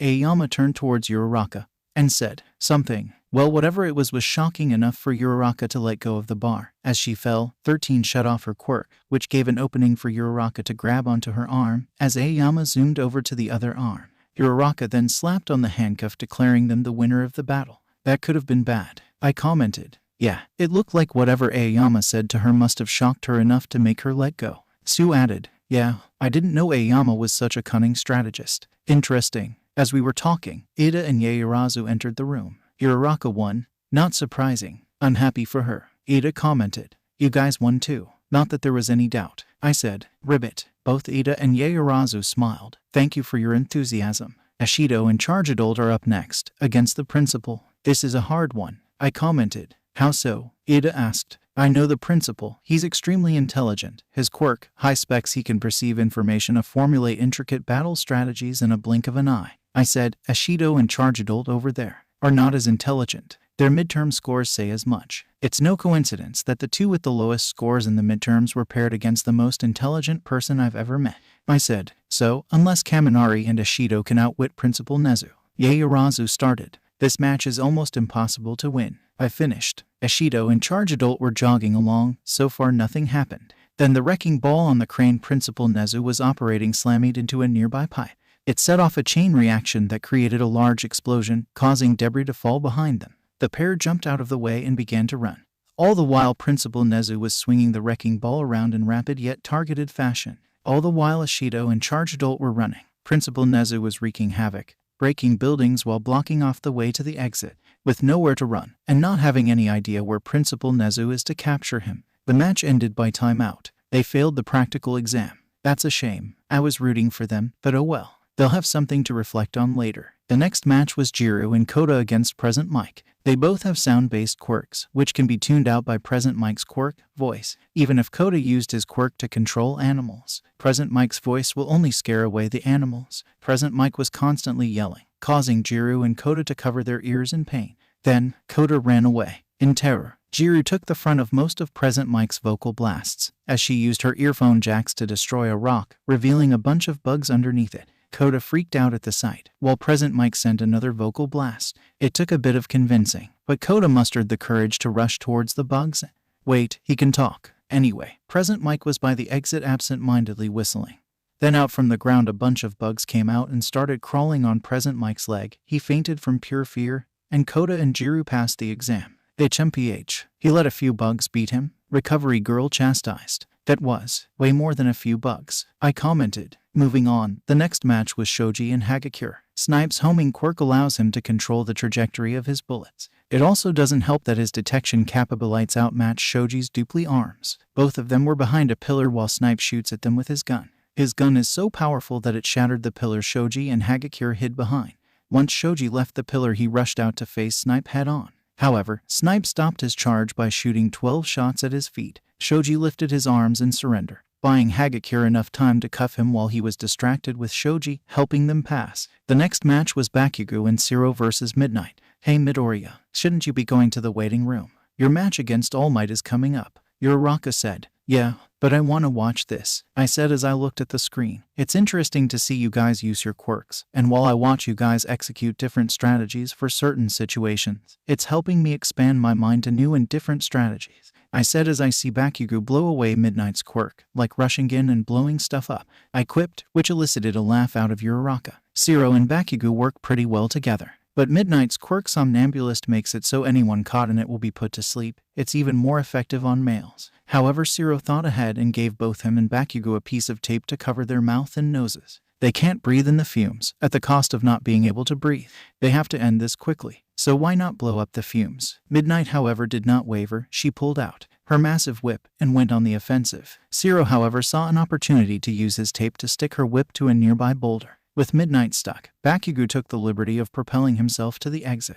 There is one more match. Welp, here I go, I muttered, heading towards the door. You can do it, Midoriya. Uraraka cheered. I looked towards her and gave her a thumbs up. See you at camp. Uraraka's POV. Hey, has the match started yet? Jiru asked as the remaining students, who aren't currently in Recovery Girl's office, entered the matcha room. Yes, it just started. Midoriya is running on the rooftops trying to avoid confrontation if he could. Ida explained. It was the smartest move. Even with All Might weighed down, it'll still be hard to fight him and win. He'll be fine. He's smart and powerful. He can beat All Might and pass the final. He said he would. All Might was looking around, then looked up. He jumped up to where Midoriya was standing, staring his opponent dead in the eyes. Midoriya started to slowly move to the edge of the building as All Might followed him. They didn't start battling. In fact, that we're talking. Hey Recovery Girl, is there a way for us to listen to what they are saying? Uraraka asked. I do believe there is. Give me just 1 second. Recovery Girl said as she started pushing buttons on the intercom. While she was doing that, she was whispering something. but she was probably muttering to herself. Okay, here we are. I will beat you, Midoriya muttered, and pass this test. He yelled as he fell backwards off the edge of the building. He put his bandana over his mouth as fire started to erupt from his palms, causing him to fly. Dastardly hero, you can't get away, All Might yelled as he leaped from the building and landed directly on Midoriya. He gripped the back of Midoriya's head and slammed him into the ground. You'll have to try better than that if you want to beat me, he yelled as he tossed him into a building, causing it to crumble on impact. I and everyone else tensed up on the impact. I could have felt it from in here. As all the rubble collapsed on top of him, it took him a few seconds to shake off the impact and stand back up. Oh, he muttered as he rolled his neck, resulting in a loud popping sound. All right, All Might, Midoriya said as he used his full cowling, as he called it. Time to get serious.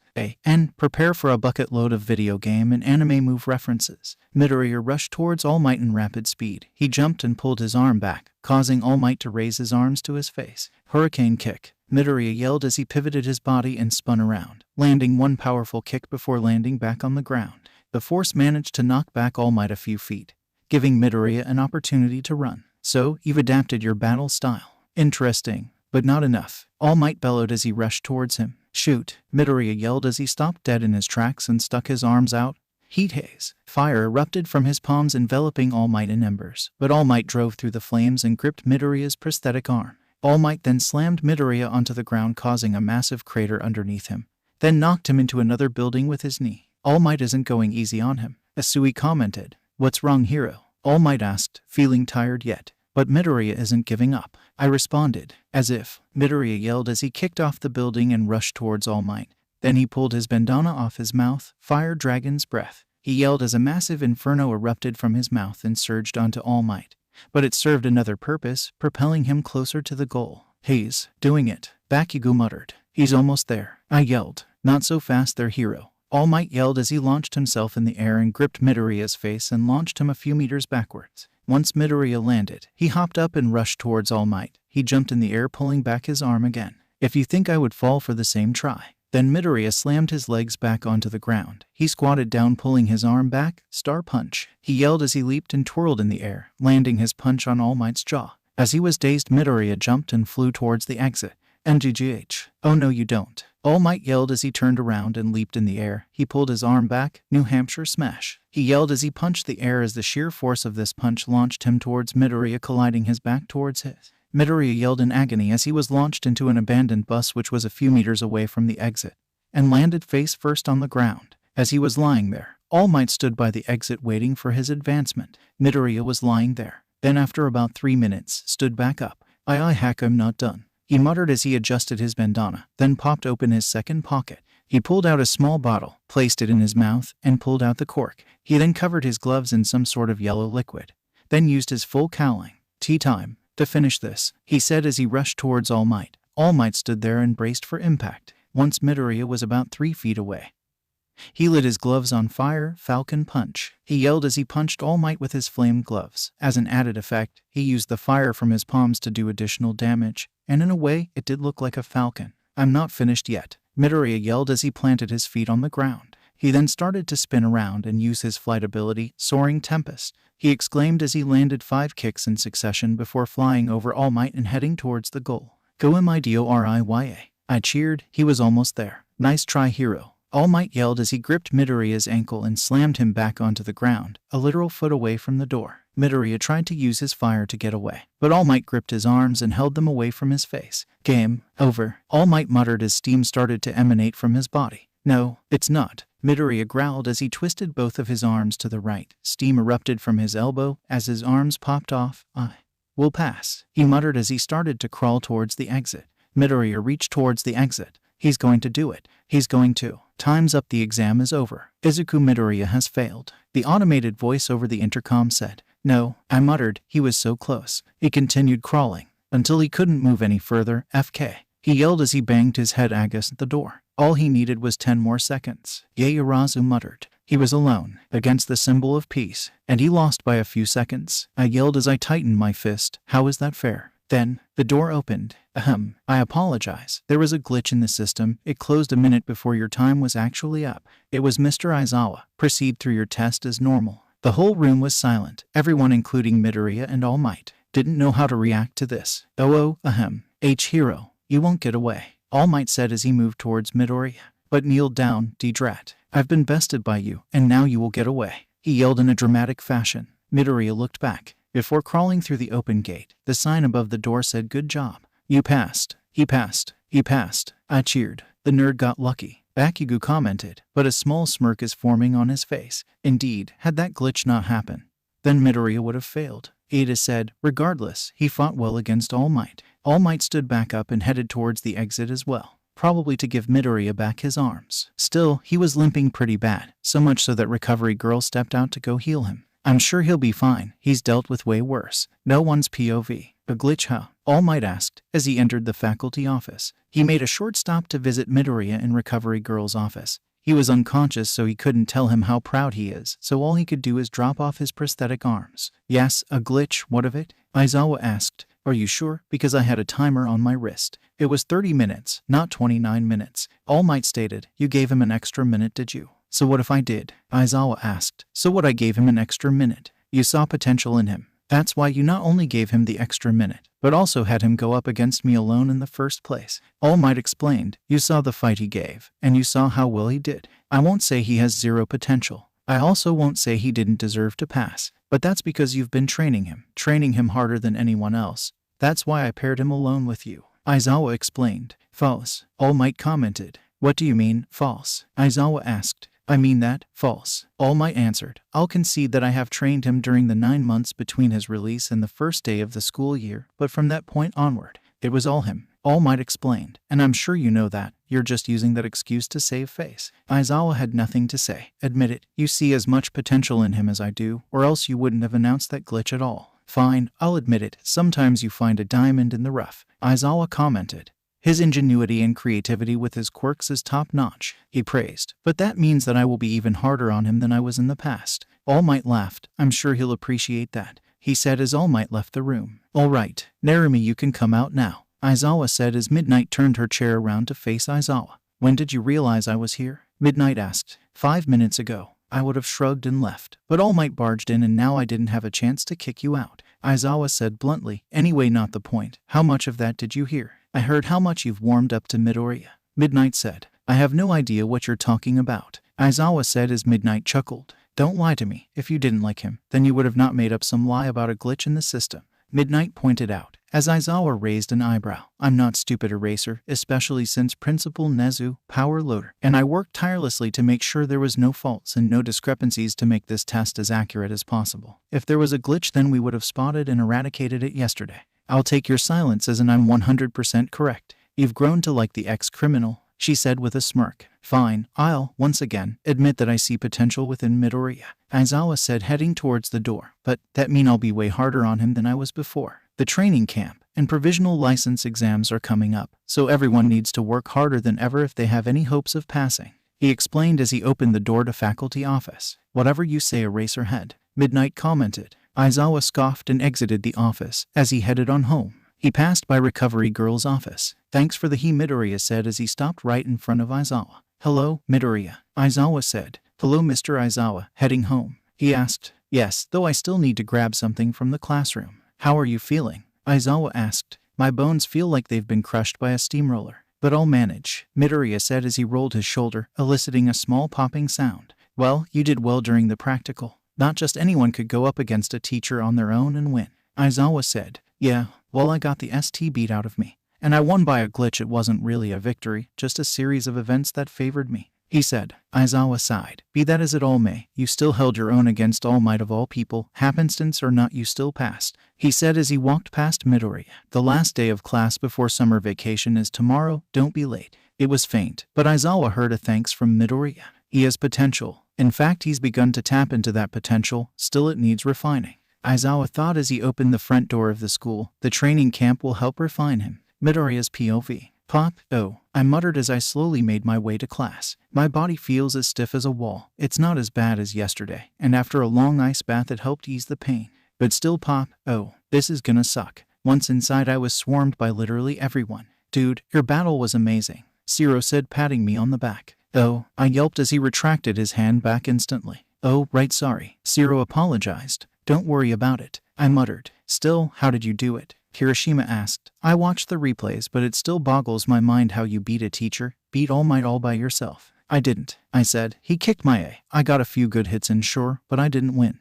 I got bailed out by a glitch in the system, which means I didn't deserve to pass at all. Oh bulls T. Bakugo yelled, walking up to me. You got lucky, sure. But that doesn't change the fact that you were a second too late from beating All Might, happenstane or not, he said, tapping my forehead.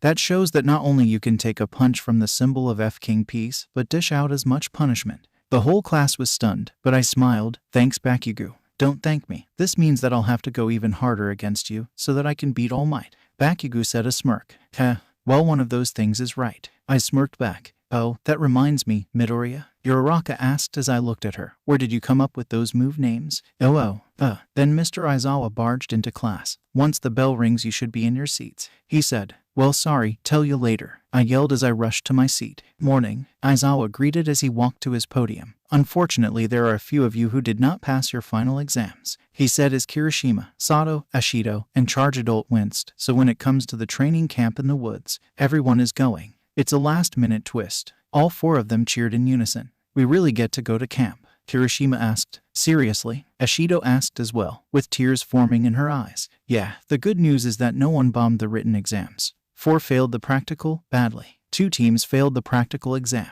Mr. Aizawa said. He then proceeded to explain the fundamentals of the final exams, how the teachers had to leave one way for us to win, or else we would have had no possible way of passing. They were interested in observing how we would do under certain, grave, circumstances. But didn't you promise the teachers wouldn't be holding back? Majiro asked. All Might certainly didn't feel like he was holding back. That was just to keep you on edge. Besides, the training camp will help you focus on building your strength, Mr. Aizawa said as he looked at the 4 who failed. Those who failed needed these lessons the most. We were never going to separate you, he explained with his trademark grin.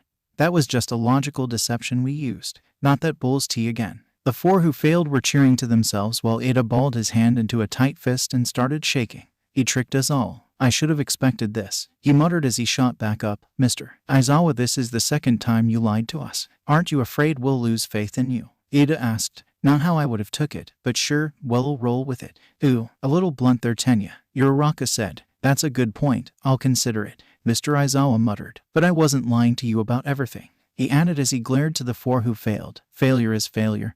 We've prepared extra lessons for the 4 of you, he said as the excitement they once had left immediately, being replaced with pure dread. Frankly, they'll be tougher than what you would face during summer school, Aizawa stated. After that explanation, classes went on like normal. Once classes were out for the day, we all gathered to discuss the training camp.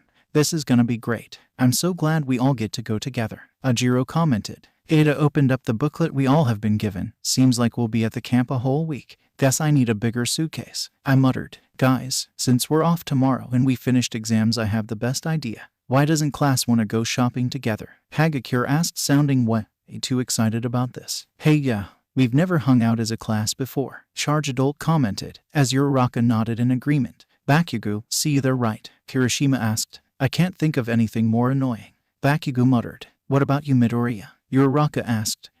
Well, sure, I need some stuff anyway, I said as she cheered. Sweet. Soon we all left the classroom. Ida and Uraraka said we should together, but I told them I needed to get a checkup for my arms. Oh, well that's fine, we'll wait for you, Uraraka said. You don't have to, you know, I said. Oh, don't worry about it. See you in a bit, Kay, she asked. I nodded and headed off to the support room. I knocked on the metal door and it swung open, revealing both Power Loader and Hatsune. Oh Midoriya, you're here for the checkup? Hatsune asked. Yeah, this would be the last day before summer and the training camp, so might as well, I said. Yes, so here, sit on the table, Hatsune said before pausing. Oh, that reminds me. Here, she said, handing me my instructions for my costume. They appeared to be updated. Your changes have been approved, including these, she said as she pointed to my gloves. They have holes on the palms. I did that on my own, assuming you wanted to use them while flying, she explained. You beat me to it then, I said with a nod. Thanks for looking out. Welcome. Now sit down and I'll run some checks on the arms, she said, removing my arms, as she and Power Loader started to inspect them. Did All Might hit or grab them in any way during your battle? Power Loader asked. He grabbed the wrist, and I used them to block a punch, I explained. I see. Well, they don't appear to be damages. The paint is a little scuffed, but that's easily fixed, Hatsune said with a proud tone. Let's see. Joints, normal. The palm opening opens fluidly. Tadada. Yeah, everything seems to be in working order, she said, handing them back. If they can take blows from All Might, then there shouldn't be much problem out on the field, she said as she picked up a tub of black paint and reapplied the paint to the scuffed area. They're good as new pretty much, she said as she reattached the arms. All right, you are clear to go. All right, thanks Hatsum. Mr. Power Loader, I said. Don't mention it, Power Loader said. Tell your friends, Hatsum yelled. I headed back down the steps to the front door. As promised, both Uraraka and Ida were waiting for me. So, how did it go? Uraraka asked as we were walking towards the station. Oh, everything is fine, even with the battle with All Might, I explained. Those must be durable arms if they took blows from All Might and are still functioning like nothing happened, Ida commented. Yeah, and it feels like a normal arm, and it fits my costume, so that's a bonus, I said. I see. Oh, and that reminds me, she said as she looked at me with a smirk. You're not getting out of it this time. How did you come up with those names for your moves? Uraraka asked. She remembered. Well, there's no turning back now. I got them from anime and video games, I said as I turned away. I knew it, Uraraka exclaimed. I recognized those names from anywhere. As we were walking, Uraraka started naming the references of my moves. From the obvious ones like Hurricane Kick and Fire Dragon's Breath to the more obscure ones like Soaring Tempest and Star Punch. You know where Soaring Tempest is from? I asked, now that one shocked me. Of course, it's from the best RPG out there, she exclaimed. Then Ida stepped in. What's Soaring Tempest? He asked. No way. Have you never played that game, Ida? I asked. No, I haven't, he said. That cannot stand, Uraraka exclaimed as we reached the train station. Fine. You're off the hook for now, but don't you think we aren't going to fix the fact that you haven't played the work of art that and he's gone? Uraraka muttered with a huff. Can you believe him? She asked. No, I can't believe him. Saying you haven't played it is like saying you've never eaten katsudon. Exactly. Well, almost like that, yeah, she said as she stared at me. When we go to the shopping trip, we are going to find every game store to find a copy. I won't rest until that injustice has been justiced, she exclaimed. I gave her a round of applause for that speech. Truer words have never been spoken. I said, all right, well, we shall execute plan Alpha Niner Delta. Yeah, but we gotta work on the name, Uraraka said. Fine, anyway, my train in here. See ya tomorrow, I said. See ya, she said with a chipper smile. As I was riding the train, something felt weird, like a tingling sensation formed in my chest, and my heart's racing. Was that fight with All Might still impacting me? I don't remember getting punched in the chest. I would have remembered getting punched in the chest. It's probably nothing, just a passing feeling. Still, it'll probably be a bad idea to just ignore this feeling. Who knows if it's some deadly disease or something. I should ask All Might when I get home, assuming he'll actually know what it is. I made it home, and on the door was a sticky note. Young Midoriya, I will be out on a teacher's meeting up till late at night. Not my decision, it's just how it is. I left all the facilities open, just don't destroy the house while I'm gone, All Might. Well, so much for asking him. At least I could get some training in. After a few hours of training and honing my attacks, I took a quick shower and went to my room. School is out for a while, but maybe I should study. I would like to defend my #1 test taker status from Ada and Yaoyorozu. Nah, I should be fine to take it Wasey for a while. As I was laying in bed, I couldn't help but wonder about how my life would be like if I didn't get brought into UA by All Might. Well, let's see, I would be in Quirk jail. I wouldn't have gotten one for all from All Might. I probably would have broken out eventually and probably stayed as a villain. Then All Might would have probably came after me. How ironic would that have been, but worst of all, I wouldn't have met everyone. Ida, Todoroki, Aizawa, Uraraka. Wait, there's that feeling again. All I did was mention Uraraka's name. And why's my face warm? Do I have a fever? No, a fever would be more miserable. This feels kinda nice. Gah, what is this feeling? Well, it shouldn't matter. I'll ask Ida or Uraraka tomorrow. I'm sure they'll have the answer. The next day, we all met at the Kiyashi Mall complex, and everyone wanted different things. However, I was here for mainly one thing. Hey Ida, I said as he looked at me. Yes, what is it, Midoriya? He asked. I need advice, I said as he nodded, urging me to continue. Well, whenever I say Uraraka's name, and more so yesterday when we were walking to the train together talking about games and anime, I feel weird, like my chest tingles. The world feels like it disappeared, and my heart beats faster. I don't remember getting hit in the chest during my match with All Might, and the same feeling happened last night as well. I have no idea what this is, I explained. He placed his hand on his chin and thought. Well, Midoriya, you just described what many people will call a crush, he said. You have a crush, Ashido and Hagakure exclaimed, which got everyone, and I mean everyone's attention. Well, Midoriya, you actually have feelings, Zero asked in a joking manner. Yeah, who would have guessed, Ribbit, Asui commented. But I stared at them blankly. A crush, I asked. Everyone stared at me and laughed. Haha, good one Midoriya, Kirishima said. But I was still confused. Oh my god, he's deadly serious. Ashido said. How do you not know what a crush is? Hagakure asked. I don't know, I just don't, I said. Everyone started talking amongst themselves, ignoring the fact that I still have no f-king idea what a crush is. Wait, I have an idea, Uraraka. She'll tell me right. I walked over to her. Hey Uraraka. Yeah, Midoriya, she asked, sounding a tad bit nervous. Do you know what a crush is? I asked. Now she looked completely shocked. Why, you can't be serious, right? She asked. Should I not be serious? And no. Well, a crush is when you have romantic feelings towards someone. You whenever you see them, it feels as if the entire world disappears, leaving the two of you. Why your chest is constantly pounding, they're always on your mind, and why you want to be with them forever. She stuttered, so that's a crush. So it's true, I do have a crush on Uraraka. Oh, well then I do have a crush, I said as she stared at me wide-eyed. Thanks for the explanation, it helped a lot, I said, but she was still shocked. Uraraka, I asked, waving a hand in front of her eyes. And nothing, was it something I said? Uraraka's POV. Midoriya has a crush. Midoriya has a crush. Midoriya has a crush. My mind was going into manual overdrive as I remembered that phrase Aoyama muttered. Do you like him? The sentence alone shocked me enough to let go of the bar. No. Why am I worrying? I don't like him, no, not at all. Just because he's here for his mother, and he's super inspirational, and he's kinda funny, and he's brave, and used the name I made for him without even listening to everyone else's ideas, and yeah, of course not. I don't have a crush on him. He's my friend who also has a crush on someone else. I should be happy, supportive. Uraraka, snap out of it. A voice yelled as I felt my whole body violently shake. Oh thank God. I thought you fainted standing up, he said with a relieved smile. My God, that smile. Oh, yeah, I'm fine, I muttered. Great, so ready to go. We still need to accomplish plan Alpha Niner Delta, he said, extending his arm.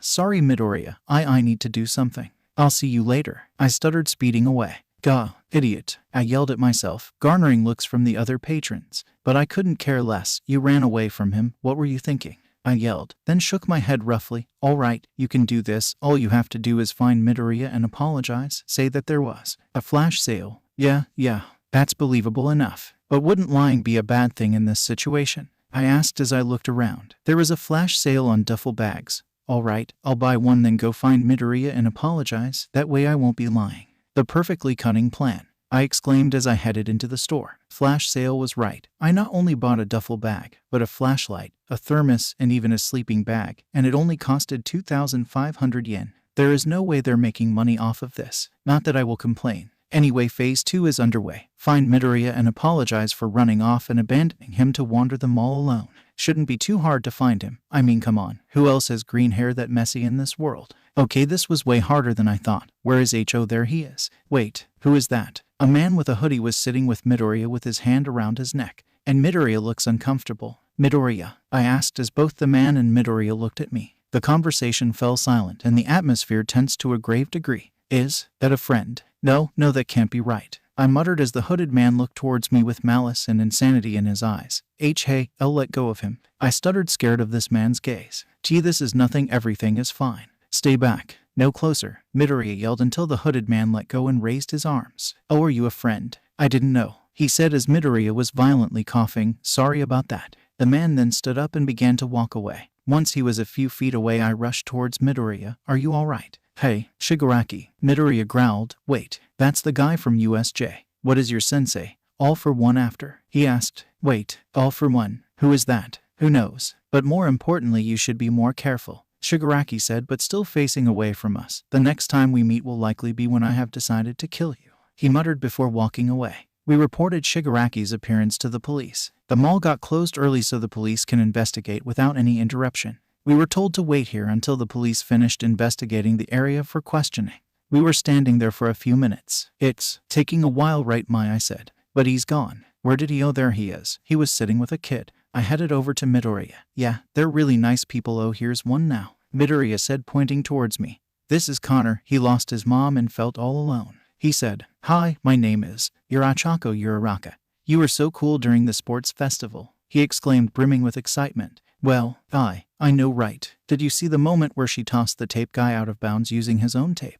Midoriya asked. Yeah, that was so cool, he exclaimed as lasers shot out of his eyes. Thankfully they missed. Oh, sorry, he muttered. His quirk is lasers. If he widens his eyes all the way he fires off a laser, he says it's dangerous. He said before giving him a thumbs up. But I think it's cool, you just gotta learn to control it. He said, then he got an idea. Do you know where you want to go to high school? Midoriya asked. I want to go to UA.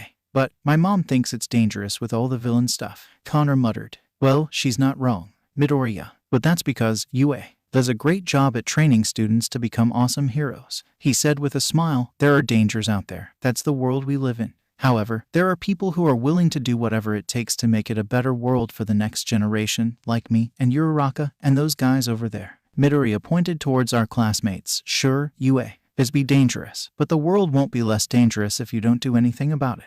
And besides, I'm sure you'd be an awesome superhero. Midoriya said. Not as cool as me, but cool. What? Connor asked. I will be cooler than you. Then go to UA and become cooler than me. I'll be waiting for that day to come. He said as he looked around. In the meantime, want to hang out with us? We can keep you company until your mom comes. Midoriya said, extending his gloved hand. Yeah, he yelled as he took his hands out of his pocket. Wait, is that? You have prosthetics? Midoriya asked. Why yeah, I had an accident with my quirk. I couldn't control it in it. Yeah, he muttered. Midoriya looked at him, then took off both his gloves. You and me both, kid. Connor was silent. I got these in a fight while protecting my friends. He said, patting Connor's head. Look, there are something you can control, and there are some things that are accidents. Midoriya said as he balled his hand into a fist. There are accidents and choices I wish I could take back. But we can't, so sometimes you just gotta roll with the punches and move forward. He said, taking Connor's hand. Now come on, I'm sure the others would love to talk to you. Midoriya said as he and Connor headed towards the group. Okay, I admit it now, I like Midoriya. Soon the police brought Connor's mother to him, and they left after saying a few goodbyes. A few minutes after, we were all questioned by the police, and soon all of us were allowed to go home. Except Midoriya. He was asked to go to the police station for further questioning. Makes sense considering that Midoriya was the one who talked with Shigaraki before he walked away. But still, who was All For One? Was he the true mastermind behind the League of Villains? It has to be. Midoriya said All For One was Shigaraki's sensei. Still, I can't ask him about it now. And even if I did, I'm sure it's classified information that I was not supposed to hear. So even if I did ask, I'm sure he wouldn't tell me for my safety. Anyway, at least no one got hurt, so that's great. I'm sure that whatever Midoriya says will help the police find him. I hope. Ugh. Anyway, worrying about this isn't going to help me pack my stuff for the trip. Besides, I was invited to go to swim with the girls tomorrow. So I need to find my UA swimsuit. We have a week to recuperate before the training camp in the woods. I should rest up for then. Midoriya's POV. Bizeze. Who's texting me? I pulled out my phone to see that Ida texted me while I was working out, no less. Midoriya, we are having a pool training day. Would you like to participate? Pool day. Sure. Wait, whose idea was this? It was mine. I figured that we could all utilize some training before the training camp. Okay, good. If it was Charge Adult's idea, then I would have declined, but since it was Ida's. Alright, what time? It starts at 12. We have the pool for up until 5. It's currently 11. I have time for a quick shower. Alright, I'll be there. I put my phone to sleep and headed back inside. After a quick shower, I put my swimsuit and headed to school. Thankfully, it was open for students who would like to utilize the facilities during the break. I was walking towards the locker rooms. Once I was inside, they were empty. Well, to be fair, I did come here pretty early. It's 11:27. I wanted to get some reps in before everyone else. I slipped into my swimsuit and headed outside. Oh, Midoriya, a familiar voice next to me said. Oh, hey Uraraka, I said as I saw what she was wearing. I see we went with the same approach. Haha, yeah, well these are UA provided swimsuits. You chose that all on your own volition. Uraraka commented, but still I'm curious, why didn't you come in swimming trunks? She asked. Well, I don't like showing skin. I muttered. If I had a choice of a full body or a swimming trunks and shirtless, then I'd choose full body, and besides, it feels nice. I said, anyway, you're here to do some training too. I asked. Oh, that's why you're here. I'm here because Ashido and Hagakure said we should. Uraraka said, but your idea sounds way better. She exclaimed. Well, the guys aren't gonna be here for about a half hour. I said, glancing at my phone, so I can help you train for a little bit before they get here. I said, that'd be great. She said, all right. Perfect idea, wait right here. I said as I rushed into the locker rooms. For some bizarre reason, they decided to have a lot of life preservers, when in reality you only needed one. I stacked them precariously high and headed out. Here, practice your quirk on these life preservers. Okay, but what will you do? She asked. Supervise while I train my full cowling. I said as I activated it as such. I'll be here in case you feel nauseous to catch the preservers so they won't fall out of the fence. Okay, if you say so, she said. We got some training in. Uraraka would tell me whenever she'd get nauseous so I'd get ready to catch the plummeting preservers. I missed a few of them on the first couple tries, but on the 5th attempt, I caught all of them and landed gracefully. Good job you two, a voice said as applause could be heard. Oh, hey Ida, I greeted as I set the preservers down. I got here early so Uraraka and I were getting some training in. I see. Very punctual of you, Ada said. Anyway, let us start. Would you like to join us as well, Uraraka? Ada asked. She said as she turned to face Ashido and them. Oh, you can go ahead, don't worry about us, Ashido said with a smile. All right, I'm in, she said. Now, the real training began. It was a mix of literally everything. By the time we were allowed a rest, we were all tired out of our minds. Well, at least Ada was kind enough to provide us drinks. Though, there was one too few. Ada didn't expect Uraraka to join us. Here, take mine, I offered. I couldn't, she said as I still held it out to her. I can do this all day. But then the drink would get warm, so take it. I'm not taking no for an answer, I said. After having a staring contest for a few seconds, Uraraka spoke up. What will you drink then? She asked. I brought water from home. After another staring contest, she caved and took the can. She cracked it open and took a sip. Oh, by the way, I lied, I said as she choked on her orange beverage. She shot me a glare. How else was I going to have you drink it?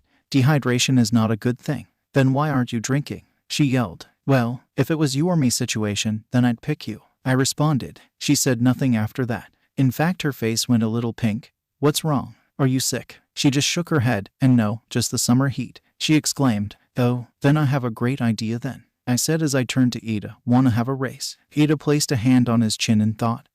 Yes, I believe that is an excellent idea. Hold on, Ciro interjected. Are you sure, Midoriya? With your arms and all, they're waterproof. Not that I won't be able to win without them, I boasted. Is that a bet? Bakugo asked. Depends how much money you want to lose, I responded back. What was originally a method to cool off the overheating Uraraka turned into a battle of wits and glory. The first match resulted in Bakugo using his explosions to fly over the pool, not even touching the water. Todoroki barely did better by using his ice over the water to reach the finish line first. The third match consisted of Uraraka, Ida, Ajiro, and Ida utilized his reciprocal burst and jettisoned himself on one of the pool dividers. Uraraka utilized her zero gravity to float over the pool. Ajiro used his tail to swim faster, and I used full cowling to rapidly swim to the edge. It was a close match, but I barely edged out Ada and Uraraka and won the race. After brief congratulations, it was Todoroki, Bakugo, and I for the finals. We got into position, ready to race to the edge. Go, Urazu said. We jumped in, but I couldn't use my quirks. We slammed face first into the water. It's 5 o'clock. Pool's closed, Mr. Aizawa said. Oh, come on, mister. Fine with me. Let's go, I said, climbing out of the pool. Midoriya, Ciro complained. Look, it's all fun and games until the man who can give my second of 3 strikes comes barging into the party, I said as I headed into the locker room. After washing off the chlorine, I dried off and slipped back into the clothes I wore coming here. Bakugo kicked a can in frustration. Not that I blamed him, even though I would obviously win. Soon after, I hopped on the train and headed back home. After going to a special summer class for those who want to still train during summer vacation, I was asked by All Might if I would like to go to iExpo. I said yes because I am not someone who would reject going to a vacation expo. Everything went well. Ha ha ha. No, everything went to ST. A villain attacked, but luckily All Might and I handled it with style, with the help of everyone else. Once I returned, it was a few days before the training camp. After spending a few days recovering from that experience, I went shopping on the day before the training camp to pick up some last-minute items I was missing, including a few slightly larger bottles of gasoline. It was a surprise the department store sold this. Anyway, I went from smaller bottles to larger bottles because it's a hassle to have a bunch of small bottles, as well as I wanted it to be a standard move and not a one-use move. Now, it's the day of the training camp. After some brief and annoying interaction with Monoma, we were ushered into the bus. I had the pleasure to sit next to Ada. Not that he isn't a joy to be around, it's just that he's currently in his class rep mode, which consists of yelling at the others. Once he cooled down, which took 5 minutes by the way, we could finally have a rational conversation. So, what do you think the camp will consist of? Ada asked. Probably training our quirks. We haven't really done quirk training at all, I said. We've done everything else but that, so it would make sense. Indeed, that does seem the most likely, Ada responded. But still, Mr. Aizawa did say we have an hour until we get there, I said as Ada stared at me with a confused expression. Was I the only one who heard that? Most likely, Ada said. Anyway, not my point. What I'm thinking is that there might be a MMPH, I said until I felt something forcibly wrap around my mouth. Midoriya, come up here, Mr. Aizawa said with a stern tone. I nodded and headed over to sit next to him, with his bandaged scarf still around my face. You're too smart for your own good, you know that? He asked in a whisper. So I said before lowering my voice, you're saying I was right. That depends. What were you going to say? Mr. Aizawa asked. Well, I was thinking that you were going to test us by dumping us somewhere close yet far from the location, and have us walk there ourselves. Odds are there will be some perilous obstacles there, the robots from the entrance exam I'm assuming, and allow us to use our quirks to fight our way over to camp. I explained, so how close am I? You're in the ballpark, Mr. Aizawa said. Then shot a glare at me. But that surprise test won't be a surprise if you share your theories with others now, would it? Mr. Aizawa asked. Nope, it won't, I said as I dug into the backpack that I kept on me and grabbed my gloves. But then again, it was just a theory. Just a theory that existed well within the realm of possibilities, especially since you're leading it. Mr. Aizawa hummed to himself. I see you pay attention. Looks like I'm sitting next to Mr. Aizawa out of fear of blabbing the details to the others. So all I could do is prepare for the upcoming trial. Midoriya, are you wearing your hero outfit underneath? Mr. Aizawa asked. Yeah, I said as I pulled up my bandana that's around my neck up to show him I prefer using it, especially since we're doing a preliminary combat test. He looked at me for a few seconds then shrugged. By all means, just don't damage it. But I've only damaged it a few times. I said. Good, keep it that way, Mr. Aizawa said. The bus ride went smoothly. Jiru was playing her music, which was loud enough that everyone in the bus and within a 10-mile radius could hear it, while everyone else was talking about whatever really. Then the bus stopped at a stopping point overlooking a forest. Guess this is the testing point. I stretched while Mr. Aizawa debriefed everyone. There's no point stopping without a reason, Mr. Aizawa said as the car that was parked on the rest point opened. Hey, Eraser, a voice said within the car. Long time no see, he said bowing, as two people came out of the car. Lock on with these sparkling gazes. Stingingly cute and cat-like. Wild, wild. Pussycats, they yelled. Oh hey, it's the Pussycats, I commented. You know them? Uraraka asked. Yeah, they're the select few heroes I still like.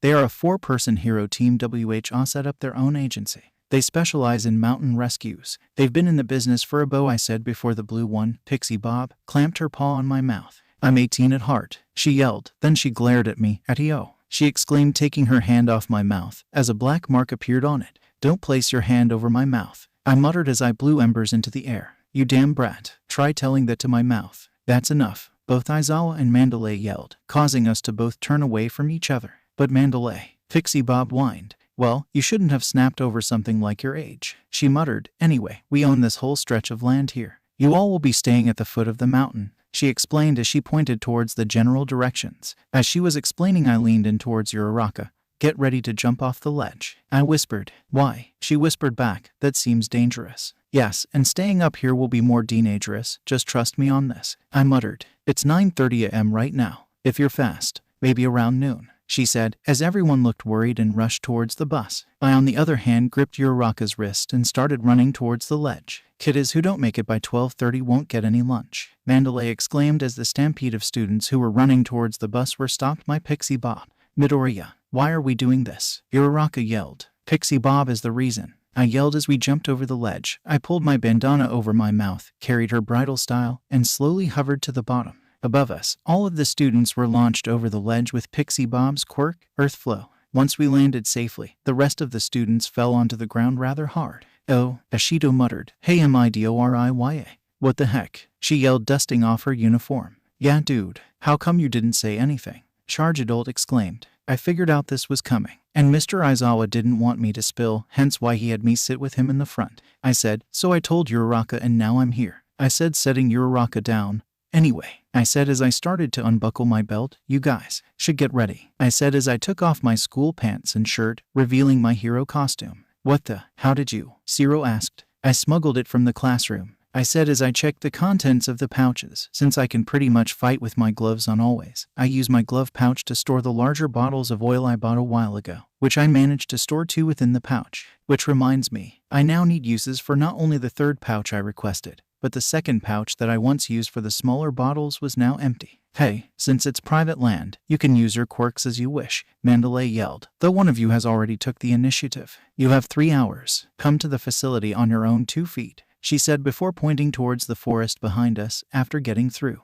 The beast's forest. Within the forest, I heard a loud roar. The beast's forest? Huh? I asked as I powered up full cowling. I'm game, I said, rushing into the forest to meet a monster. It was dark brown beast with tusks and no eyes. I launched towards the beast's legs. Hurricane kick. I yelled as I spun around and hit the knee of the beast. I saw a few splotches of it fall down. So it's made of dirt, huh? Then an ice wave froze the other leg of the beast. Reciprocal burst. Ada yelled as he blew off the left arm of the beast. Die. Bakugo yelled as he blew off the right arm of the beast, then blasted himself back towards the beast, taking out the head, returning it to dirt on the ground. Nice job, guys, I commented. More are coming. Jiru yelled. 3 from the east, 2 from the west. Shoji added. All right, I said as I rushed towards the beast. Let's take them down. Many hours later. That was hell. 8 hours worth of hell, but at least we made it. Once we made it to the camp, we collapsed onto the floor. What do you mean 3 hours? Kirishima yelled. That's how long it would have taken us, sorry. Mandalay commented. Were you trying to boast about how much better you are? Sato asked as Kirishima moaned. I'm hungry. I'm gonna die. Kirishima complained. Then Pixie Bob started to laugh. But honestly, I thought it would take even longer. You guys didn't have as hard a time beating my earth beasts as I thought you would. You guys are great. Especially you 4, she said, pointing towards Bakugo. Todoroki, Ada, and I. Were you able to act without hesitation because of your experience? She asked as she licked her lips. Oh, this can't be good. I'm looking forwards to where you'll be in 3 years. I call dibs. She yelled, launching towards us like a predator who hasn't had anything to eat yet. Mandalay, was she always like that? Mr. Aizawa asked, as Pixie Bob was running back and forth between us and our classmates were watching with a mix of exhaustion and horror. She's a little desperate, since she's about the suitable age for, you know. Mandalay explained. Speaking of suit, I said as Pixie Bob clamped her hand over my mouth again. What abo? She exclaimed, again pulling her arm back from my face. I said, don't cover my mouth. I needed to breathe. Anyway, whose kid is that? I asked, pointing to the kid who was looking angrily at us. Oh, not one of ours. He's my cousin's kid. Mandalay explained. Come on, Kota. Greet everyone. You'll be with them for the next week, she said. As I walked over, his glare got more and more angry. In fact, I could sense murderous intent almost. But I gave him the benefit of the doubt. I'm Izuku Midoriya from UA High School's hero course, I said, extending my hand to him. Nice to meet ya. He pulled back and threw a punch right at my. Yeah, I barely caught his punch before it landed, thus saving the future generation of Midoriya from sudden extinction. Mandalay looked at us with both fear and a small pinch of disappointment. You know, there are nicer ways to give handshakes, I said as he looked at me with a mix of shock and confusion. Your arm, it feels different, he muttered. What? I asked as I twisted it to the right, popping it off. This? I asked. Huh? He asked, this time with more shock. Yeah, these are called prosthetics, for people who lost their limbs and need new ones, I said as I put my right prosthetic back into my arm. I know what they are, but how did you get them? He asked. How about a deal? I started. You introduce yourself nicely, then I'll tell you the story. Fine, he muttered with a sour tone. As he was introducing himself to everyone, I walked towards Mandalay. Does he hate heroes or something? I asked. What do you mean? She asked. Well, let's see. He was glaring at us from the start. He tried to punch me in the area after I mentioned hero course, and he begrudgingly introduced himself to everyone. I explained. There's Shy, and then there's that. I said. Why do you care? Mandalay asked. 2 reasons. I said. 1. I don't want him to punch my area again. 2. Picasso, I've been where he is. I've had that look in his eyes before. I said before turning away. Look, if you don't want to tell me, fine. I could care less, but keep an eye on him during the week we're here. I said. Wait, Mandalay muttered. I turned to face her. We'll talk after dinner, she whispered. All right, I said as I headed back to the group. Blocking Kota from punching Bakugo in the area like he did to me, I said nicely. I exclaimed. He glared at me, but with a huff, he introduced himself nicely. HMPH, about time, brat. Bakugo commented. You, don't antagonize him, I yelled as I let go of Kota. He turned around and tried to punch me again. You're not gonna get me, so stop trying. Soon after that introduction, we ate a rather delicious dinner. Kota lent a helping hand with the pussycat's cooking. Once he finished, he walked towards me. So, are you going to tell me the story about your arms? Kota asked. Yeah, I'm curious about that as well, Kirishima commented. After being sent nervous glances from Todoroki and Ida, I set my food aside. All right, get ready, it's a long story, I said. I proceeded to tell Kota and everyone else about the incident with Stain, how we fought to protect ourselves. I even lied about how Endeavor saved us from Stain, at the cost of my arms. Why would you do something that stupid? Kota asked. Hey, Kirishima yelled. Trust me, I asked myself that same question at the hospital. The reason was there was a voice in my head yelling at me to protect them by any means necessary. I explained, so I did. And luckily I just lost my arms. And this, I said, lifting up my eye patch, revealing a scar, receiving gasps and wide eyes from everyone including Kota. This eye is pretty much gone, I can see, but I can only see a bunch of splotches and blurs, so I have this eye patch. I explained, anyway, what I did was stupid. Could I have done something else like used my fire quirk on Stain? Yeah, in hindsight I could have. The point is that you shouldn't worry about something in the past. It's already in the books, I said as I finished my katsuden. Why aren't you upset about it? Kota asked as I looked up at him. You lost your arms. Your arms. Aren't you sad or something? I was sad, past tense. In fact, I told myself that if I couldn't get these arms, then I wouldn't have bothered. The reason I'm not fretting over about them anymore is that these were a gift. I answered. A what? Kota asked. A gift. From two people close to me, I said as I looked at them. Rejecting them would have been rude. It's like I'm rejecting their hard work and sacrifice, I said, so I used them proudly. I explained. Any more questions? Kota stared at me blankly, before scooting his chair back and walking away. After dinner, we all hopped into the bath. While the guys all hopped into the bath, the girls had another bath. Thankfully, this place has its own hot spring. After finishing and drying off, I headed to the manager's office, where Mandalay said she would talk to me about Kota. So, you talked to Kota about your arms? Mandalay said. Yeah, I muttered. He told us about it. I hope you don't mind, she stated. Hey, saves me the trouble, I said as I took a seat on the couch across from her. She took a deep breath. There are many people in this society who don't think well of heroes. Had he been raised in a normal environment, then he would have admired heroes, Mandalay said as Pixie Bob walked in. Mandalay's cousin, Kota's parents were heroes, but they were killed in the line of duty. Pixie Bob explained. That explains it, I muttered. 2 years ago, protecting citizens from a villain. For a hero, it was a respectable way to die. An honorable death. But a child who was barely aware of what was around him couldn't understand that concept. His whole world revolved around his parents, Mandalay explained. But society kept praising them, saying it was a good thing for heroes. A wonderful thing. He doesn't like us much, either, since we're also heroes. But it's like he's just here because there's nowhere else for him to go. To Kota, heroes are a kind of human he can't understand and finds them unpleasant. She finished leaning into her seat. Do you remember anything about the villain who killed them? I asked. They both looked at me with confusion. It was a man, blonde hair, and can make his muscles expand. Pixie Bob said. Muscular, I said. You know him. How? Also, you said you know the face of hating heroes because you experienced it.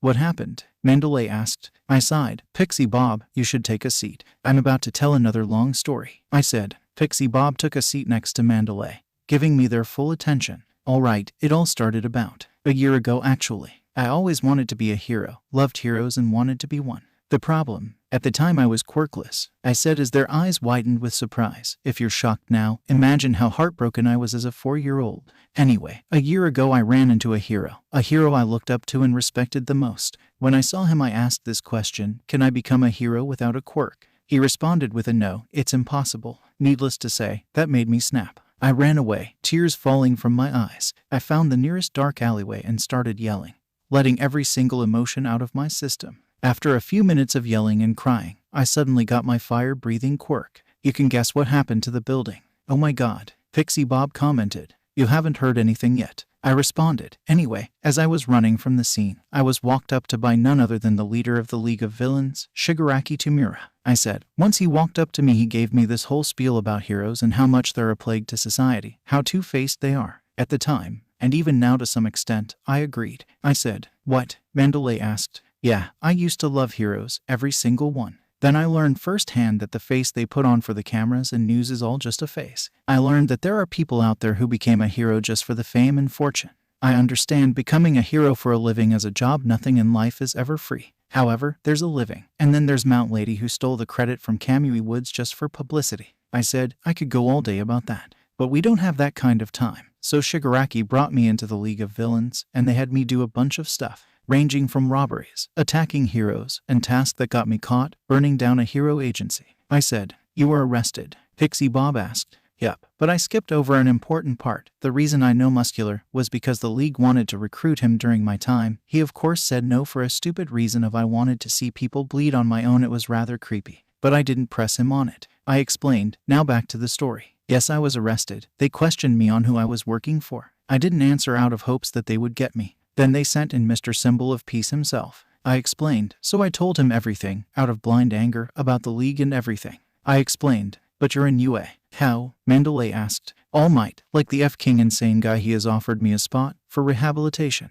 A part of me wanted to decline, reasons being that I felt like I didn't deserve it, and B, someone else would probably use it better than I would. But I remembered something, my mother. I called her with my one phone call. She cried and apologized numerous times over the phone. She took the blame for the ST I've done. The neighbors heard her crying, so she was taken to a mental hospital. The fact that she was crying and apologizing for something she didn't do hurt me. Made me feel like a ST excuse of a son. So I'm here to become a hero and hopefully rebuild everything I destroyed over a hissy fit of anger. I explained. I took a deep breath and exhaled a small flame. Anyway, All Might allowed me into UA. Of course, everyone except All Might was either wary or hated me. Not that I blamed them for feeling as such. No one would want to associate themselves with an ex-criminal, especially if they want to be a pro. So I ignored them at first and decided to focus on myself and become a hero for my mom. Then over time, people started to associate and slowly become friends with me. To be completely honest, I thought they're insane to associate with me. I never really had friends. They are usually a-holes who bully me for being quirkless, or people who are afraid of a criminal.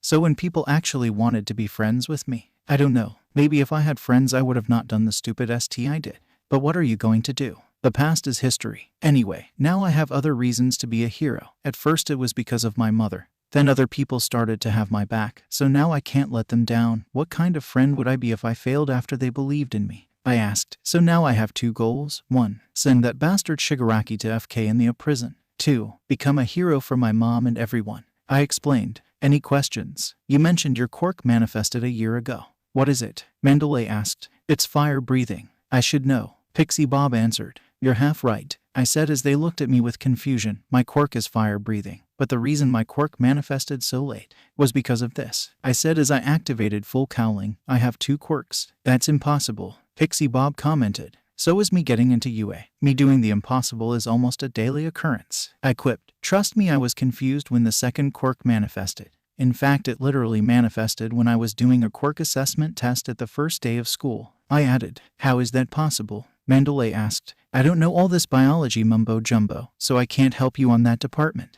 I said. Anyway, that's my story, from -40 to training to be a hero. I said, standing up. As for Kota, I'm sure he'll come around. He's still a kid after all. I said as I headed towards the door. Hey, Midoriya, Mandalay said as I stopped before the door. Yeah, thank you for telling us, she said, about muscular and everything. I just shrugged. I don't know why you have to thank me, I said, opening the door. You told me about Kota, I told you about me, seemed fair. I exited the office and walked back to the boys' sleeping area. Not surprising in the slightest. All the students were asleep. The only one who is up is Mr. Vlad King and Mr. Aizawa. Oh, you're back, Mr. Aizawa said as I slowly closed the door. Sorry, Mandalay and Pixie Bob held a mini story time, I said, sitting down. What about? Mr. Aizawa asked. Kota and his parents. They were killed by a villain, and I just so happened to know who did it, I said. What? Mr. King asked in shock. I'm surprised you forgot that I was once a part of the League of Villains, I commented. It's some guy named Muscular. His quirk allows him to expand his muscles to boost his strength, even go as far as to go beyond his skin. It's kinda gross, I explained. Anyway, in return I told them about me, who I was and who I'm aspiring to be. I explained as I laid down. Anyway, we have a long day tomorrow. Good night, I said as I closed my eyes, waiting to go to the dream world. The next day was training, and more training. I was doing a hybrid training regimen of some weird exercise and constantly breathing fire. It was around 5 when we were allowed to eat dinner. And by eat I mean make our own food, which was curry. As much as I would love to sleep, I'm starving, so I shook the tiredness out and proceeded cooking. At least living alone a year ago while training with All Might allowed me to improve my cooking skills. Soon we finished cooking and we proceeded to eat our food. As we were eating, I saw Kota go up the path to somewhere. A small part of me said go up there. An even bigger part of me said let him be alone. The small part's winning. Go FK it. I grabbed a plate of curry, my curry because it's the only decent curry that's been made, without exaggeration, and headed up the path. Once I made it up I could hear faint rumbling. Yo, you hungry? I asked. Okay, maybe that wasn't the right way to open up the conversation. What are you doing here? How did you find me? He asked in a defensive manner. I saw you walking up and decided to follow you, I said as I set the curry on the ground next to me. So, I'm just going to cut to the chase. Are your parents water hose? The water heroes? I asked as his eyes shot open in both shock and anger. Mandalay told you, didn't she? Kota asked. I figured it out myself, I lied. So that's why you hate people with quirks? Because had they not had quirks then you would have had a happy life with your family. Shut up, Koda snapped. Everyone's crazy, calling each other hero or villain and killing each other, talking about their quirks and stuff. It's because they're all showing off that it ended up like that. Stupid, he muttered. I sighed and sat down. Look, I'm going to be straight with you. Heroes, villains, they anger me, I said as he turned towards me. Sometimes I think, had quirks never existed, then things would be better. Maybe I wouldn't have been bullied at school for being quirkless at the time. Maybe I would have had friends during junior and middle school, and maybe I wouldn't have gotten arrested for burning down a hero agency. I said. You what? Koda asked. Yeah, luckily no one died. Anyway, while quirks may have ruined my life, quirks also put me on track to save my life. I said. The quirks I have, fire breath in my other quirk, that I haven't come up with a name for yet, allowed me to go to UA to help my mom. I explained, as I laid down on the ground. I did some messed up stuff, but the one who suffered the most was my mom. When I called her, she cried and apologized. She didn't have to apologize. None of the things she did was her fault, but she tried to make it sound like her fault, even though I know and she knows it's mine. I was a terrible excuse of a son, letting my anger and emotions ruin her mental state. She's fine and in a mental hospital right now, slowly but surely recovering from that episode. Still, it was my fault for ruining her like that, I said, sitting back up. So that was once the sole reason I'm going to become a hero, the #1 hero. Now I have other reasons, I said as I held up my arms. Take these arms for example. Like I said before, they were gifts, but they weren't the only thing I was given, I said as I tapped my shoes. These soles were made for me by a friend. Another friend, the one with glasses and runs a lot, taught me a new fighting technique. Another friend, the brown-haired gravity girl, gave me my hero name. So on and so forth, I said as I clenched my hand into a fist. So as sappy as this sounds, I'm going to become the #1 hero, to become a person that my mother and my friends can be proud of. Then I stood up and turned around. Anyway, eat your curry, it'll get cold and the flies will get it before you do, I said, walking away. Wait, Koda called out. I turned back to face him. He looked down and appeared to be struggling to say something. You mentioned your mom. What happened to your dad? He asked. I looked at him for a few seconds and shrugged. I dunno, to be honest, I couldn't care less about him, I said. He didn't call once during the whole year I was in jail, out of jail, or when my mom was in the mental hospital, I said. So if he were to show up right now, then I would punch him square in the face. But he's your dad, Koda said. A dad isn't supposed to leave for 15 years. At that point he's not a dad, but a distant memory, I said as I turned away. It may have been his genes that has given me my fire-breathing quirk, but right now, it's my quirk, not his, I explained as I headed back down the path. He didn't call out to me again, so I assumed we were done talking. Then the next day rolled around and it was even more training. However, once dinner was over, we were participating, albeit forced to participate in a courage builder thing. What we are doing is going around a path where the students of Class 1B are in charge of scaring us. We were split off into pairs, but there was 15 of us. I bet you won't guess who was the soloist. Spoilers. It's me. You know, I seeing a trend with these pairs and the one person being the solo. I commented. Well, to be fair, you aren't really scared of anything. Anjiro said. Yeah, you faced All Might, Stain, and the League of Villains pretty much all by yourself. Asui added. The Stain fight was a team effort. Don't get it twisted. For the League, I had help from Mr. Aizawa and eventually All Might. Everything else is true, I said. Wow, way to sound cocky about it, Charge Adult commented. There's being cocky and acknowledging the truth. I did face All Might all by myself and nearly died, but semantics, I said. Anyway, groups started going in one by one, and screams were heard from within the forest. Wait, is something burning? Is something burning? Could there be a fire on the mountain? Ida asked. Pixie Bob yelled. We turned to see a lizard guy and another guy holding a rectangular type weapon on Pixie Bob's forehead.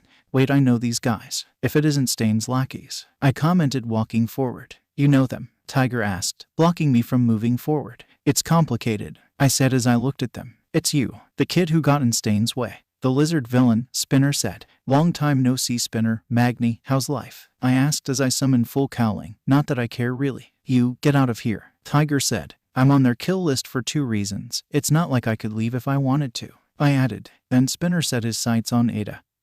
Hey, you with the glasses. You were also the one who brought about the end of Stain at Hasu City, he said as he pulled out his abomination of a sword. I apologize for the late introduction. As he says, I am Spinner, the one who spins dreams into reality. Tiger then stepped forward. I don't care, but you bastards. The woman lying there, Pixie Bob, has started worrying about getting married recently. She was doing her best to find happiness as a woman, despite her age, Tiger said as he extended his claws. You can't damage a woman's face and just stand there laughing thoughtlessly about it, he exclaimed as Spinner charged forward. What's a hero doing trying to be happy like an average person? Spinner asked. Tiger, I've broadcast instructions. Leave the safety of the other students to Ragdoll. Mandalay explained. The two of us will hold them back here, she said as she turned towards us. Go, everyone. Listen carefully. Do not fight. Class rep, you're in charge. Understood. Ada yelled as he led us away. No you don't. Magni yelled as he tossed a knife at us. With quick thinking I kicked the knife away and followed Ada to the woods. Wait, Kota, he's probably at his hideout. I split off from the group. Midoriya, where are you going? Ada yelled. I'm going to save Kota, you guys go ahead, I said as I pulled up my bandana and connected the tubes. I'll be right back. Midoriya's POV. I flew off towards Kota's hideout. There he is, with some cloaked. Oh no, it's Muscular. I flew over to them as fast as I could. Muscular was inching closer and closer, almost. I'm here, Soaring Tempest, I yelled as I flew right into him, spun around at rapid speed, and landed 5 kicks knocking him into the wall. I landed right next to Kota. Get on my back, we're leaving, I ordered. Oh okay, he said as he climbed on my back. You bastard, he muttered. Before he could rush at us, I took to the skies. I could hear a loud yell and a massive boom. Are you okay? I asked as I looked around for any sign on Muscular. Why he above you? Kota yelled. St. I said as I turned around to take the punch. He nailed me on the stomach, knocking me with massive strength and force, sending me flying back down to the forest. I managed to grab Kota and pull him to my stomach. As we were sent flying through numerous trees, I managed to dodge some of them, but one branch managed to slash me across the back. The landing was also not pleasant at all. Oh, I muttered as I stood up. Are you okay? Kota asked. As okay as I'll ever be, I said as I saw Muscular slam onto the ground. We're leaving. Now, I yelled as I used full cowling to run away from Muscular. Blood, I want to see more, Muscular yelled, rushing towards us. Once I take care of you, then I'll capture this Bakugo kid. Wait, they want Bakugo? Gah, not now. I'll think about that later. Still got a blood fetish I see, I said as I dodged out of the way of one of his punches, only to get nailed by another one. I turned around to take the front of the hit on my back. I had Kota on my arms. I can't risk him being on my back, so flying isn't the solution, especially if he could jump as high as I could fly. I dodged another punch, running a few more meters forward. My only hope is to find Aizawa and have him erase his quirk. Then I should be able to take him out with his and Mr. King's help. Come on, just a little more. There he is. Aizawa. I yelled as I saw him with a tied-up villain on the ground. Wah, oh come on, he muttered as Muscular was rushing toward us with pure malice in his eyes. I jumped in the air and slammed into the guy he's tied up. What are you? Aizawa asked as the guy I crushed turned into mud. I didn't expect that to happen, I muttered. You mean yo, never mind. Get him inside and get Vlad, Aizawa ordered. Right, I said as I ran into the building. Vlad, I yelled. What is it? He asked, standing up. There is a big muscle guy outside. We need backup, I yelled as I set Kota down. I'll be right back, I said. Where are you going? Kota asked. And what do I do? Going to be a hero, I said. And you, stay safe. We'll need you later. Your water quirk will be helpful in putting out the fires. I exited the room. Once outside I saw Aizawa and Vlad King fight off Muscular. Are you two going to be fine with him? I asked. Why yes, Mr. King said as he delivered a powerful to Muscular's face. Now get inside, he yelled. Can't. I learned these guys want Bakugo, I said as I pulled up my bandana. I have to tell Mandalay to tell everyone else. Wait, Mr. Aizawa said. If you're going to go see Mandalay, tell her this. Uraraka's POV. I dodged a knife swing, only to get slashed on the arm by another. Who the heck is this girl? She wants our blood, literally. For what reason? I don't know. Isui and I have been trying our hardest to fight her off. Everyone in Class A and Class B, a voice yelled. It was Mandalay's. In the name of Pro Hero, Eraserhead, you are granted permission to engage in combat. I repeat, everyone in Class A and Class B, you are granted permission to engage in combat, she said. Sue used her tongue to get me away from this crazy girl's knife, she said as she set me next to her. We have discovered one of the villain's targets. It's one of the students' Bakugo, Mandalay said. Bakugo, I asked as I stepped back from the girl. Bakugo should try to avoid combat and acting independently. Understand, Bakugo, Mandalay said. Achako, is your arm okay? Sue asked. Yeah, just grazed me, I muttered. Shallow, not a lot of blood, the girl said as she pointed the bloodied knife at us. I'm Toga, you two sure are cute. You're Uraraka and Asui. She knows our names, I muttered. Maybe from the sports festival? Sue asked. In any case, she knows who we are, which means we're at a disadvantage. There's not enough blood, she said as she reached behind her to pull out a tube with a needle. Normally, I'd suck it out directly from the cut to get more, but this machine will start sucking if I just stick it in, so my work will progress very quickly. She started to rush towards us. Rush towards me, but Sue used her tongue to lift me away from her. Run to camp. We were given special permission to use our quirks not to defeat villains but to protect ourselves. Sue, you too, I yelled. Of course, I will also, she said until Toga slashed her tongue with her knife. Sue, Sue, Sue, what a cute nickname. I'm gonna call you that, too, Toga said with a creepy twisted smile. Don't. The only people I want calling me that are the ones I want to be friends with, Sue said as she jumped away, only for her hair to be caught by Toga's suction device. Yay, then I'm your friend, too. All right, she exclaimed. I landed and rushed towards them. Sue, I yelled, as Toga leaned closer to Sue. You're bleeding, my friend, Sue, she said as she leaned in closer. You're so cute. I love blood. Get away from her, I yelled as she rushed towards me with a knife. Wait, gunhead martial arts. Pivot and dodge. Grab the wrist and base of the neck. Then with all your might pull and push down. I slammed Toga into the ground, disarming her of her knife. That was amazing, Ochako, Sue praised as I straddled her waist. Sue, can you restrain her hands with your tongue? I asked. Does it hurt? Give me a second for my tongue, she said. Ochako, you're wonderful, too, Toga said. You've got the same smell as me. There's someone you like, right? She asked as I tensed up at the mentioning of that. And you feel like you want to be like that person, right? You want to be the same as the person you like, right? It's only natural, right? You end up wearing the same things and stuff. But eventually, not even that's enough. You end up wanting to become that person, right? It can't be helped, right? She asked. What kind of person do you like? I love people who are beat up and smell like blood. That's why in the end, I always cut them up. Hey, Ochako, you're having fun, right? It's fun talking about crushes, right? I felt a prick on my thigh. Ochako, Sue yelled. Suck, suck, suck, suck, she chanted as I felt the blood drain from my legs. Uraraka, a voice yelled behind us. Shoji, everyone, Sue yelled as Toga shook me off and jumped away. Shoot, I yelled. Toga stopped and turned around. There are more people now and I don't want to be killed, so bye-bye, she muttered. Then she locked eyes with Midoriya. Why? Stop. That's dangerous. We don't even know what kind of quirk she has, Sue said. Who was that woman just now? Shoji asked. A villain. A crazy one, I said as Midoriya walked up to me. Are you okay? No major injuries, he asked us. Just some cuts, we'll be fine, I answered. Anyway, what about Bakugo? What about him? He's be Midoriya said looking behind him. Where is he? He exclaimed as a hearty laugh was heard. The boy you want. I took him with my magic, the man said as he tossed a pearl around. This power should not be wasted on the hero's side. We'll take him to a stage where he can shine more. Give him back, Midoriya yelled. Give him back. That's a strange thing to say. Bakugo doesn't belong to anyone. He's his own person, you egoist. Midoriya jumped and flew up to him. Give him EFK back, Midoriya yelled, but the magician dodged and landed on another tree. We simply want to show him that the path he's on now with its fanatical values is not the only path he can take, the man said as he jumped again. Kids these days are made to choose their paths based on these values. Shoji looked behind him. It's not just Bakugo. Takoyami's not here, either. To go out of your way to talk to us. You're underestimating us, Todoroki growled. I was originally an entertainer, you know. It's a bad habit of mine, he commented as he pulled out a second pearl. Taking Takoyami was an improvisation on my part. How did he get both Takoyami and Bakugo without them noticing?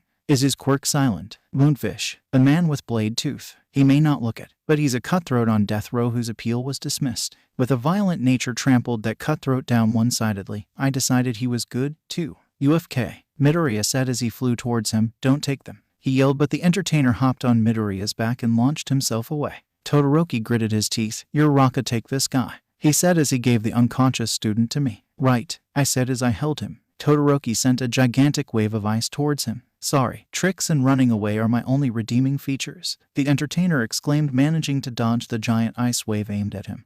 There's no way I'd fight students who are hero candidates. Get back here, Midoriya yelled. We chased after him, but he's getting farther and farther away. He's getting farther and farther the more we run, Shoji commented. Ugh, wait idea. As Sue, wrap your tongue around Shoji, Todoroki and I, Midoriya said as he climbed onto Shoji's back. Uraraka, get rid of our gravity, and Sue, you launch us towards the magician. Are you crazy? I asked. Have you not been paying attention to everything I've done? This is tame in comparison. Anyway, the villain is getting away. Hurry, Midoriya exclaimed. All right, I said. Shoji wrapped his dupliarms around Midoriya and Todoroki, while Asui wrapped her tongue around them. Ready? I asked. Yeah, Midoriya said as he stuck his arms out behind him. I nodded and touched them. They started to float. Then Sue with all her strength launched them towards the villain. Get them, guys. Midoriya's POV. We were sailing through the air towards the magician. I used my arms to jettison us toward him. Once we caught him, we slammed him back to the ground. Give Takoyami and Bakugo back, I yelled. I know those kids. Who are they? Mister, get out of the way. A man with stitched skin said as the magician disappeared. The stitched man shot blue fire at us. Idiot, that's cold. St. Todoroki, help me, I yelled as I blew fire to combat his blue fire. All right, Todoroki yelled before the black and white man jumped in to fight Todoroki. The stitched man's fire was overpowering my fire. Get back, Shoji yelled as he pulled me away from the fire battle I was losing. Once I was pulled away, I was tackled by T-girl Uraraka and Asui were fighting. I'm Toga, Izuku, she yelled as she pulled out a knife. I thought so earlier, too, but you'd be cooler if you bled more, Izuku, she yelled but was batted away by Shoji. Midoriya, Shoji yelled as I stood back up. Is that how it is? Are you going to get in the way? She asked as she tightened her grip on the knife. You're not my type at all, but I'll cut you anyway. Why does Shigaraki always employ the scary, creepy, and crazy villains? Can't I have some nice petty thugs? Is that too much to ask? While we were fighting off the knife girl and the schizophrenic, the magician appeared out of nowhere. I can't believe you flew after me. Your ideas are far out, he exclaimed as he walked towards the stitched man. Where's Bakugo? He asked. Of course, he said as he dug into his right pocket. Midoriya, Todoroki, we're leaving, Shoji exclaimed as he turned to face the magician. I'm sure now based on what he just did I don't know what your quirk is, but inside that right pocket of yours that you kept flaunting were these Takoyami and Bakugo, right, entertainer? Shoji asked, holding out 2 pearls. That's amazing, I exclaimed with excitement. Oh, that didn't take you very long, the magician said, as expected of someone with 6 arms. You're good at feeling around. Todoroki created an ice wall to block out the schizophrenic. Good job, Shoji, he yelled as he joined us in escaping. Wait, why wasn't Tho you have got to be st-ting me? Inamu, I yelled as we veered to the left, only to be stopped by purple mist. Oh great, I muttered. Hey Kurogiri, how's the family? The wife, the kids. He ignored my statement. It's been 5 minutes since the signal. Let us go, Dabai, Kurogiri said. Sorry, Izuku, I'll see you later, she said, entering the portal. Please don't come near me again. Everyone was entering their portals. Wait, our goal is not yet. Oh, that. They seemed so happy that they rushed out of here, so I thought I'd give them a present, the magician said as we turned out attention to him. It's a habit, one of the basics of magic, he said as he reached up to remove his mask. When I flaunt something, it's because there's something I don't want you to see, he said as he stuck out his tongue to reveal Bakugo and Takoyami's pearls. And no way, Todoroki exclaimed. The magician snapped his fingers to reveal the pearls we have are just shards of ice from Todoroki's attack. My ice? Todoroki asked. Indeed, during the freezing attack, I prepared dummies and put them in my right pocket, he explained. St. I yelled as we ran towards him again. It's no use, we aren't going to catch him in time. If you discovered that was in my right hand was in my right pocket, then of course you'd rush happily over, he taunted. Get back here, I yelled. And now, that's all from me, he said. Then a laser was blasted from the bush, destroying his mask and causing him to spit out the pearls. Ayama, I yelled with a mix of excitement and a bit of relief, but still, we need to get the pearls. Shoji and Todoroki jumped for the pearls. Shoji grabbed one pearl, but Dabai grabbed the other before Todoroki and I could. That's sad, Todoroki shouted, he said as Todoroki tumbled onto the ground. Confirm it now, release this, Dabai ordered as the magician revealed that Shoji had Takoyami's pearl, while Dabai had Bakugo's. Dabai had a hand around his neck while Bakugo looked both scared and furious. I can still make it. Bakugo, stretch out your arm, I yelled as I used my arms to zoom faster towards the portal. Deku, he muttered as he stretched out his arm, only for Dabai to try to pull it back in. No, you don't, Dabai muttered. As Bakugo was slowly sinking into the portal, I was getting closer to the portal. Almost, got it. With one last jump I launched into the portal where Bakugo was taken. I grasped Dabai's face and slammed him into the ground, causing him to release Bakugo from his grasp. Get off your A, I yelled as I took a look around. The attack force, Shirajiri, and Shigaraki were in the room. We have a fight on our hands. Uraraka's POV. They were what? I asked. We were in the nearest hospital. Jiru and Hagakure are in bad shape after inhaling a lot of the toxic gas. Shoji, Todoroki were telling us what happened in the lobby. Yes, we got Takoyami back, Shoji said as Takoyami looked down in shame. But we couldn't save Bakugo. Midoriya jumped into the portal to save him. Well, what are we waiting for? Kirishima asked as we all looked at him. Let's go save their at ease. What? I asked. Did I stutter? Let's so save them, he said looking at us. If Midoriya and our Bakugo were in our shoes, they would drop everything to save us. So let's save them, he exclaimed. If we agreed, which we haven't yet, how would we find them? They could be anywhere in Japan. No wait, anywhere in the world, Sue asked. With this, a faint voice said. It was Yaoyorozu who leaned against the doorframe for support. She held out a mini tracking device. I had just finished a meeting with All Might and an investigator. I told them I attached a tracking device to one of the villains. We can use this to track them, she said. Well, what are we waiting for? Kirishima asked as we all looked hesitant. Unbelievable, he muttered.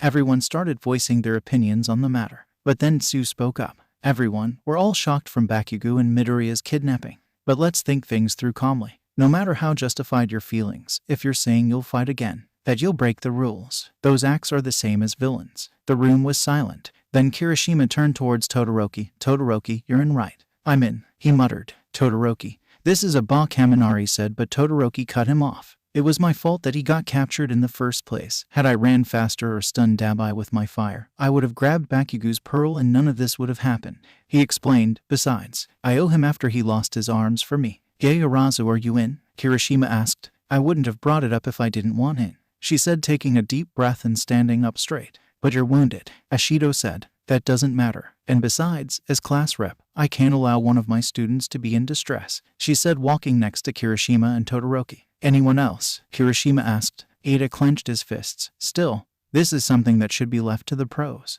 Ada yelled. This isn't something we should get involved with, you idiots. Ada yelled. We know that. Kirishima yelled. But I couldn't do anything to help. Even after I heard my friend was being targeted, I couldn't do anything. Now it isn't just Bakugo, but now it's Midoriya too. He's back with the League of Villains. Do you not understand what's at stake for him? He asked as he turned towards me. Uraraka, I know you like him. Huh? I asked. We all do. Think about him. Kirishima yelled. The League doesn't want him like Bakugo. They want him dead. Who knows what kind of torture they could put him through in the time we were spending idly waiting for the pros to act and save him, he said as he gripped my shoulders. We know where he is, and we can save him now. We have to. You're right, I said with a burning feeling in my chest. Who knows what they are putting him through right now, but I know he isn't going down without a fight, I said, walking next to Kirishima. Could he have fought for all this time? If it's the same Midoriya I know, then I'm sure he's still fighting them off with Bakugo. We can save them now. We have to save them now. That's the spirit, Kirishima said as he looked at everyone else. I assume you guys aren't in either.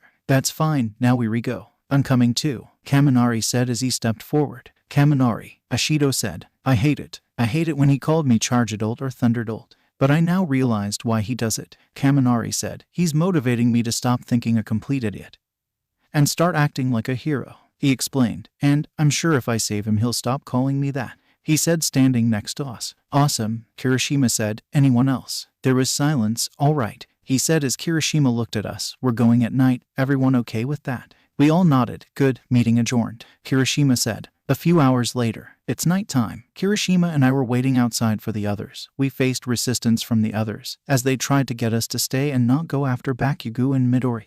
But we had to. So, how did you know about my crush? I asked, trying to relieve the tension. It was obvious, he said before bowing. I'm sorry for using it to get you to come. Don't worry about it, I said. If I'm going to be completely honest, I was thinking of going even if you hadn't said that. He's saved us a lot, and he's been there for us when we needed him. So it's our turn to be there for him. Well put, Todoroki said as Yaoyorozu and Kaminari walked behind him. All right, let's go. Wait, Ada said, walking towards us. Todoroki, why are you trying to do the same thing I did? Ada asked. Ada, it's not like that. We're going to. Let me finish, he said as he looked away from us. I'm frustrated too, and of course I'm worried about my classmates. It's only natural. I'm the class deputy, so of course I'm worried about Midoriya and Bakugo, he yelled as he looked at Todoroki. But how am I supposed to feel better when 5 more of my classmates are rushing into danger? What if you get captured? How am I supposed to handle that? Or are you saying you don't care how I feel? Ada yelled. Ada, Todoroki said as Yaoyorozu stepped in.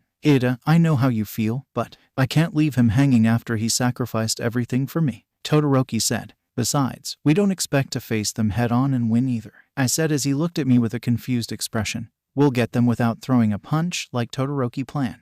In other words, covert action, Kirishima said. I trust Todoroki. I trust Todoroki and everyone, but I'm coming so I can stop them before anything happens, Yaoyorozu said. That's the second reason I'm coning along, to help save Midoriya, but also to make sure we don't get in over our heads. I said nothing, as Ida spoke up. We'll never agree, so I'm coming as well, he said as we looked at him with shock. I will accompany you, because I am not convinced you will behave yourselves in intense situations, he said, adjusting his glasses. If I get even a whiff of combat, then I will make you return immediately. In other words, you will be under my surveillance. That's right, I will be a watchman. Ida yelled. Watchman Ida, Todoroki asked under his breath. The same goes for me. Yaoyorozu said. I want Midoriya and Bakugo to be safe, but if we get into a confrontation, I'll bring us back immediately. There is no point sacrificing 5 of us to save 2. Know that, she said. Right, Todoroki said. Got it, I said. Understood, Kirishima said. All right, Kaminari said. We headed towards the train station and headed to Kamino Ward to follow the signal. The ride was 2 hours long. Just to make sure, you know what we're doing is selfish and that no one wants us to do it, right? You can turn back if you want to, Todoroki said. I wouldn't have came onto the train if I was iffy about it. I said, yeah, if I was hesitating then I wouldn't have said I'd do it in the first place. They aren't the ones who'd let the villains do what they want to them, especially if they are Midoriya and Bakugo. Kirishima said, I wouldn't be surprised if their hideout is on fire and destroyed by now. Kirishima joked. 2 hours later, and we made it to Kamino Ward. Yaoyorozu decided it was a good idea to get disguises. Yaoyorozu was dressed in a red dress with her hair tied up in shades. Ida was dressed as a barber with his hair slicked back. Believe me, it was hard, but I held back the laughter. Todoroki had a vest and dress shirt with a black wig covering his hair and eye scar, but some white peeked out of the wig. Kirishima had his hair down with wooden horns with a black leather jacket and white t-shirt. Kaminari had a black blazer and a bright pink shirt. He had shades and a beanie on. I had a white shirt with a jacket, blue leggings and a pair of shorts over them. My hair was also in a ponytail. Once we finished out disguises, Todoroki brought up the topic that was on my mind. Yaoyorozu, wouldn't it have been easier and free for you to make the clothes? Todoroki asked as Yaoyorozu looked at him in shock. Well, yeah.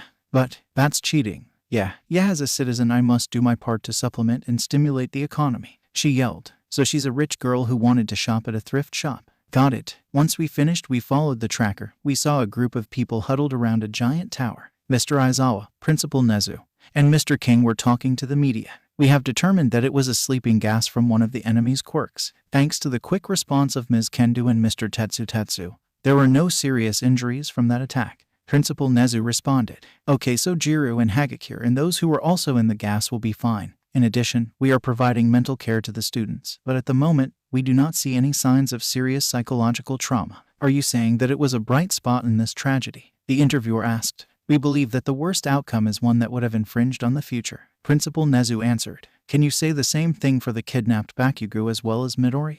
The interviewer asked. Bakugo enrolled at UA High with excellent marks and placed high on the sports festival. In addition, during the incident with the sludge villain in middle school, he resisted the powerful villain alone, so he has a history of showing how tough and heroic he can be. On the other hand, he's shown to be rather violent as shown in the race as well as the cavalry battle, and his brash attitude shows he's not always very mentally stable. The interviewer stated. On the other hand, Izuku Midoriya was an ex-criminal with 2 arsons on his record. He was allowed into UA through a recommendation. However, since he's gotten into UA, the villain attacks aimed at UA has increased tenfold. What if the villains kidnapped Bakugo because Midoriya has been colluding with them from the start, as well as using him to lure him to the side of the villains? He asked. Then Mr. Aizawa stood up, then bowed. As the educator for both of them, I take full responsibility for Katsuki Bakugo's violent behavior. However, his actions and tendencies at the sports festival originate in what he considers ideal strength. As for Midoriya, I will not deny his past history with the League. However, I can say with full certainty that he despises the League for what they did to him and his mother. They are trying harder than anyone else in their pursuits to be the top hero. If the villains saw that and thought they had an opening to get him on their side, then they are the ones being short-sighted, Mr. Aizawa stated. That's not evidence, though. This isn't a question of how you feel. I'm asking whether or not you have a concrete plan in place. The interviewer clarified. We're not just standing idly by, Principal Nezu answered. We are currently investigating along with the police. We'll definitely get our student back. Kirishima then touched my shoulder. We're wasting time. We'll get them back, but we have to keep moving, he whispered. I nodded and proceeded to follow him. We're getting closer to Midoriya and Bakugo. Still, we don't know what they are doing or whom they're fighting. Please still be all right. We sidled along the wall and reached a dirty window. Kirishima stood on Ada's shoulders while I stood on Yaoyorozu's. Thank goodness I went with sneakers as opposed to heels. Kirishima then pulled out his night vision lens scope and looked inside. Then he looked terrified. What's wrong? I whispered as he shakily handed me the lens. LL, look for yourself, he stuttered. I grabbed the lens and looked inside. It's those brain guys. Mama, was it? I asked, now getting scared. This is where they make those things. Wait, where's Bakugo and Midoriya? I asked, looking around. They must not be here. Ida said as we were brought back down. This doesn't make any sense. The tracker said they were here, the villains. Where are they? Midoriya's POV. Aren't you F-Kurs tired yet? I asked as I kicked Spinner out of the way. Bakugo and I have been fighting for, I don't even know how F-King long, a day. Maybe I should have stalled when I managed to convince Kurogiri to make me a drink.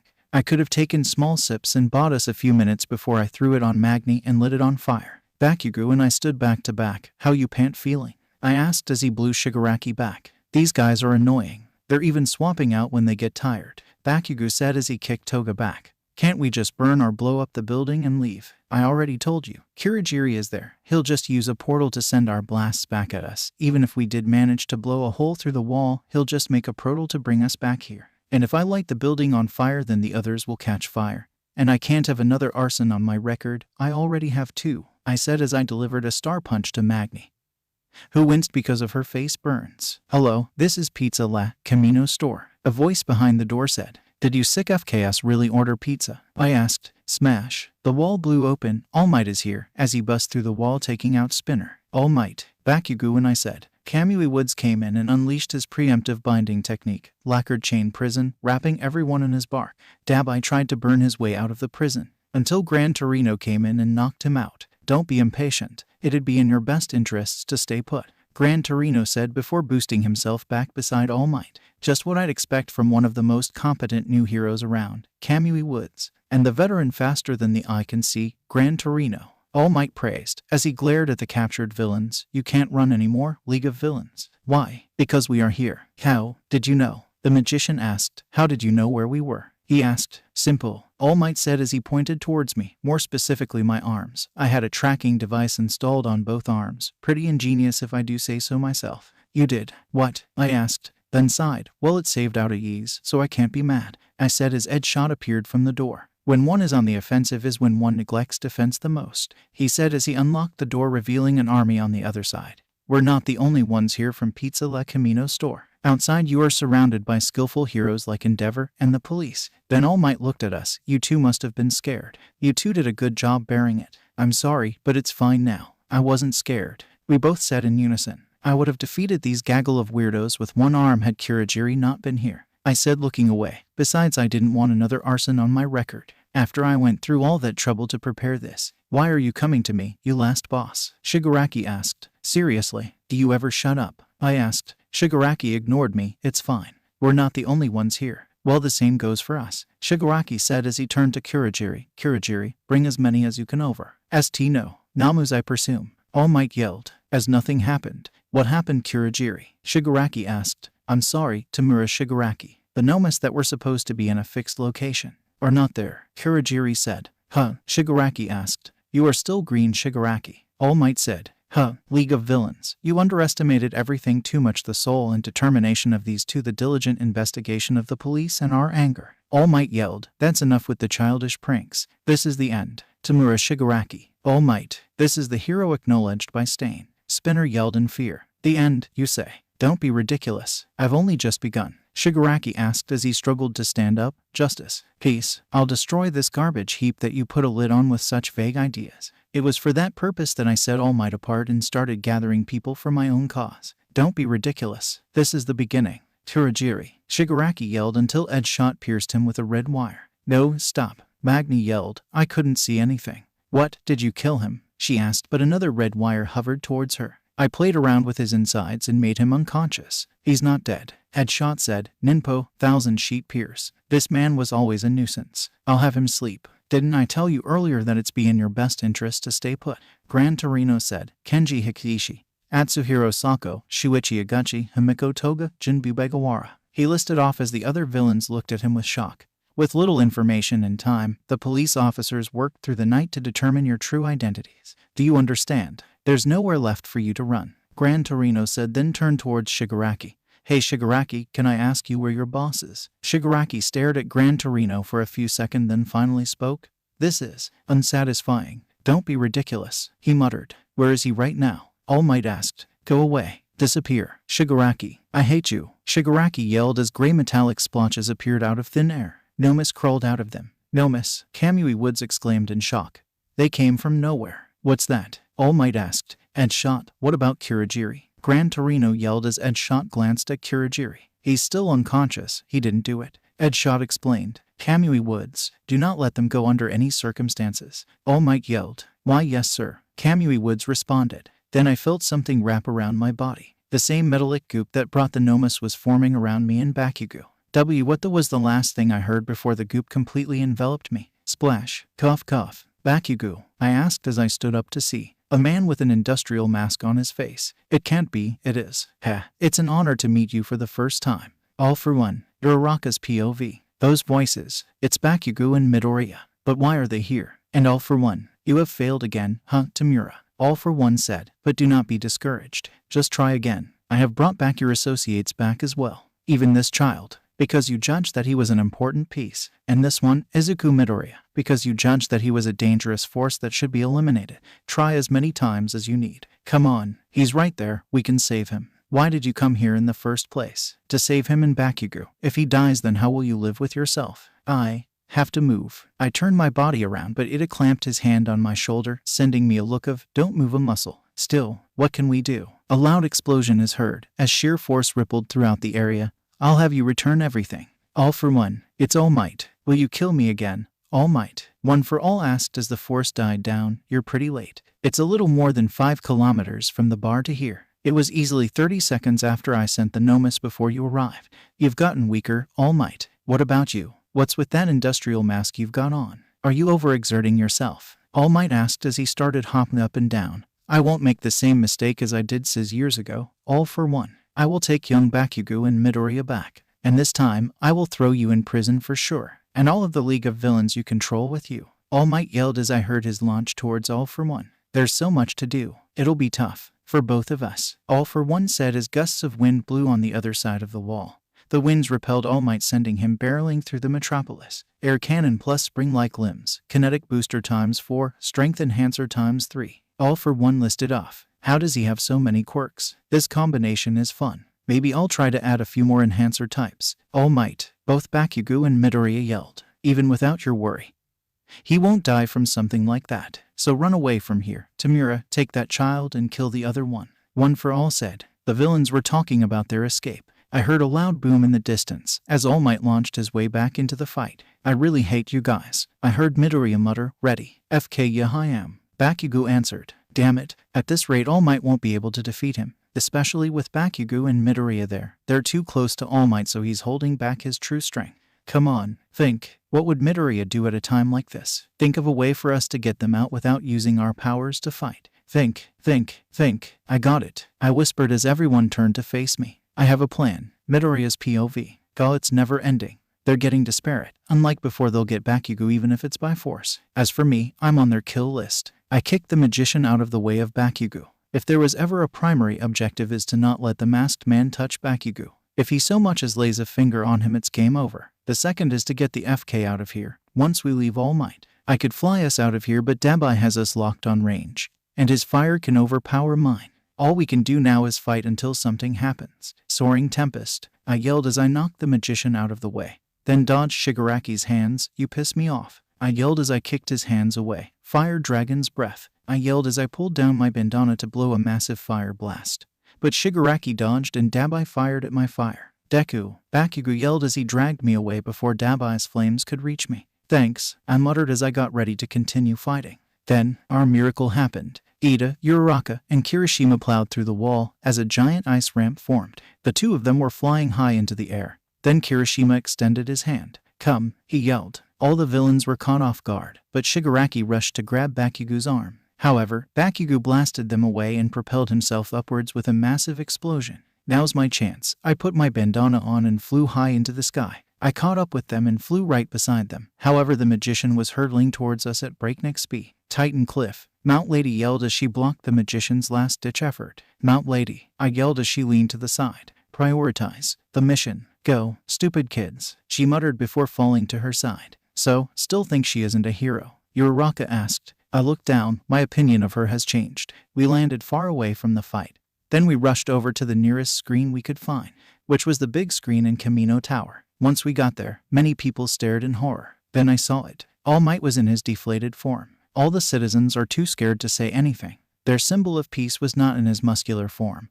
but a form they've never seen before. They're scared for both his safety and theirs. All Might win, one person said. If All Might can't win, then who can? Another one asked. Even if he looks different, All Might is still All Might, right? Haven't you always been able to save us somehow? All Might, you can do it. Don't lose All Might, even at the face of adversity. Even if death is looming over them, the people still kept their faith in All Might. He has always kept his faith in me, even after all the mistakes I've made. Now it's my turn to put my faith in him. Win, I yelled. Win, Bakugo yelled. That's when I realized what I was missing this whole time. The person I've missed, the person I never had, the person I've needed. Kick his ass, Dad. All Might's POV. Kick his ass, Dad. Wait, that's Midoriya. I clenched my fist as I felt power surge through my arm. There's a lot, I muttered as I got ready to attack. A hero has a lot to protect, all for one. That's why I won't lose. Then I remembered what my master told me. Toshinori, when you think you're at your limit, remember why you clench your fist, where you came from. Your origin. That'll bring you just a little past your limits. Then All for One began talking. All your might. That was the last of it, wasn't it? All Might. A wounded hero is the most frightening. I set the image of your face as you come after me with your guts strewn around in my dreams, sometimes even now. All for One muttered as his arm tripled in size. He's about to use his air cannon enhancer combo again. That woman is still behind me. I can't. Fire has enveloped All for One. Midoriya. What, bastard? What is that form of yours, All Might? Endeavor yelled as Edshot landed next to him. Looks like we made it just in time somehow. Edshot muttered. Then Endeavor's flames roared. What's with that pitiful back? Endeavor, if you just came to cheer him on, then be quiet and watch like a good audience. All for One yelled, before Edshot lunged towards him. Quiet, you destroyer, we have come to help. He yelled as Kamui Woods and all the others came to evacuate the other wounded heroes and civilians, allowing me to fight it with whatever strength I have left without risking their endangerment.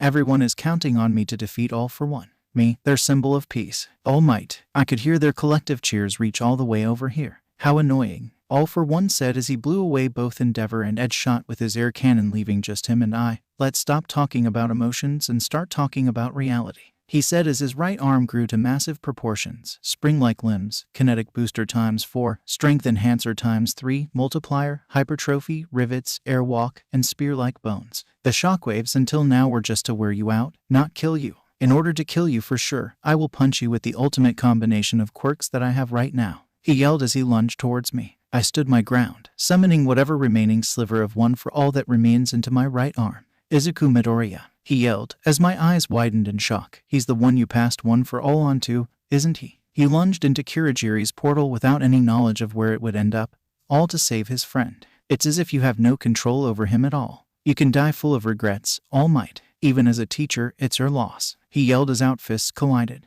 The sheer power is pushing me back, but I still held on. Once you're dead, I'm going to enjoy stripping him of his powers, causing him to revert back to the quirkless nobody he once was. That's right. As a teacher, I should have reprimanded him. I have to reprimand him, I yelled. I can't lose. I won't lose. I see. The weak embers that are going without even being blown on are resisting.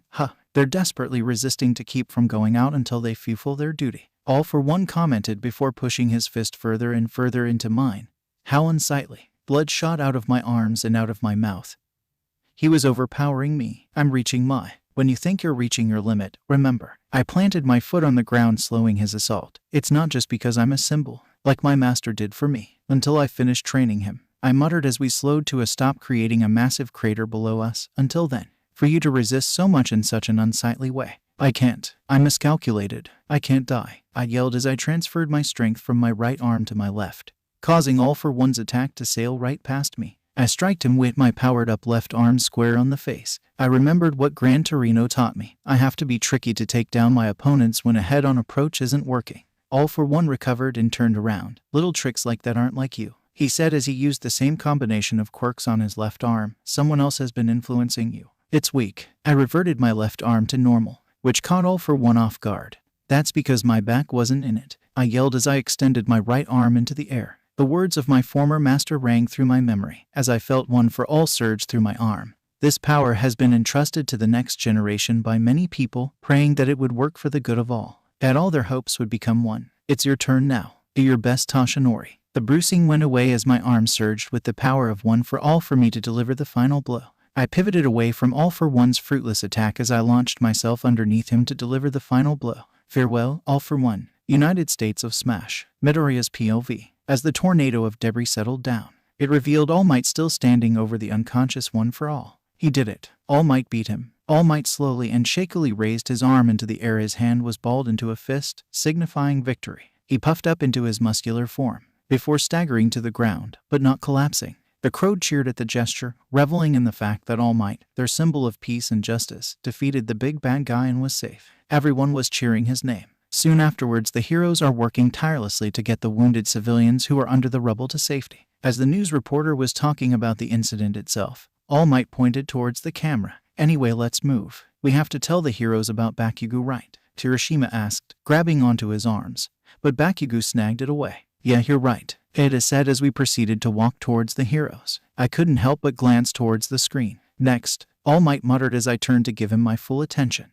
"Next, it's your turn," he muttered to the camera. The crowd was cheering and gushing over his gesture, taking it as the message was meant for the criminals who escaped and are unseen. But it wasn't. It was meant for me, as the one who now has won for all. He's telling me that his reign as symbol of peace has ended. He used up all his energy, and then I will take his place. Drop. I brought my fingers to my eyes. The tips were wet. I was crying, though they weren't tears of sadness. Not yet. They were tears of determination. He's sacrificed everything for me. I will become someone he can be proud of. We met up with Yaoyorozu, Kaminari, and Todoroki and brought Bakugo to the police. They brought him in for interrogation and questioning. He was quiet the whole time. After waiting half a day, we returned home. Before I did, I went to visit my mother. I headed to her room and knocked on the door. "Mom," I muttered, entering the room. She looked at me with a mix of shock, fear, and relief. "Izuku, you're okay," she said as tears fell from her face. I walked over to squat next to her bed. "I know, I'm fine now. My friends saved both Bakugo and I. We made it through without any injury," I explained, hoping that would calm her down.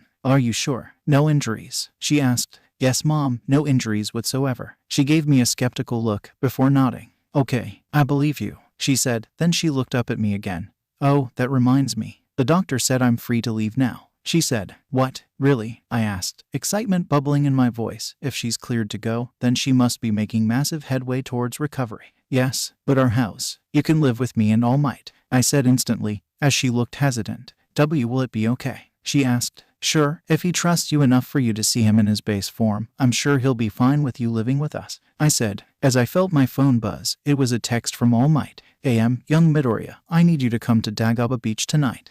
Sure, and quick question. My mom was cleared from the mental hospital. Can she live with us at least until we get a home of our own? By all means.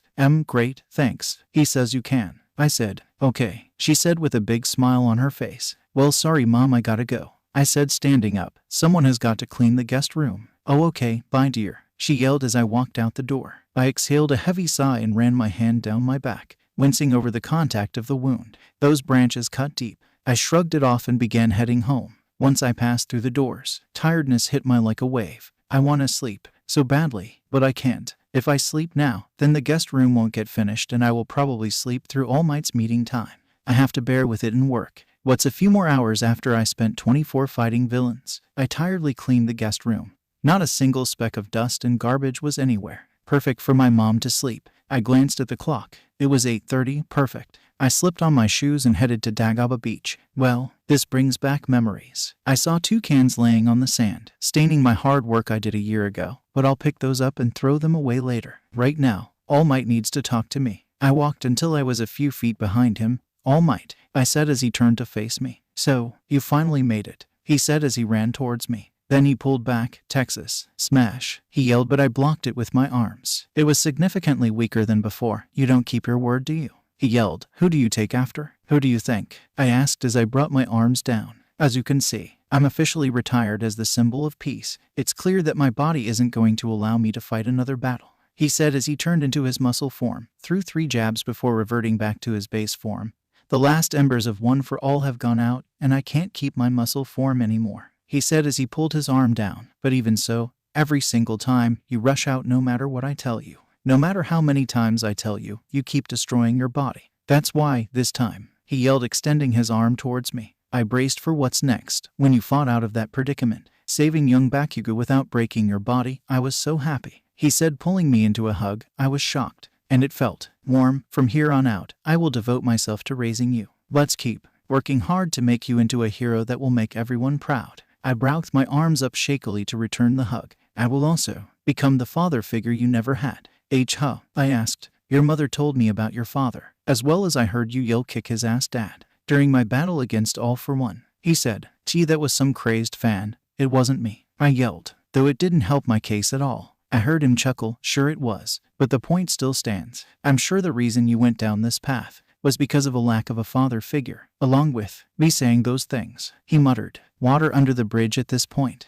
I muttered, anyway, let's go home. I fought off the villains for a whole day. I need about as much sleep to recover, I said half jokingly. He nodded and led me back home. Bakugo was safe and sound. No one I cared about got hurt, and the brains behind the League of Villains was behind bars. All in all, today was a good day. Midoriya's POV. It was a day after the rescue, and Mr. Aizawa called in for a mandatory impromptu class meeting. The last thing I want is to piss him off, so I made my way to UA. At the very least, All Might said he would help Mom move in. Once I made it to the classroom, everyone was already here. Good, everyone is here. I'll make this brief, Mr. Aizawa said as he looked at the class. Todoroki, Yaoyorozu, Ida, Kaminari, Uraraka, and Kirishima. He listed off. These 6 went off to rescue Bakugo and Midoriya from the League of Villains. He said as everyone except Jiru and Hagakure tensed up. Based on your expressions, I see all of you knew about it. He said as he shot a glare at everyone. Everyone except Bakugo, Jiru, Hagakure, and Midoriya are expelled. What? They all yelled. The 6 of you went against our trust by going on a dangerous life-risking mission that we were handling,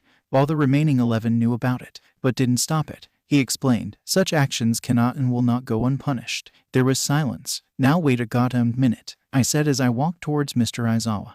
Those 6 risked their lives to save both Bakugo and my ass from the villains. Their actions allowed All Might to fight All for One with no restriction. So why should they be punished for a heroic action? I asked. Heroic as it may be, there are laws in place where those laws are bull's tea and you know it. I yelled. They saved us. Had they not done so, Bakugo would have been taken to who the FK knows where, and I would have been dust in the F-King wind, leaving behind only my arms. So it's fine to break the law so long it goes your way, Mr. Aizawa asked. Deja vu. Yes, I snapped. Midoriya, stop. Uraraka muttered. Stop. He's going to F-King expel you guys. Are you just going to roll over and take it? I asked. You guys worked hard to get to this point. A lot of sweat, tears, pain, bloodshed, and the moment you follow your heroic instincts, your hard work will go to waste. Do you think that's right? I asked as they all flinched. As I turned back to Mr. Aizawa, here I thought you of all people would understand what they were feeling. But I guess I was wrong. Well, if they're getting expelled for something I did, then I don't deserve to be here either, I said as I headed towards the door.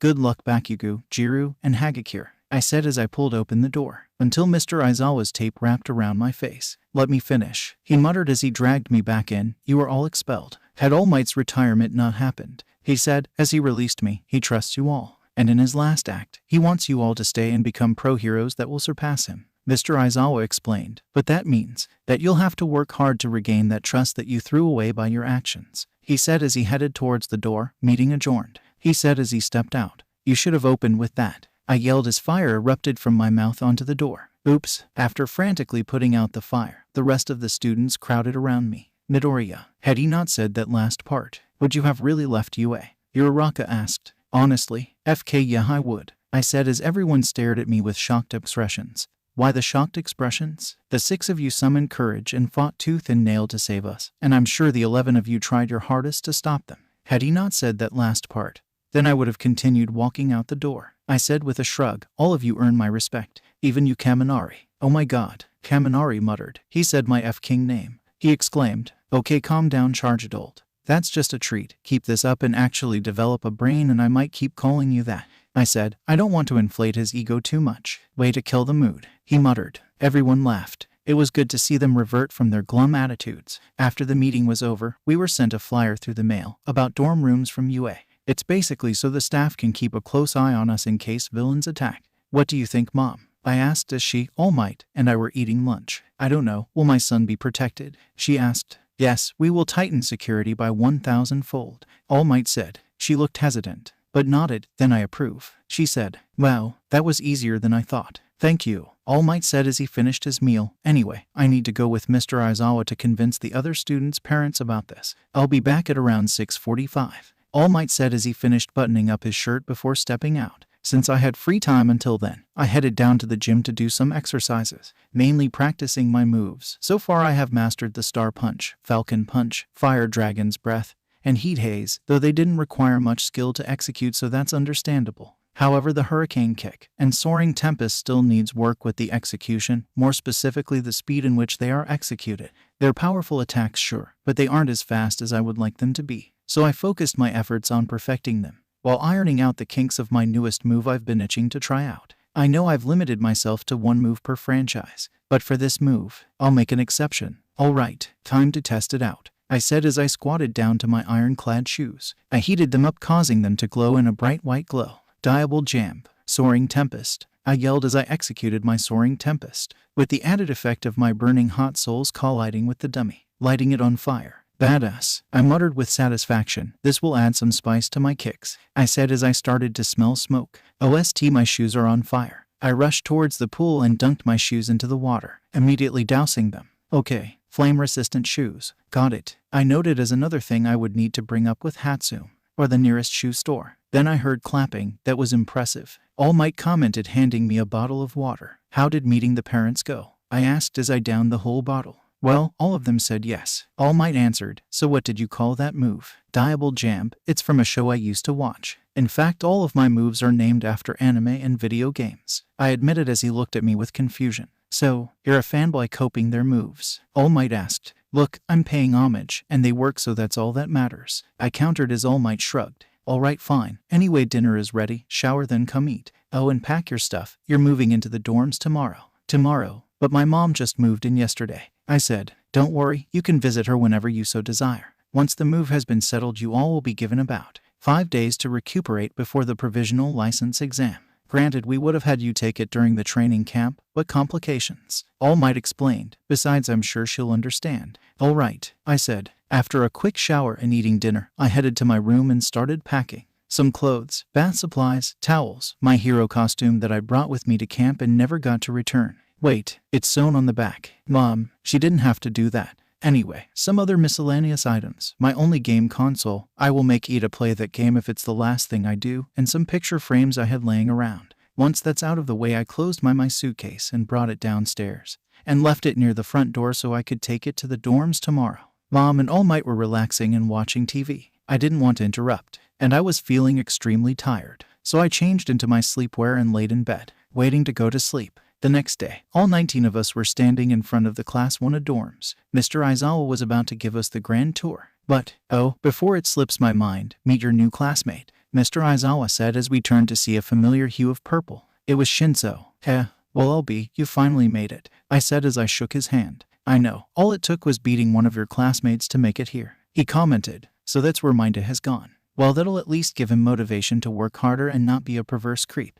Well, you're here now. But will you stay here? I asked. Are you underestimating my abilities? He asked. Maybe, I said with a smirk. What are you gonna do about it? I asked. How about I prove my new skills to you? Shinzo asked. I'll be waiting for it, I said before turning back to Mr. Aizawa. Anyway, come on, we have a tour to give, Mr. Aizawa said as he gave us the grand tour of the place. The first floor was the common area, consisting of a common room, kitchen, bath and shower area, laundry room, etc., etc. Then we have our rooms. They are state-of-the-art with our own writing desks, mini fridges, bathrooms, air conditioners, beds, even a balcony. Mr. Aizawa said our stuff has been dropped off this morning, so we should unpack as soon as we can. My room is on the second floor with Aoyama, Takoyami, and Shinso as my neighbors. I approve of being one floor above the common rooms, makes getting down way easier. That's it for the quick and easy tour. Mr. Aizawa then let us unpack and unwind. Unpacking for me was rather simple and quick. I hung up my clothes in my closet, folded my pants and other legwear in the dresser, and organized my picture frames on top of the dresser. I fixed my bed and placed a cover over the mattress, and I'm pretty much done. So I headed down to the common room and fixed myself a drink. You're finished early, Shinso commented as he sat beside me. I didn't really bring much in terms of decor. Aside from a few picture frames, I don't really have much, I said as I downed my drink in one swig. So, wanna do it now? I asked. He stared at me for a few seconds. Let me ask Mr. Aizawa if it's fine. Meet me outside in 5 minutes, he said as he stood up and headed up the stairs. That should be enough time to get into my hero costume. Once I did, I waited outside for him to show up, which took about 30 seconds. Okay, he said it was go. Why do you have your hero costume? Shinso asked. I brought it with me during the training camp. I didn't really have a chance to give it back, so before he takes it I'm getting one more use out of it, I explained. So we're using hero costumes? He asked. Alright, be right back. Alright, I said as he re-entered the dorms. Looks like we're getting serious. Shinso returned with his PE uniform, a bandage scarf, and a bizarre metal thing around his neck. Ready? Shinso asked. I pulled up my bandana and nodded. I see you remembered my quirk and how it works. That's fine, I need to work on combat without it, he commented as he rushed towards me. I decided against using full cowling, and instead fight him head on. He threw a punch. It was rather sloppy, so I dodged swiftly, gripped his wrist and slammed him onto the ground. Your speed is lacking, I commented as I jumped back to let him stand up. Cocky, then watch this, he said as he sent his scarf towards me. Wait, is that? I dodged out of the way, but it wrapped around a tree bark and Shinso pulled himself towards me, nailing me in the stomach. Nice hit, I praised before gripping onto his ankle. But you should have a good follow-up move, I said as I tossed him into the same tree he used his scarf on.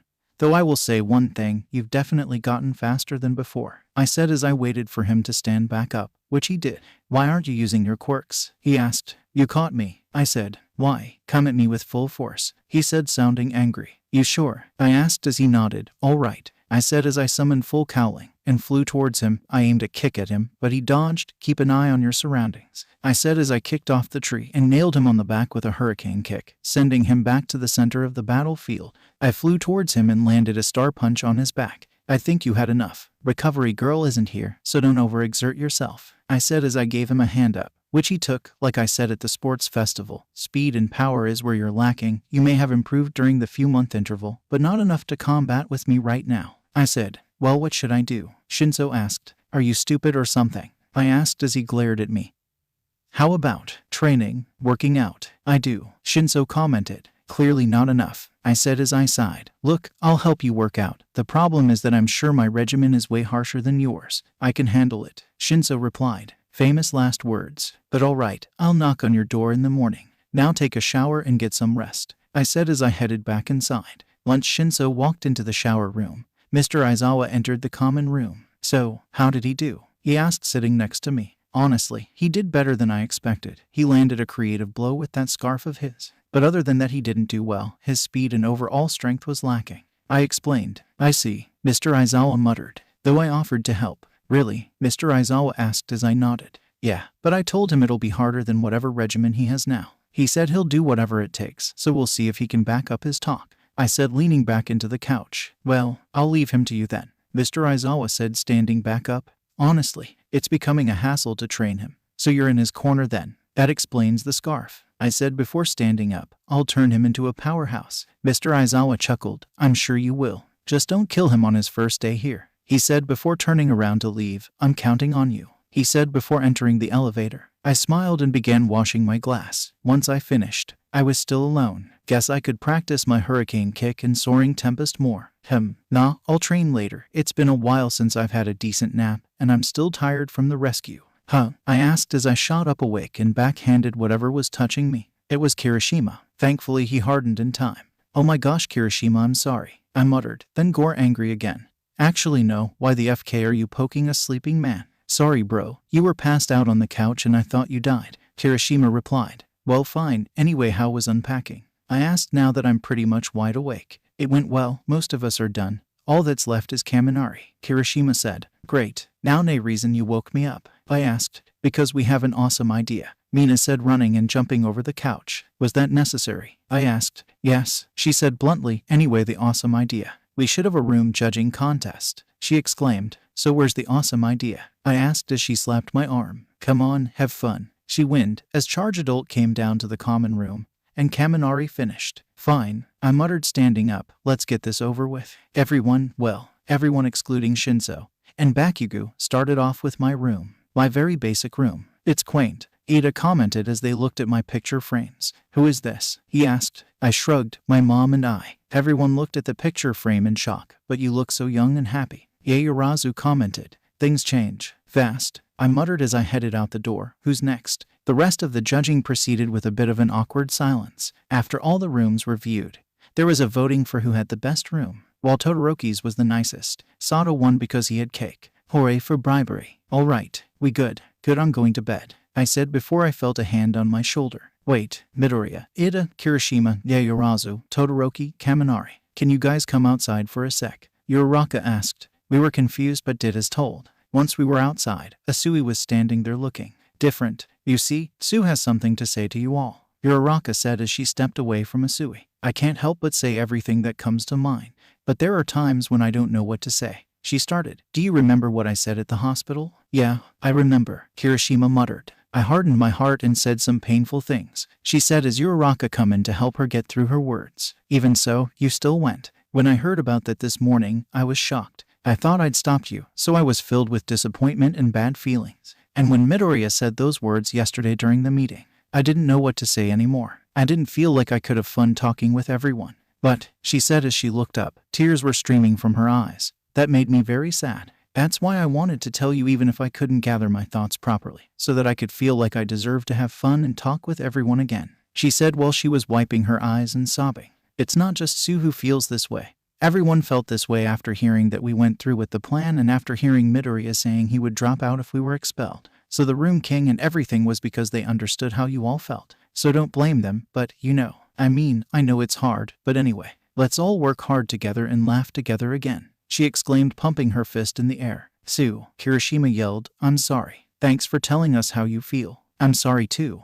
Yaoyorozu yelled. I apologize, Ida said. Asui, I'm sorry, Todoroki muttered. I'm sorry too, for rushing face first into the portal. I muttered. I won't do it ever again, Kirishima yelled as Asui started crying once again. Me neither, Yaoyorozu said. I promise, Ida yelled. They spent a few minutes comforting Asui. Everyone wants to move past this event and make things go back to normal. Now that the rescue is over, we have to go back to our daily lives of bettering ourselves to be heroes.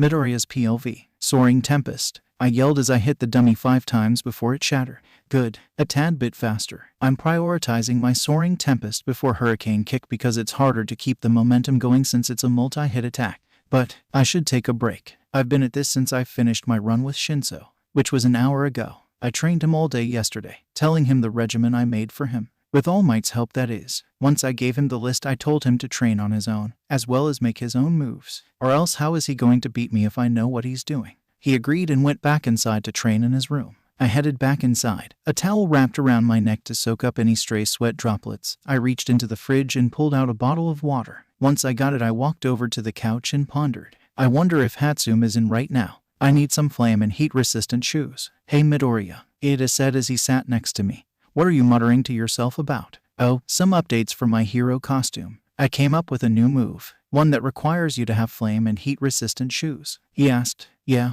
have you ever heard of One Piece? No, okay, we're sitting you down and making you watch it later, I said before looking around and leaning in. This is top secret information, but I created a new move that uses both my flames and my legs. Really? Ada asked. Care to demonstrate? He asked. Sure, but I need my shoes. And a leg brace, I muttered as I stood up. If you'd like to come with me to school, I'm sure Hatsum is in right now. Or at least Power Loader. I'd be delighted. Should we bring Uraraka along? Ida asked. I don't see why not, I said as I stood up. I'll ask Aizawa for a note, then I'll wait outside. You should shoot her a text saying she should get her note as well. A few minutes later, Uraraka came down and we 3 headed to school. So get this. Ida has never watched One Piece. No way, she muttered. I know, right, I said, but don't worry. The perfect remedy is to marathon all 831 episodes and movies the minute we get back, I said, which baffled Ida. I apologize. How many? He asked. 831. Can we perhaps not watch all that much? He asked. Fine, we'll watch the first 100. I muttered. That's better? He asked, unsure of himself. It's not like he has any real choice here, but to be honest, watching 831 episodes of One Piece in 4 days? Literally impossible. Heck, even 100 might be pushing it. But it's worth it. Well, we're here, I said as we stood in front of the metal door. Uraraka walked forward to knock, but I grabbed her shoulder. I'd recommend standing back, I said as I knocked on the door, then standing clear of the blast radius. As expected, the doors blew open, as Hatsum laid face up on the ground, coughing up the smog and soot from her system. Man, I should have Tigo. Hey Midoriya, Hatsum greeted before standing back up. What brings you here? Hero suit update, I said as I fished out the form. I need something for my legs, new move and all that. I see. What do you need? First off, flame and heat-resistant shoes. Last time I used this move they almost caught on fire. Secondly, a leg brace, if that's possible, I asked. I have just the thing. Come on in, you 3, she said as we all entered the support department room. Ah, I see you're back. And you brought friends. Power Loader greeted. Yes, I came up with a new move, but my shoes aren't made for it, I said. I have just the thing, she said as she pulled out Another pair of red shoes. They look oddly like mine. I had a small feeling you would need something like this, so I made it right before summer. But I forgot to give it to you, my bad, she said as she placed them onto the table. Try them out with your flame quirk. No flames guaranteed. All right, I said as everyone stood back. I blew my flames onto the shoes. A little bit of scuffs, but they're almost pristine. See, perfection, she said humbly bragging. Now, for your leg brace problem.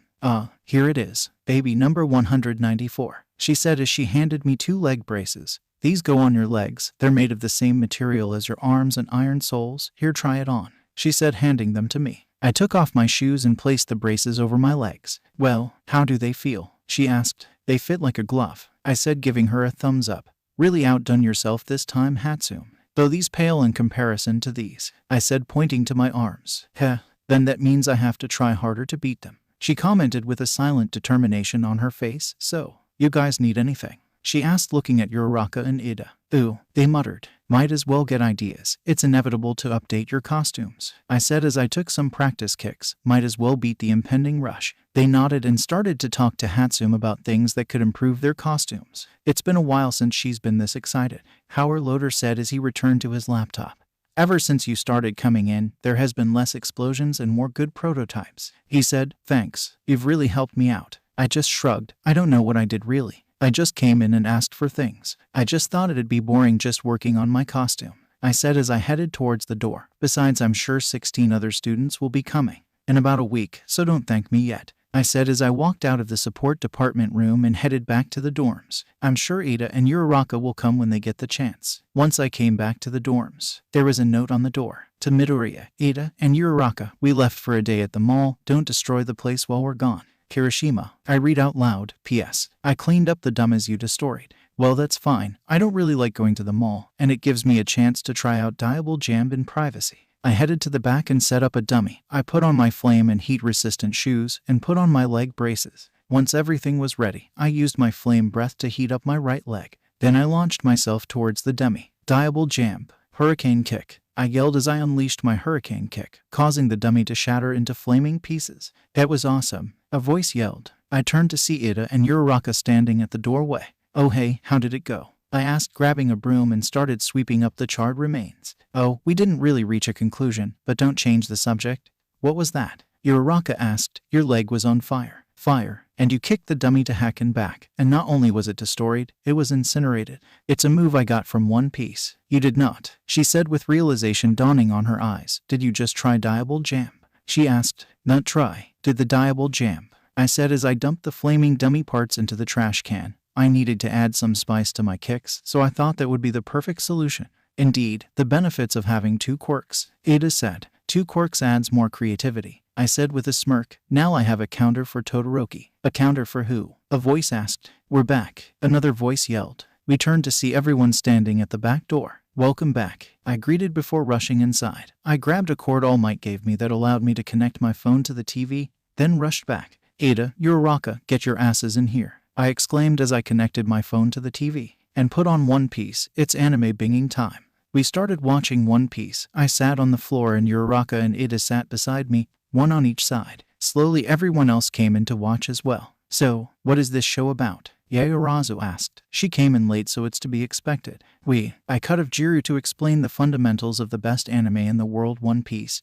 That's about the basics, I explained. Fanboy. Uraraka yelled with a st-eating grin on her face. Shut up, I muttered. Once we were at about episode 8, something landed on my lap. I looked down to see Uraraka. Uraraka, are you? Snore. Asleep? I asked. Ida, help me, I whispered. However, Ida just laughed, pulled out his phone, and took a picture. This isn't the time for documenting the moment, I yelled. All right, I'll assist you, he said, after this episode is over. He added with a smirk. You got me really invested in this show. Oh, so now he's going to be a smartass about this. Ugh, fine. This'll be over soon. So what, my crush is laying on my lap, and so what, the tingling sensation in my chest is happening. A lot. Oh well, calm down. Ida will help me in a mat. Snore. Seriously? You too, Ida? I looked around frantically for any signs of assistance. There's Yaoyorozu. Yaoyorozu. Help me, I yelled. She turned to face me, then laughed, created a Polaroid camera, and took a picture. You all are the F-king worst. It's not my place to interrupt them. They seem extremely comfortable, she said as she shook the picture before pocketing it. Really? Kirishima asked as he pressed up on my back. Wow, he's so warm. You're not helping the situation. But Kirishima's got the right idea. Siro said, walking over. Scooch over, he said as I felt Kirishima move a few inches to make room for another body. Oh, he is warm. Must be the fire. Then my eyes started getting heavy. You guys, Sue, damn it, Uraraka's POV. NGGH. Huh, what time is it? I asked as I rubbed my eyes. The room was entirely dark, with the only source of light being the TV screen. It just changed, so we're on episode 18. I looked at the clock that was above the TV. It was barely visible, but it read 10:23. Man, what a weird pillow. It's lumpy. And why is there a dent in the middle? I lifted my head to look at the pillow. It was a pair of legs. Oh no. I looked up and my worst fears have been realized. I saw Midoriya and his sleeping face. What a cute face. I tried to move, but my body couldn't. I looked down to see, of course, Yaoyorozu, Jiru, Mina, Tsu, and Hagakure all sleeping, using my body as a pillow. Awajiru is cuddling Yaoyorozu. Well, looks like I'm stuck here. I reached for the remote to shut off the TV. Hey, I was watching that. Oh, sore wait, Mr. Aizawa, I asked. Yes, Shinso told me about your sudden sleepover. Normally I would have punished you all, but he said not to. Besides, I haven't seen this show in years, so I'll let you off the hook just this once, he said. Oh, okay, I stuttered. By the way, tell Midoriya to add a spin to his new move. It'll stick closer to the source material and confuse the enemy, Mr. Aizawa commented. You know about it? I asked. I watched in the shadows. It's a good idea. Add some power to his kicks while making it a move only he can replicate. He added, it'll make a great ultimate move. Ultimate move? I asked. You'll know more about it later, he said. I decided to not press the issue any further, so I watched some more episodes before I got sleepy again. It also didn't help that Midoriya, while his legs are a little lumpy with muscle, were rather comfy. It didn't take long for me to close my eyes and drift to sleep. Midoriya's POV. Our 5-day break is over. Now it's time to go back to training for the provisional license exams. We all headed over to UA. After getting greeted by Mr. Aizawa, we were told about the upcoming provisional license exams to get our provisional licenses. After a quick spiel about how the hero license is a great responsibility of human life or something along those lines, we were told to come up with at least 2 ultimate moves. Once the words ultimate moves were dropped, Cementos, Midnight, and Ectoplasm entered the room. Ultimate. This means that this move will give you a sure win, Ectoplasm said. A move so ingrained into your body that others cannot copy it.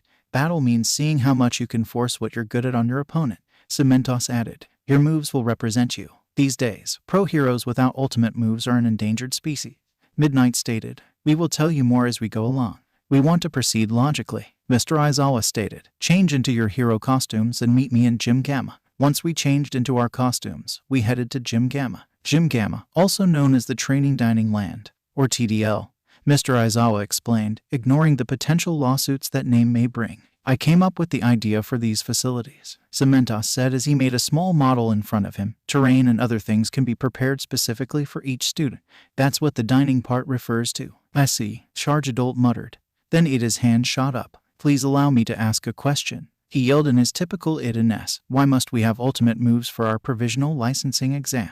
Please tell me your reasoning. I'll tell you everything in order. Calm down, Mr. Aizawa said. The job of a hero is to save people from danger, like crimes, accidents, natural disasters, and man-made disasters. The exam to become one naturally looks at how well you are able to do that, he explained. Your ability to gather information, make decisions, move, and fight, in addition to your ability to communicate, draw people to you, and lead. Every year, a different test is used to look at how well you are able to do those things, Mr. Aizawa said. Then Midnight stepped up. Of those, your ability to fight is especially important to your futures as heroes. Midnight said, if you are prepared, you won't have to worry. Whether or not you have an ultimate move will greatly affect whether or not you pass. Not being influenced by circumstances or being able to act consistently will make you a great asset on the front lines, Cementos explained, before returning to the grounds. Your ultimate moves do not necessarily need to be of the attacking type, Ectoplasm said before turning to Ada. For example, Ida's Reciproburst, the temporary burst of speed, is enough of a threat to be worth calling an ultimate move, Ectoplasm said as Ida looked proud. So that's good enough to be called an ultimate move, he said. I see. So we need to find something that allows us to feel like as long as I do this, I have the advantage. I can win, Sato said. On the other hand, he said as he turned towards me, Midoriya's Soaring Tempest is also a prime example of an ultimate move in terms of only he can execute it, he explained. Utilizing his 2 quirks in such a fashion is more than enough to be considered an ultimate move. Heh, you ain't seen nothing yet, I muttered. The training camp was cancelled, but the training you did to develop your quirks was part of the process to create your ultimate moves. In other words, Mr. Aizawa said before Cementos created massive pillars and ectoplasm made clones, one for each of us, until the beginning of the next semester. For the 10 days or so until the end of summer vacation, you'll be working out your ultimate moves as you develop your quirks. You'll be doing intensive training. In addition, you should think about how you can improve your costumes, Mr. Aizawa said before looking at me. While some of you have been improving your costume over time, most of you haven't. Improving your costumes will allow you to use your quirks more effectively, he said before sporting a serious face. Get through this with a plus ultra mentality. Are you ready? Yes, sir, everyone yelled. Then the room was filled with explosions and tape. However, I had something to ask Ectoplasm. Hey, Mr. Ectoplasm. Yes, can we train outside? I asked. Whatever for? He asked. Well, my other ultimate move is rather hazardous. If I miss you, then I might fly into someone else and, well, what is your other ultimate move? He asked. I just came up with it a few days ago, I said as I quickly demonstrated. By adding fire to my right leg, it's called Diable Jam. I add heat to my legs, causing my kick to add more damage. I said, if I combine this with my other ultimate move, Soaring Tempest, you can create a plus ultra move. He finished. Exactly, I said. But I only practiced against stationary dummies and haven't dealt with a moving target. I said, I see. Well then that's entirely fine. Shall we head out? Yes, sir, I said as we headed towards the door. Hold on a second, Midoriya, Mr. Aizawa said before walking up to us. Your move, might I recommend you spin as you activate it? I see you watch One Piece as well, I said. But I see where you're going with that. It'll confuse the enemy while I do it, I said, before turning around towards the door. Thanks for the advice, Mr. Aizawa, I said as I headed out. We practiced my Diable Jam for a while. I've gone through a few clones before I realized heating up my leg takes a long while. And how well will spinning in the middle of battle go? Sure, it might distract the enemy, but it'll leave me open guaranteed. Wait, what if I? Hold on, Mr. Ectoplasm, I said as he stopped. I have a crazy idea. That just might work, I said. Well, by all means, try it, he said standing still. All right, pull up your bandana, aim your arms down and at your leg, spin around rapidly, then use your flight. I flew up into the air, all the while spinning, creating a fire cyclone underneath me, all the while heating up my right leg with my arms aimed at my right leg. The fire cyclone dissipated, leaving me flying in the air with a glowing whitish yellow leg. I see, Ectoplasm muttered. The heat from the cyclone added to your heating your leg with your arms, thus speeding up the heating process. Correct, I said, though it was completely unintentional. All right, I said as I aimed my arms back, flying towards him. Diable Jam, I muttered before I used full cowling. Soaring Tempest, I yelled as I landed 5 heated up kicks, causing the clone to dissolve. Oh, shoot, I said before rushing inside. Mr. AI, it's our turn now, Mr. King said, as the rest of Class 1B came into TDL. You're scheduled for 3:30, Mr. Aizawa muttered, pointing towards the clock. It's 3. I knew better not to step into a teacher's quarrel. Then I saw something purple. Oh hey, it's you, I said as Minta looked at me. He looks pissed. Man, I wondered where you went. Are you here to make fun of me? He asked. Once again, no, but if the opportunity arises, then I will take it, I said with a smirk. Man, how did I get here? He asked. I dunno. Maybe you are wasting your potential by chasing after women instead of training, I said as I looked at the rest of the class. At least the sack of ST Monoma isn't here as far as I could tell. Shut up, he exclaimed. Oh what? I asked, yelling as loud as him. What will you do about it? Will you prove me wrong with words? I asked. Or will you prove me wrong with action? What are you talking about? He asked. Mr. Aizawa, permission to have a battle? I asked. What do you have in mind? He asked. 1-on-1. If he wins, then he can replace one of us. If one of us wins, then he gets nothing. I explained. I'll allow it, he said. Great, Alta. Hold on there, Minta, Mr. Aizawa said. I'll allow it. Only if you fight Midoriya. What? He yelled. Thank goodness you caught on, I said with a smirk. If you're going to get in, then you'll face me. However, I will change the terms, Mr. Aizawa said. Minta wins, then he will take your place. He loses, then he stays in Class 1B. Heh, I like how you think, Mr. Aizawa. I'm in, I said as I pulled up my bandana. Blowing fire out of my open palms. Prove to me that you deserve to be here. Minta was shaky, but agreed to the terms. All of us, Class 1A and Class 1B alike, exited the building and headed outside. Minta and I stood a few meters across from each other, while everyone else stood clear out of the way. Why are we doing this? Ashido asked. Midoriya is obviously gonna win. As much as I hate to say it, Minta doesn't stand a chance, Tetsu said. All right, Midoriya, you're ready, Mr. Aizawa asked as I nodded. Minta, are you ready? He asked as Minta shakily nodded.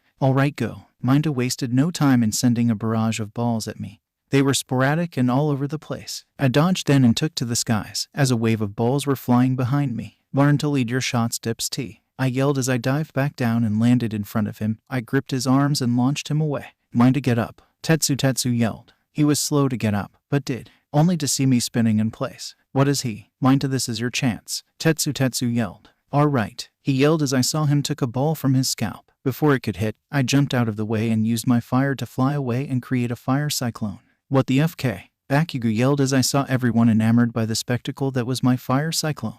Once the fire cyclone disappeared, it left me in my white-hot leg. My newest technique, Diable Jam, I said as I looked at Todoroki. I wanted to use this against Todoroki, but now is as good as any. I said as I flew towards him while activating One for All. Dodge this if you can, Minda, I yelled. Everyone was speechless, and Minda was shaking in his boots. Instead of dodge or even throw his balls at me, he just stood there and brought his arms up. He flinched. HAA, I yelled as I brought my leg up and slammed it into the ground in front of Minda. Huh, he muttered. You flinched, I said. W what? He asked. You flinched, I said. You got so shaky in fear that you didn't do anything else. That's where you need the most improvement, I said as my leg cooled down. Fear is the worst thing you can let show in a fight. That shows the enemy that they're stronger than you, I said as I tapped his forehead. So you have 5 areas of improvement. No, 5. Can you name them? W what? 5 areas of improvement. Name them. Unless you want to take a Diable Jam to the face for real this time. And no, he yelled. My fear, my aim. Okay, 3 more. And my perviness, I can't think of anything else. Well, you passed with a D, I said. You also need to improve your strategy as well as your methods of attack, I explained. Pop off 2 balls, I said, to avoid any unnecessary injury. He did as told. Now, can you attach them together? I asked. Why, yeah, he said, unsure of himself. He placed the 2 balls together. There. Great. Now that solves your methods of attack department, I said. Attacking at a range is a fine strategy, especially against someone specializing in flight. However, in close combat, you're as good as dead, I said as I pointed to the string of balls. With that, you can attack close range, mid-range, and even long range, I said. You just gotta get creative and not stick with one move. Oh, okay. But what about the others? He asked. The FK if I know, I yelled. You gotta figure that out for yourself. What the hell will you learn if I told you all the damned answers? I yelled as he flinched. Look, brush up your everything. If you feel confident, then you can challenge me for my spot again, I said, standing back up. Just don't expect me to just sit around waiting for you to fight me. So train your ass off and beyond, I said before heading back to my classmates. What? I asked. Why did you help that grape FK?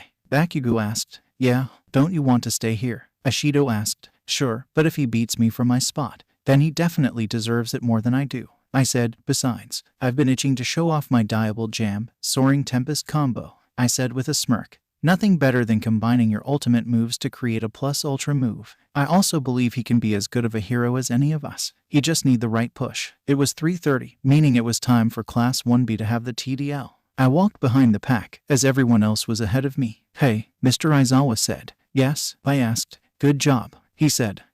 You know why? He said simply. You didn't have to help, you didn't even had to challenge him. But you did anyway, and I'm sure he'll take your lessons to heart. Whatever, if he does or doesn't is not my concern, I said before stopping. I wouldn't have done that if he had 0 potential. He has potential, he's intelligent, and has pretty good technique. He's just squandering it like a moron, following his DK instead of his mind. It pisses me off, I said, but I'm sure being forced into Class 1B and almost getting killed by me will be a wake-up call for him, I said, walking ahead. If not, then I won't hesitate next time. He followed me, but was still processing what I said. Before chuckling, well, I will say this. You definitely made my life as a teacher easier. I don't know what that says about you or about me. Don't think too much into it, he said. Just focus on your moves. The fire cyclone was a good touch. I nodded as I was walking back to the dorms. Man, this school is really getting to me. I'm instinctively sticking my nose into other people's ST. Well, at least I'm helping Minta. Like I said, he's smart. All he needs to do is improve himself. And who knows, maybe he'll take my place. Only time will tell. Midoriya's POV. And it's time for another segment of explaining plot decisions. Yeah, anyway, I'm sure you all are asking why the hell did I add Shinso and demoted Minta, even though it's the most common decision ever in these stories. My reasoning. Because Minta needed a wake-up call. The difference between mine and others add Shinso demote Minta stories is that Minta disappears from the plot. Here, he's still here, he's just in Class 1B. Next is the question of why is Class 1B a demotion?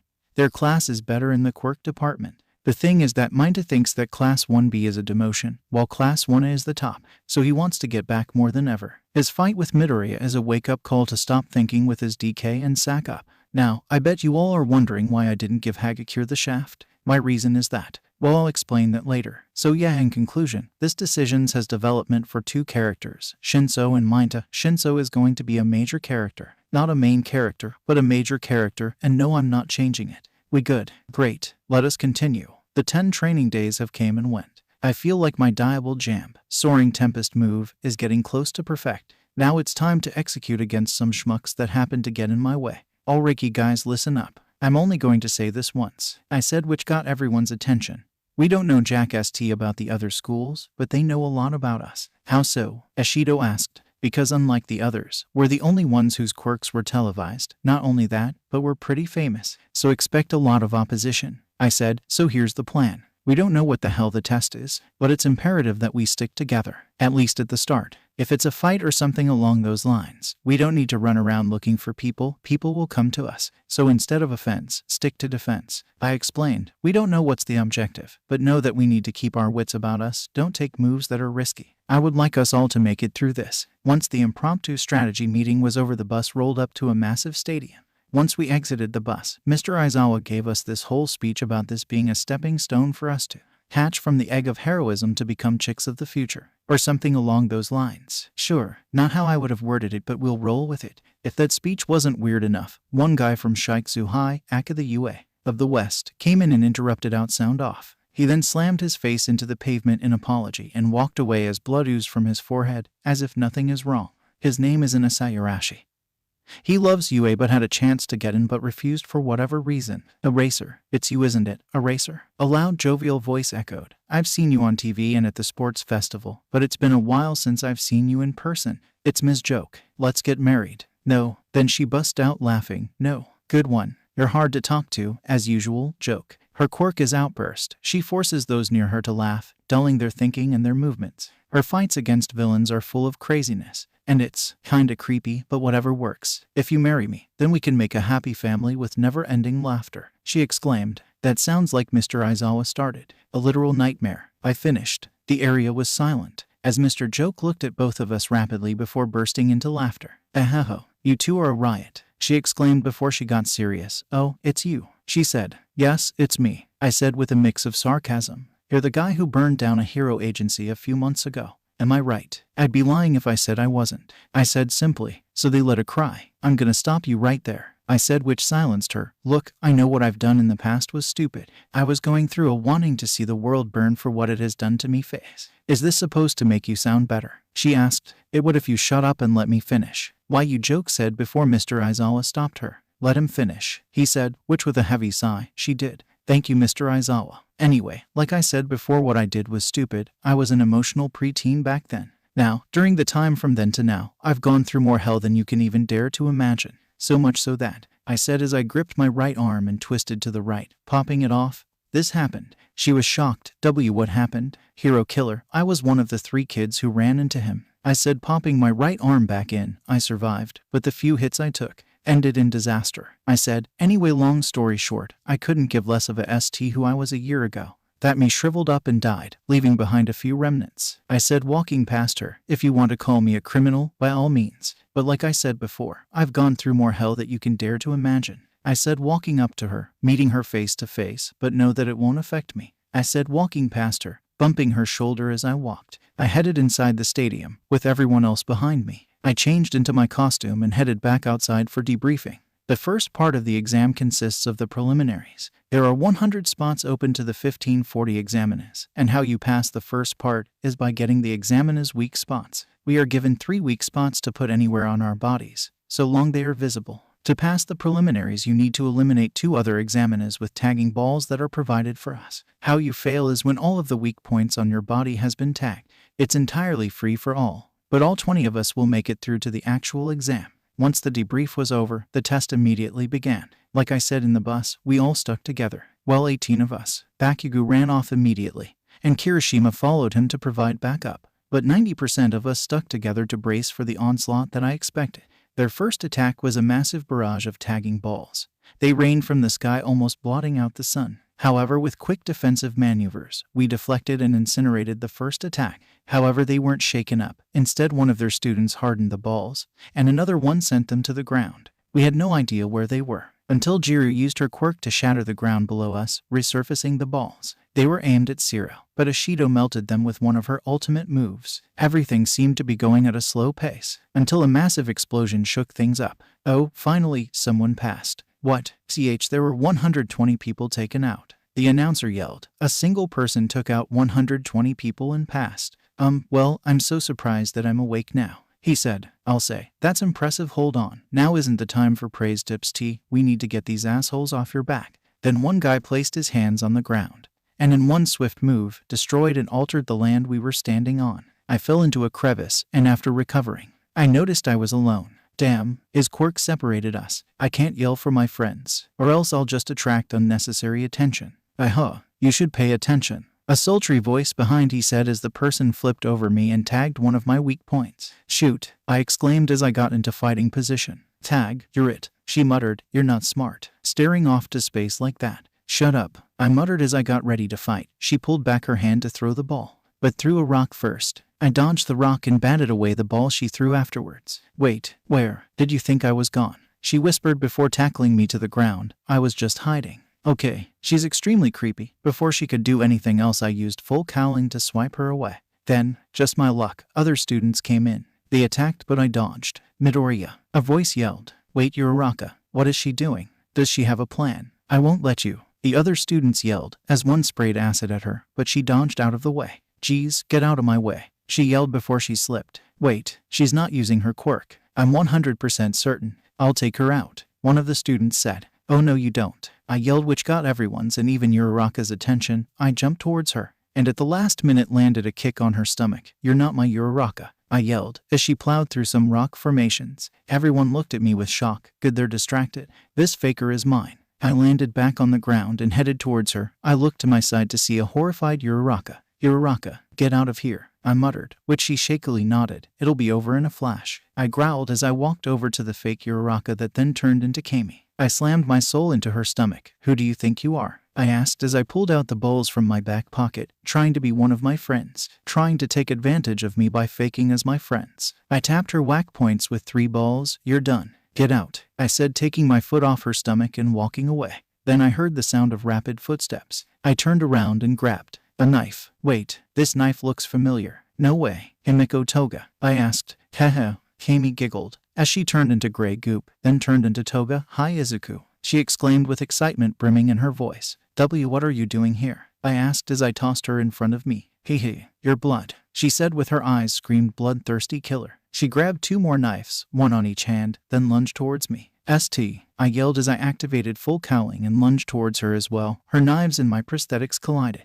There's a villain on the premises, the announcer yelled. I took that opportunity to knee her in the stomach and launched her into another rock pillar. I pulled up my bandana and flew towards her. She recovered and stood back up, but she was too late. I gripped her arms and jumped onto the rock pillar. Once I got to the top, I launched off the top and threw her back onto the ground, creating a crater underneath. You piss me off, Toga, I said as I spun around in the air, creating a fire tornado. You take my friend's blood, kidnap Bakugo, tried to imitate her. I've had it, I yelled as my leg was a glowing whitish yellow. I've had it with you, I yelled as I dove back down. Diable jam, meteor smash, I yelled as I slammed my heated heel into her stomach. GAH, she yelled in blazing agony as I hopped off of her. Himiko Toga, a familiar voice behind me said. Of course, Kurajiri, I muttered as I got ready for a second combatant. Toga, let's go, the mission is a failure. And no, she growled as she slowly got up. Her eyes went from bloodthirsty to feral. He's mine, she muttered as she prepped her suckers. There is no time, he said. Midoriya, a familiar voice a few meters behind me said. Mr. Aizawa, Eraserhead is here, Kurajiri said. Fine, she muttered as she slowly walked towards the portal. No you don't, I yelled as I rushed towards the portal, until something wrapped around my body. Don't you dare think about jumping in there again, Mr. Aizawa said, pulling me back. I struggled to move forward, but he's too strong, so I did what I could. I pulled down my bandana. Fire dragon's breath, I yelled as a massive inferno erupted from my mouth, aimed at the portal. No, a calm voice said as blue fire erupted from the portal, countering and overpowering my fire. Before it could hit me, Mr. Aizawa slammed me onto the ground as the portal disappeared. Midoriya, are you alright? Mr. Aizawa asked. I didn't answer, but I was shaking in anger. Mr. Aizawa, let me go, I said, anger building in great speed. But, now, I yelled, my anger surged through my mouth. Then I recomposed myself. Tell the announcer that I'm 100% certain there are no villains. The test is okay to keep going. How can you be so sure? Mr. Aizawa asked. Because there's no way they'd risk other villains coming here. And as far as I know, Toga's the only one with a quirk capable of doing this, I said as he let me go. All right, I'll tell him, Mr. Aizawa said as he left. A few minutes later, the announcer came over the intercom. It has come to my attention that the villains have left the area. The test may resume, he said. Anger was still prominent in my body, and it hasn't cooled down during the time interval. I wanted to jump into that portal and murder every single one of them, but I was denied that. Hey, I yelled as the students that once chased after me, but was scared by the sudden villain attack. Prepare yourselves, I muttered as I activated my full cowling. I'm in a STTY mood right now. Uraraka's POV. I ran from the battle. Midoriya didn't want me to be involved, and since the announcer has confirmed that a villain attacked, I can see why. I stood behind a rock pillar. It was right next to the pillar Midoriya sent fake me by. After waiting a few minutes, the announcer said that the villain has been defeated and left, and the test has resumed. I left my cover and began walking again. Uraraka, a voice said, as I was immediately dragged out of the way into cover. SHH. It's me. It was Zero. Look, we need to work together, he muttered. All right, you have a plan? I asked. He looked around, until he set his eyes on the boulders that Midoriya made during his fight against fake me. I do, he said as he placed tape all over the top of the boulders. I see what you're planning, I said. Yes, now, I will get the attention of some students, at least 4, while you use your gravity quirk on the boulders. Then on my signal you release the boulders, thus capturing R2. Zero explained. All right, I'm down, I said. All right, I'll be back, he said as he hopped over a rock pillar. There he is, a faint voice yelled. That's my cue. I touched all the boulders, sending them into the sky. Then further ahead, I saw Zero running from the stampede of students. Wow, we're being extremely targeted. Those students could very easily fight each other, but decide to chase after us. Zero ran under the trap, which the students have not noticed. Uraraka now, Zero yelled. Got it, I yelled as I brought my fingertips together. Release, I yelled as the taped bounders fell down, trapping most of the students that chased after them, while the others were actually intelligent and passed the preliminaries with some of the trapped students. Zero tapped 4 of the students that weren't eliminated arms down so they can't use their balls. We got our 2 eliminations and passed. Then a voice coming from our weak points told us to head back to the anteroom. We passed, so our weak points turned blue. As we were walking, a 5th student passed. I hope it's one of ours. Once we made it, we saw Midoriya talking to, I assume, the first one to pass, which was Inase Yurashi. Hey Midoriya, I greeted as Zero and I walked up to them. Oh, you guys passed. Great, he exclaimed as he took a bite of his sandwich. He's just talking about how he passed in one fell swoop. It was pretty badass. Well, I didn't have to face a villain like you have, he said bashfully, which I must ask, how did you know that she was a fake? Yeah, I'm curious too, I said.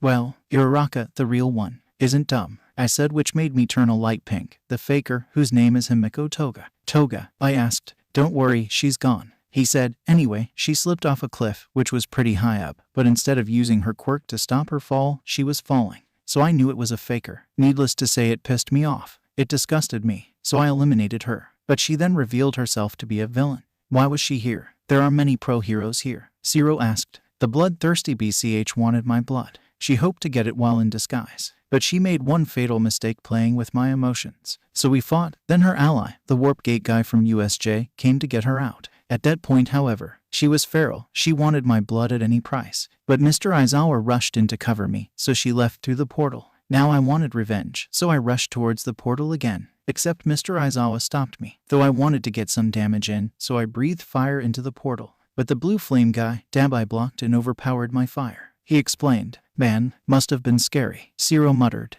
Probably, he muttered. Probably. Were you not scared? Yurashi asked. I was too angry to think about fear, he answered. Anyway, how I passed was that about 30 students who were chasing after me at the time were paralyzed in fear after the sudden villain appearance. The minute the test resumed, I looked at them and said, hey, prepare yourselves. Then I used my full cowling. I'm in a STTY mood right now. Then I beat all of them in a fit of blind rage. He explained, then shrugged. I'm sure they'll be fine. Wow, I muttered. Anyway, you too hungry? He asked, pointing to the food bar. It'll be a while until the other 11 examiners have passed, the announcer suddenly said. 89. Examine his pass, so best get your energy back up, he said, taking another bite. An hour later, the remaining spots have been filled. Thankfully, all of Class 1 have made it past the prelims, and Midoriya was surrounded by everyone. Dude, are you alright? Kirishima asked. Yeah, you fought another villain, Ashido yelled. Then Midoriya calmed them down. Not a scratch. She didn't land a hit, he explained. Still, you seemed pretty pissed, Kirishima said. On my way over here, I saw the crater you made from your fight. She played with my already fked up emotions. It was her fault, Midoriya said before shrugging. Anyway, you all should eat. The real test starts in 30. Everyone nodded and crowded around the food area. I, however, sat on a chair resting my body and mind. The next part is up next. The part that matters most, the part where we get our licenses. Midoriya's POV. Our break time is over, and now the real exam begins. Long explanation short, our scenario is that terrorists have laid waste to a nearby city. As heroes, we have to get the injured to safety before the police and ambulances arrive. Simple enough. The debrief ended, and the walls fell to the side again. All of Class 1 have ran towards the city. It was the biggest area and the closest to the start. Some of us started to split off, but the group ran into a bleeding child. Help! My grandpa. He's been crushed, the child yelled. I looked over the child for a second. Blood leaking from his scalp, and is on the floor. I assume broken legs. Alright, listen up, I said, taking charge. I'll take this kid to the wounded area. All of you look around for any wounded survivors and this kid's grandfather. Work, Tojader, I said as everyone nodded. I squatted down to the kid. Don't worry, your grandpa will be found in no time flat, I said with a smile. For now, let's get you to the wounded area to get your head wound looked at, I said as I gently picked him up and placed him on my back. Not bad, a bit slow, but good, he commented. Once I dropped him off and made sure he's okay, I'll rush back to lend a hand, I said, running. But don't wait for me. I rushed to the first aid area. Once I made it, a woman rushed towards us. That looks bad. Let me take care of him, she said. Right, I said, as I gently dropped him off and ran back to the city. The rescue efforts, while stagnant, was progressing smoothly. I had someone on my back as I ran back towards the first aid station, but something has kept me on edge. It shouldn't be this easy. The announcer hates boring. So there has to be a mix-up. Attention, villains have appeared and started their pursuit. The announcer yelled with fake shock. Hero candidates at the scene should continue their rescue efforts while also suppressing the villains. Oh great, and the villain, which was Gang Orca, just so happened to be right King next to the first aid area. I rushed over there. As Shindo fought him off, he told me to help the wounded move out of the way of the battle. I did as such, but I saw Gang Orca use his quirk to paralyze Shindo before rushing towards me. Then a giant wave of ice was in front of him. Todoroki, go, he yelled as Gang Orca destroyed the ice wave with a single punch. As Todoroki was distracting Gang Orca, while I, then Ajiru, Ashido, and Takoyami rushed in. They offered to help evacuate the wounded someplace safe, allowing us to move them more quickly to help Todoroki. Blow away, a loud voice yelled as Todoroki's ice was destroyed by a strong gust of wind.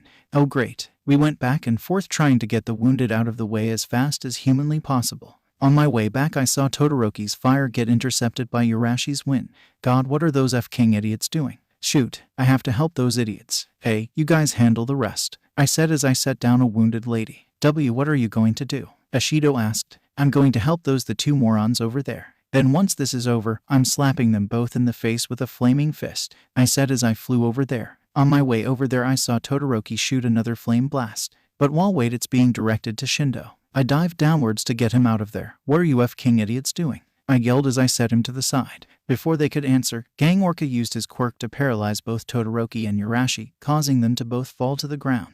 Those idiots, Shindo said before causing an earth tremor, causing Gang Orca's men to fall to the ground. I'll handle them, you get Gang Orca, he said. Right, I said as I jumped into the battle. A new challenger, all alone no less, a brave move, but don't think you'll win by yourself, he said. I don't plan to, I said as I activated full cowling. I just have to stall you until one of those idiots gets up, I said, rushing towards him, unleashing my hurricane kick, only for him to block it. I see you have your head cleared of any distractions, he muttered as he sent me backwards. Tell me about it, I muttered as I spun around and jumped into the air, taking to the skies. Once the fire tornado disappeared, my leg was heated up once again. Gang Orca noticed and braced himself. Diable jam, I muttered before diving back down. Soaring Tempest, I yelled, landing 5 hits on his braced arm. He took all 5 hits before gripping onto my not heated ankle as he slammed me onto the ground. Nice attempt, Gang Orca muttered. Midoriya, Todoroki muttered, garnering the attention of both Gang Orca and myself. Move, he yelled as he burst into flames.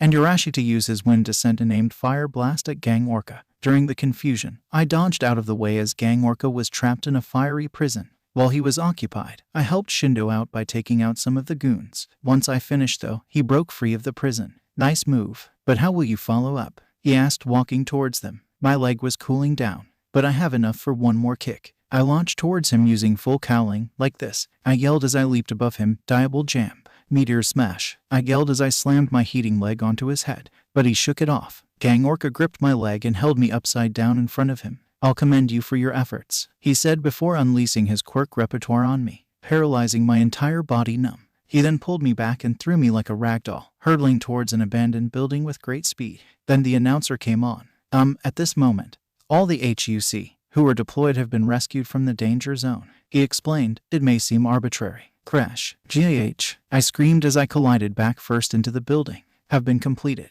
After we tally the scores, we will announce the results here. Those who were injured should go to the infirmary. The rest of you should change and then stand by. He said, can't. Hold on. I slipped off the side of the building. My vision was blurring as I was hurtling towards the ground. This was not how I expect. Midoriya. A gruff voice yelled as I landed on something big. I looked up. My blurred vision made it difficult, but it was Urashi. Are you okay? He asked. Aye. Then everything went black. Huh? I asked as I shot out of bed. Then a sharp pain in my back sparked through my whole body. Oh. I muttered as I lied back down. Oh, you're awake. The nurse said. What happened? I asked groggily. Gang Orca used his repertoire on you, and then tossed you into the side of a building. She explained as she tried to sit me up. Thankfully it didn't hurt as bad. He sends you his regards. And apologies. Tell him it's fine, I said as I tried to stand up. I've been hit by worse, much more often. I said. Well, you're cleared to go. The results are being announced in a matter of minutes. She said. Thanks, I said before I slowly and limply made my way to the results screen.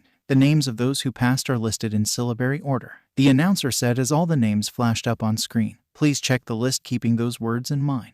As fast as my hurting body would let me, I made it to the screen. Midoriya. My, there I am. Thank goodness. If I had to take on a villain, take a sonar blast from Gang Orca, and slam into a building for nothing, then I would have been. We did it, Midoriya. Uraraka yelled, pulling me into a hug. I yelped in pain as she suddenly let go. Oh, sorry, she muttered. It's fine. I said, you did good, Uraraka. I said with a proud smile. You did too, she said with an equally proud smile. I glanced up to see who else made it. Then I realized it. Bakugo and Todoroki didn't make it. Nor did Urashi. Urashi walked towards Todoroki before slamming his head into the ground in apology. Todoroki said that he was also to blame. Hey, you too, I said before Urashi stood back up for them both to look at me. I blew fire onto my palm before smacking them both in the face. Are you too stupid? Or are you too F-King stupid? I asked as they rubbed their faces.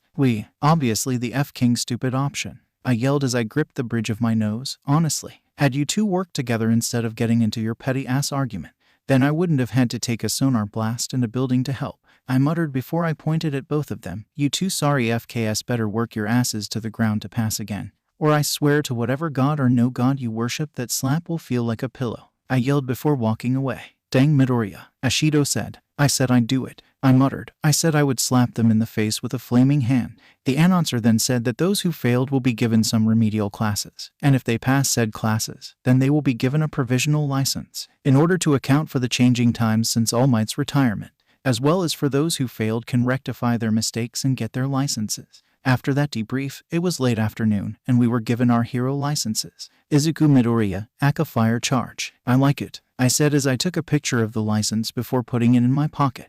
Then tears started forming. Hey Midoriya, Uraraka said walking towards me. Are you crying? She asked. No, yeah, I admitted, it's just that. All the ST we've gone through has led up to this moment. We've made a great step towards becoming heroes. These are proud tears. She nodded and gave me a bright smile. Yeah, that makes sense, she said. As we loaded onto the bus to head back, I sent the picture to both All Might and my mother, saying I couldn't have done this without you. Hopefully they got it. Once we made it back, we had a celebration party for all 18 of us who passed. And good God, I need a drink. A soda, of course. I'm on thin ice already. And booze is F-King gross. A toast to everyone who passed, Charge Adult said. Cheers, we all shouted. A toast to the two who screwed up but were granted a chance to make up for it, he said, only to take an explosion to the face. And a toast to Midoriya who saved the exam, cough cough, I said, which got laughter out of everyone. Cheers, they said as I downed my bubbly drink in one swig. Gah, I'm getting too old for this ST. I muttered, taking a seat on the couch. Dude,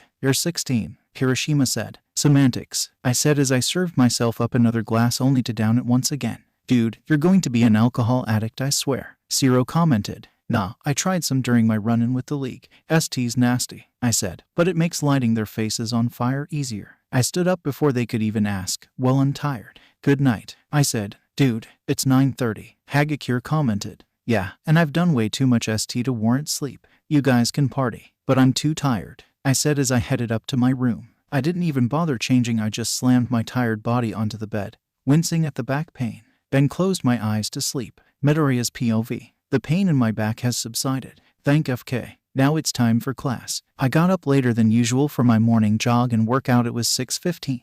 Halfway through my second kilometer, I heard a noise. Now any normal sane person would ignore the noise, but not me. I headed towards the noise and came across a box in front of a pretty nice house. There was a sign on the box. Too many puppies. If you would like to have one, feel free to knock on the door. I read aloud. I checked inside the box. It was empty. Now, once again, any normal person would just bolt it. But I'm not a normal person. Besides, I could just full cowling out of there. I climbed up the stairs and knocked on the door. It took a little while, but an elderly woman answered the door. Oh, good morning, young man, she greeted. How may I help you? I read your sign. Oh, you're here for a puppy. Oh, come in, she said as she opened the door. I was a bit hesitant, but I went in anyway. Even if she was a villain in disguise, I could take care of myself. Inside there was a makeshift pen which had a bunch of puppies, most of them sleeping, others are too slow moving. As much as I would love to keep them, I'm getting old, and taking care of them is a bit of a hassle, so please give on a good home. She said, makes sense, but if I must be honest. No. Then, a small black pit bull puppy, who was gnawing at the pen with such puppy ferocity. Okay, this one's adorable. Does this one have a name? I asked, pointing to the pit bull puppy. No, I haven't named her yet, the old woman explained. Well, I'll take her, I said, picking her up. Excellent choice, she's an energetic one, she said, handing me a bag. She is 16 weeks old, so she's old enough for puppy food, she said, handing me a bag I assume has a bit of puppy food. Thank you, have a good day, I said as I slinked the bag over my shoulder while keeping her into my arms. I need to give you a name, I muttered. How about Blair? I asked. She looked at me for a few seconds. Arf, she barked. I assume that's a yes. Great, come on Blair, I said, glancing at my phone. It's 7. Let's go home. Then I realized everyone is awake and getting ready, meaning I have no idea if Mr. Aizawa would even allow pets in the dorms. I need to hide her. Hey Midoriya, what a Uraraka yelled. But I was too busy rushing into my room to acknowledge her. Okay Blair, I'm going to take a quick shower then rush back in here, I said. I can't believe I'm taking to a puppy. Don't destroy anything, K? I asked. Arf, I'll take that as a yes. I grabbed my clothes, shampoo, body wash, and washcloth. After a quick and sloppy shower, I quickly changed and ran back into my room. Once I entered, Blair was laying on my bed. Good girl, I said, petting her head. Arf, she said, sounding happy. All right, now how am I going to get him into class without the entire school knowing? Then there was a knock. Midoriya, are you all right? It was Ida. Great, just who I wanted to knock on my door while I'm harboring a kitten. Yeah, I just smelled bad, so I didn't want all of you to be uncomfortable, I said. Please buy it. Oh, I see. Very thoughtful. Anyway, all of us are heading to class now. Will you accompany us? Ida asked. I'll catch up soon. I'm just looking for my textbook. I see. Well, I wish you luck in finding it, he said. Then he left. All right, getting her out of here is now possible. It's getting her through class that's the problem. Once I heard the door close, I grabbed my bag and looked at Blair. I can't carry her in my arms because that'd be obvious. I can't put her in my book bag. She will die from my heavy as FK textbooks. Wait, I could use 2 bags. I emptied my main school bag of its textbooks to put Blair in it. All right, stay in here and don't make a sound, I whispered. Arf, she said before ducking into the bag. I'm surprised she understood that. Anyway, I placed my textbooks and notebooks in another bag. Surely this isn't suspicious, right? Now I stepped out of my room and did a quick survey. It's empty. Great. I opened the door, then I closed and locked it. As we were walking, feeling the midsummer heat, I thought about what I need for Blair. I have food for her, at least for a little while. Mats, or at least newspaper, is one thing. The last thing I need is for her to make a mess in my room. A bed. Well, she can sleep on my bed. Also, I need to build a doggy door for her. Then I felt my bag shake. I looked around to make sure the coast is clear. Then I pulled her out. What's wrong? I asked. I set her down, then she ran into the bush, concerned. I walked over to the bushes, only to see a pile of poop on the grass. She then walked back out wagging her little tail. You good? I asked. Arf, she said. Good, because I don't think there will be an opportunity to go for a little while, I said as I gently placed her in my bag. We continued walking. The coast is clear. Oh, Midoriya, a chipper voice greeted. Oh great, just when everything seemed to be going well, Principal Nezu. Good morning, Principal, I said, tilting my head up. How are you today? I asked. Good, good, he said as he glanced at his watch. Anyway, you should get going. The opening ceremony is starting soon. Right, sorry to take up your time, sir. See you, I said as I walked away fast enough for him to notice the 2 bags I had. I don't think he noticed. Great. Soon I made it to the orientation, which was located at the same place where we had the Quirk assessment test at the beginning of the year. After some loud yelling from Hound Dog, then my worst fears have been realized. Arfar. The whole area went dead silent, as everyone including Hound Dog looked at me. I muttered before Hound Dog got off the podium and walked towards me. Blair, please be quiet, I whispered before he stood in front of me. You think that was funny? He asked. His muzzle was a centimeter from my face. It wasn't me, I muttered. I wasn't scared of Hound Dog. I was scared of what Principal Nezu would do if he found out I had a puppy. Then Arf, arf, Blair barked. Well, St. Is it in? Hound Dog, it would be greatly appreciated if you would finish this up. The students need to continue their studies, Principal Nezu said. Hound Dog looked back, then back at me. I'm watching you, Izuku Midoriya, he growled before walking away. Phew. Once the orientation was over, I sped away before anyone else would ask anything. Once I made it to class, I was called out. Midoriya. Oh great, it's Principal Nezu. Hello again, Principal Nezu, I greeted. Indeed, if you wouldn't mind, I would like to talk to you about a pressing matter, he said. Sure, I said as I followed him into the staff room. And just my luck, every teacher that matters to me was in there. Present Mike, Midnight, Cementos, Ectoplasm, Hound Dog, and All Might. Now, if you would be so kind as to... What was with those barks, boy? Hound Dog asked, looming over me like a predator cornering their wounded prey. Speak up. What would make you so? Hound Dog said as the sound of my backpack unflapping shot fear in my heart and silenced Hound Dog. With wide eyes I looked back and forth from Blair sticking her head out of my bag, back to the staff. I leaned back towards her. Get back in the bag, I whispered. Arf, she barked, doing as such. You have a dog? Hound Dog asked. Yeah, I asked. That's so cute, Midnight exclaimed as she rushed to pick up Blair from my bag. Her tail was wagging. So it's fine. What's her name? She asked. Be Blair, I answered. Nice name. If only you had that much genius when it came to your hero name, she quipped while nuzzling Blair. Anyway, normally we have a no pet policy, but since you've done such a good job lately, we've gave you a mulligan, Principal Nezu said. Thank you, I said, bowing. But at present, Mike said.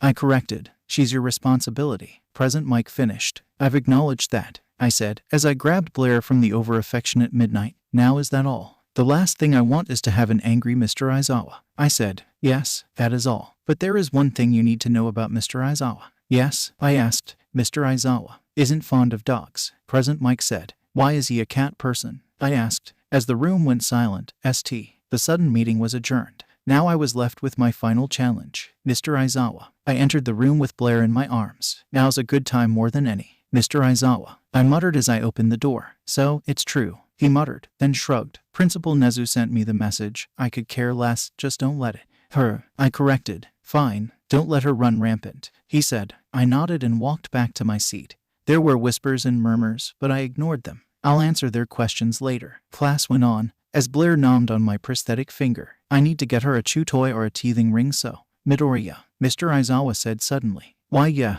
I asked. Catch, he said as he tossed me a small plastic ring. Speak of the devil, to keep her from chewing your fingers off, he said. Sweet. I pulled my finger away and in its place, I put the teething ring in her mouth, to which she chewed away. We were told about the internships that Principal Nezu brought up. However, Mr. Aizawa brought in 3 people to help explain it. They were dubbed the Big 3 or UAS Best. Alright, could you all give us a brief self-introduction then? Starting with you, Amajiki, Mr. Aizawa said. Amajiki looked nervous. He apparently tried to picture us as potatoes but couldn't, and now he turned away from us in fear. Then the girl in between then, Nejire Hadu, introduced Amajiki, and then herself. Then she looked at me. Oh, it's the criminal, she exclaimed. Grady, how are you? She asked, leaning in closer to me. I've been meaning to ask you, she muttered. Oh no, Amajiki muttered. How did you become a criminal? What did you do? Did you kill anyone? How did you get in here? What is your quirk? Tell me, she asked rapidly, leaning in closer with every question. Then I put my hand up, causing her to back up.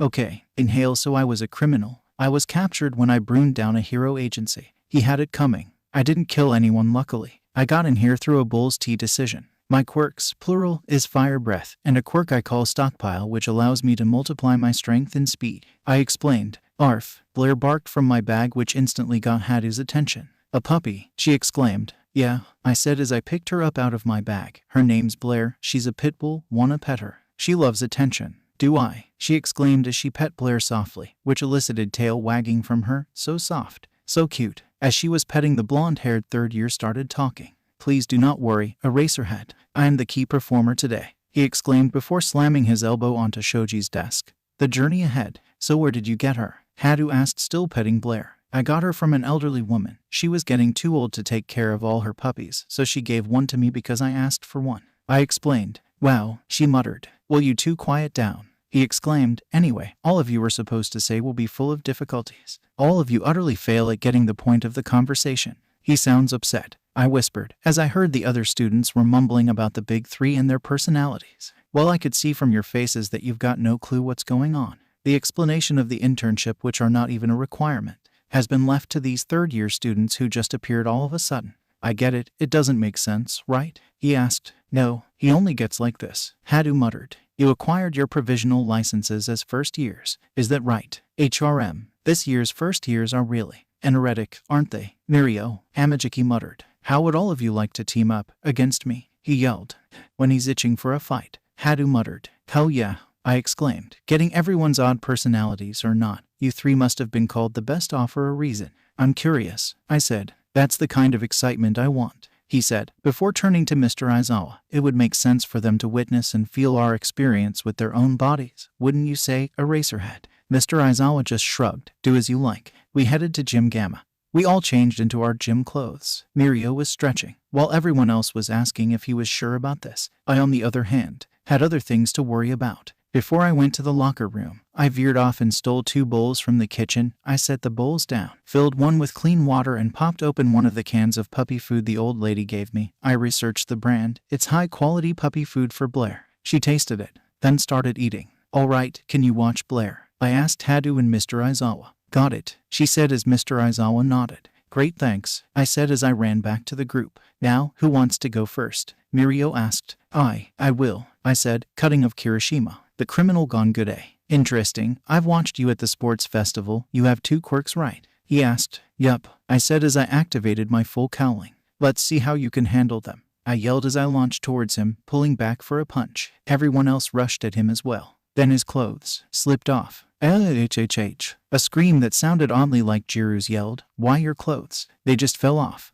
Please excuse me. It's difficult to fine-tune all the adjustments, you see, he said. My punch phased through him. I should have known it was a bait. Aimed at the face, eh? He asked as Ciro's tape and Ashido's acid phased through him as well. Then he's gone. We wait. He's there. He took out Jiru and the other long-range quirk users. He phases through attacks, then somehow ended up over there. It has to be. He phased through the ground to get over there. I get it now, Tagata, I said as I used my arms to take to the skies. You can pass through the ground, right? I asked. Haha. He laughed as he clapped. Impressive insight. He commented. Well, let's see how you deal with an aerial opponent, I said. Interesting. All right, he said, and with blinding speed, took out everyone else but me. I'll play your game, he said, as I landed on a stone pillar. There seems to be a running theme, where I'm always alone against a strong opponent, I said as I jumped and launched towards him. I wouldn't have it any other way, I yelled, as I closed in and pulled back for a kick. He braced himself. Then I pulled back, hitting him with my flames. They phased through him, but hit the ground. Wait, that's it. I landed back down, which made him confused. What happened? Gave up? He asked. Hell no, I just thought the battle would take forever if I stayed in the air, I said as I gestured him to come at me. So come at me, I said. He smirked. He knows I have a plan. All right, let's see your genius strategy, he said as he dove back into the ground. I wasted no time in pulling down my bandana and heating up the ground around me. Thankfully, I was away from my classmates who were taken out. It took a little while, but he shot out of the ground. Hot, hot, he yelled, hopping around. He was naked. No focus. Gotcha, I yelled as I rushed towards him. Star punch, I yelled as I launched him up to the ceiling. Now's my chance. I spun around and created a fire cyclone. Diable jam, I muttered as I shot towards him. Meteor sma, then he disappeared into the ceiling. I pulled back and was hovering in the middle of the room. Nice try. I turned to face the origin of the voice, only to be kicked down to the area surrounded with pillars. Special move, Tagada yelled as he launched from one pillar, punching me square in the face before submerging into another pillar. It was a constant onslaught of him hitting me and diving back into pillars. This is an attack I couldn't defend. Then he sent me flying with one last hit, Phantom Menace. He yelled before I slid into the others. I laid there, the pain of that attack finally catching up. Then Tagada's smiling face hovered over mine.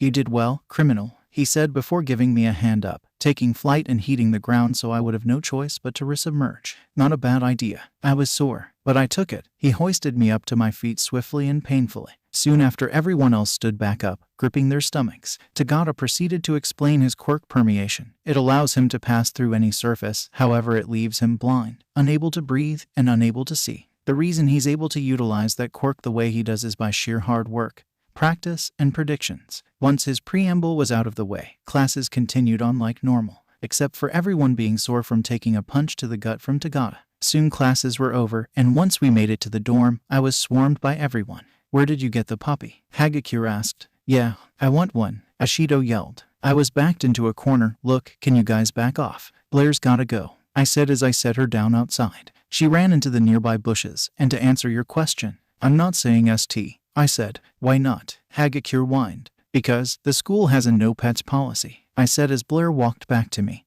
I was just given a mulligan because of my good behavior, I said while petting Blair. Now, if you don't mind, I said as I picked up Blair, I'm gonna give her a bath, I said walking towards the shower room. Thankfully Hound Dog was kind enough to give me some of his shampoo. After a struggle of trying to clean an energetic puppy, I finally managed to clean her. I wrapped her in a fluffy towel and brought her back to the common room. After drying her off, everyone began to play with her. Thank goodness everyone loves her. The next day, I was dragged into a meeting with All Might by Tagada. Apparently he wants to introduce me to Night Eye. Apparently he was a sidekick of All Might's. I remember hearing about him from Gran Torino after I asked him for an internship. Spoilers, he rejected me. So when I was asked if I would like to intern with him, I said yes, it'd be a good opportunity to learn some things. Then Tagada asked me a simple question. What hero do you want to be? He asked.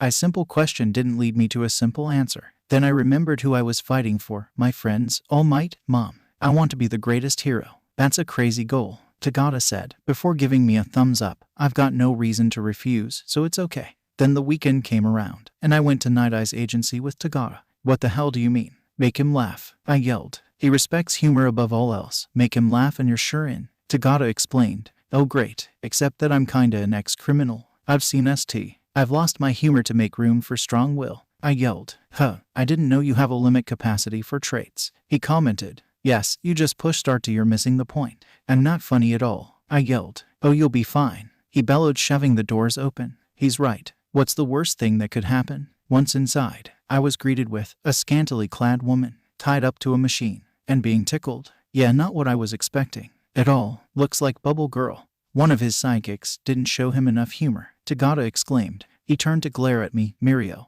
why did you bring a criminal here? Night Eye asked. Well, I thought he showed potential, so I brought him here for an internship, Tagada explained. Release Bubble Girl, then get out, Night Eye ordered. Tagada did as told. He released Bubble Girl and exited the room, leaving him alone with me. I'm going to be blunt, he said. Mirio should have been the one to get one for all, he said. He knows. I should have realized. Well, with all due respect, I didn't ask for it, I said as he raised an eyebrow. I assume he hasn't told you the story, I asked. No, he hasn't, Night Eye said. All right, I said as I pulled up a chair. It all started in the interrogation room.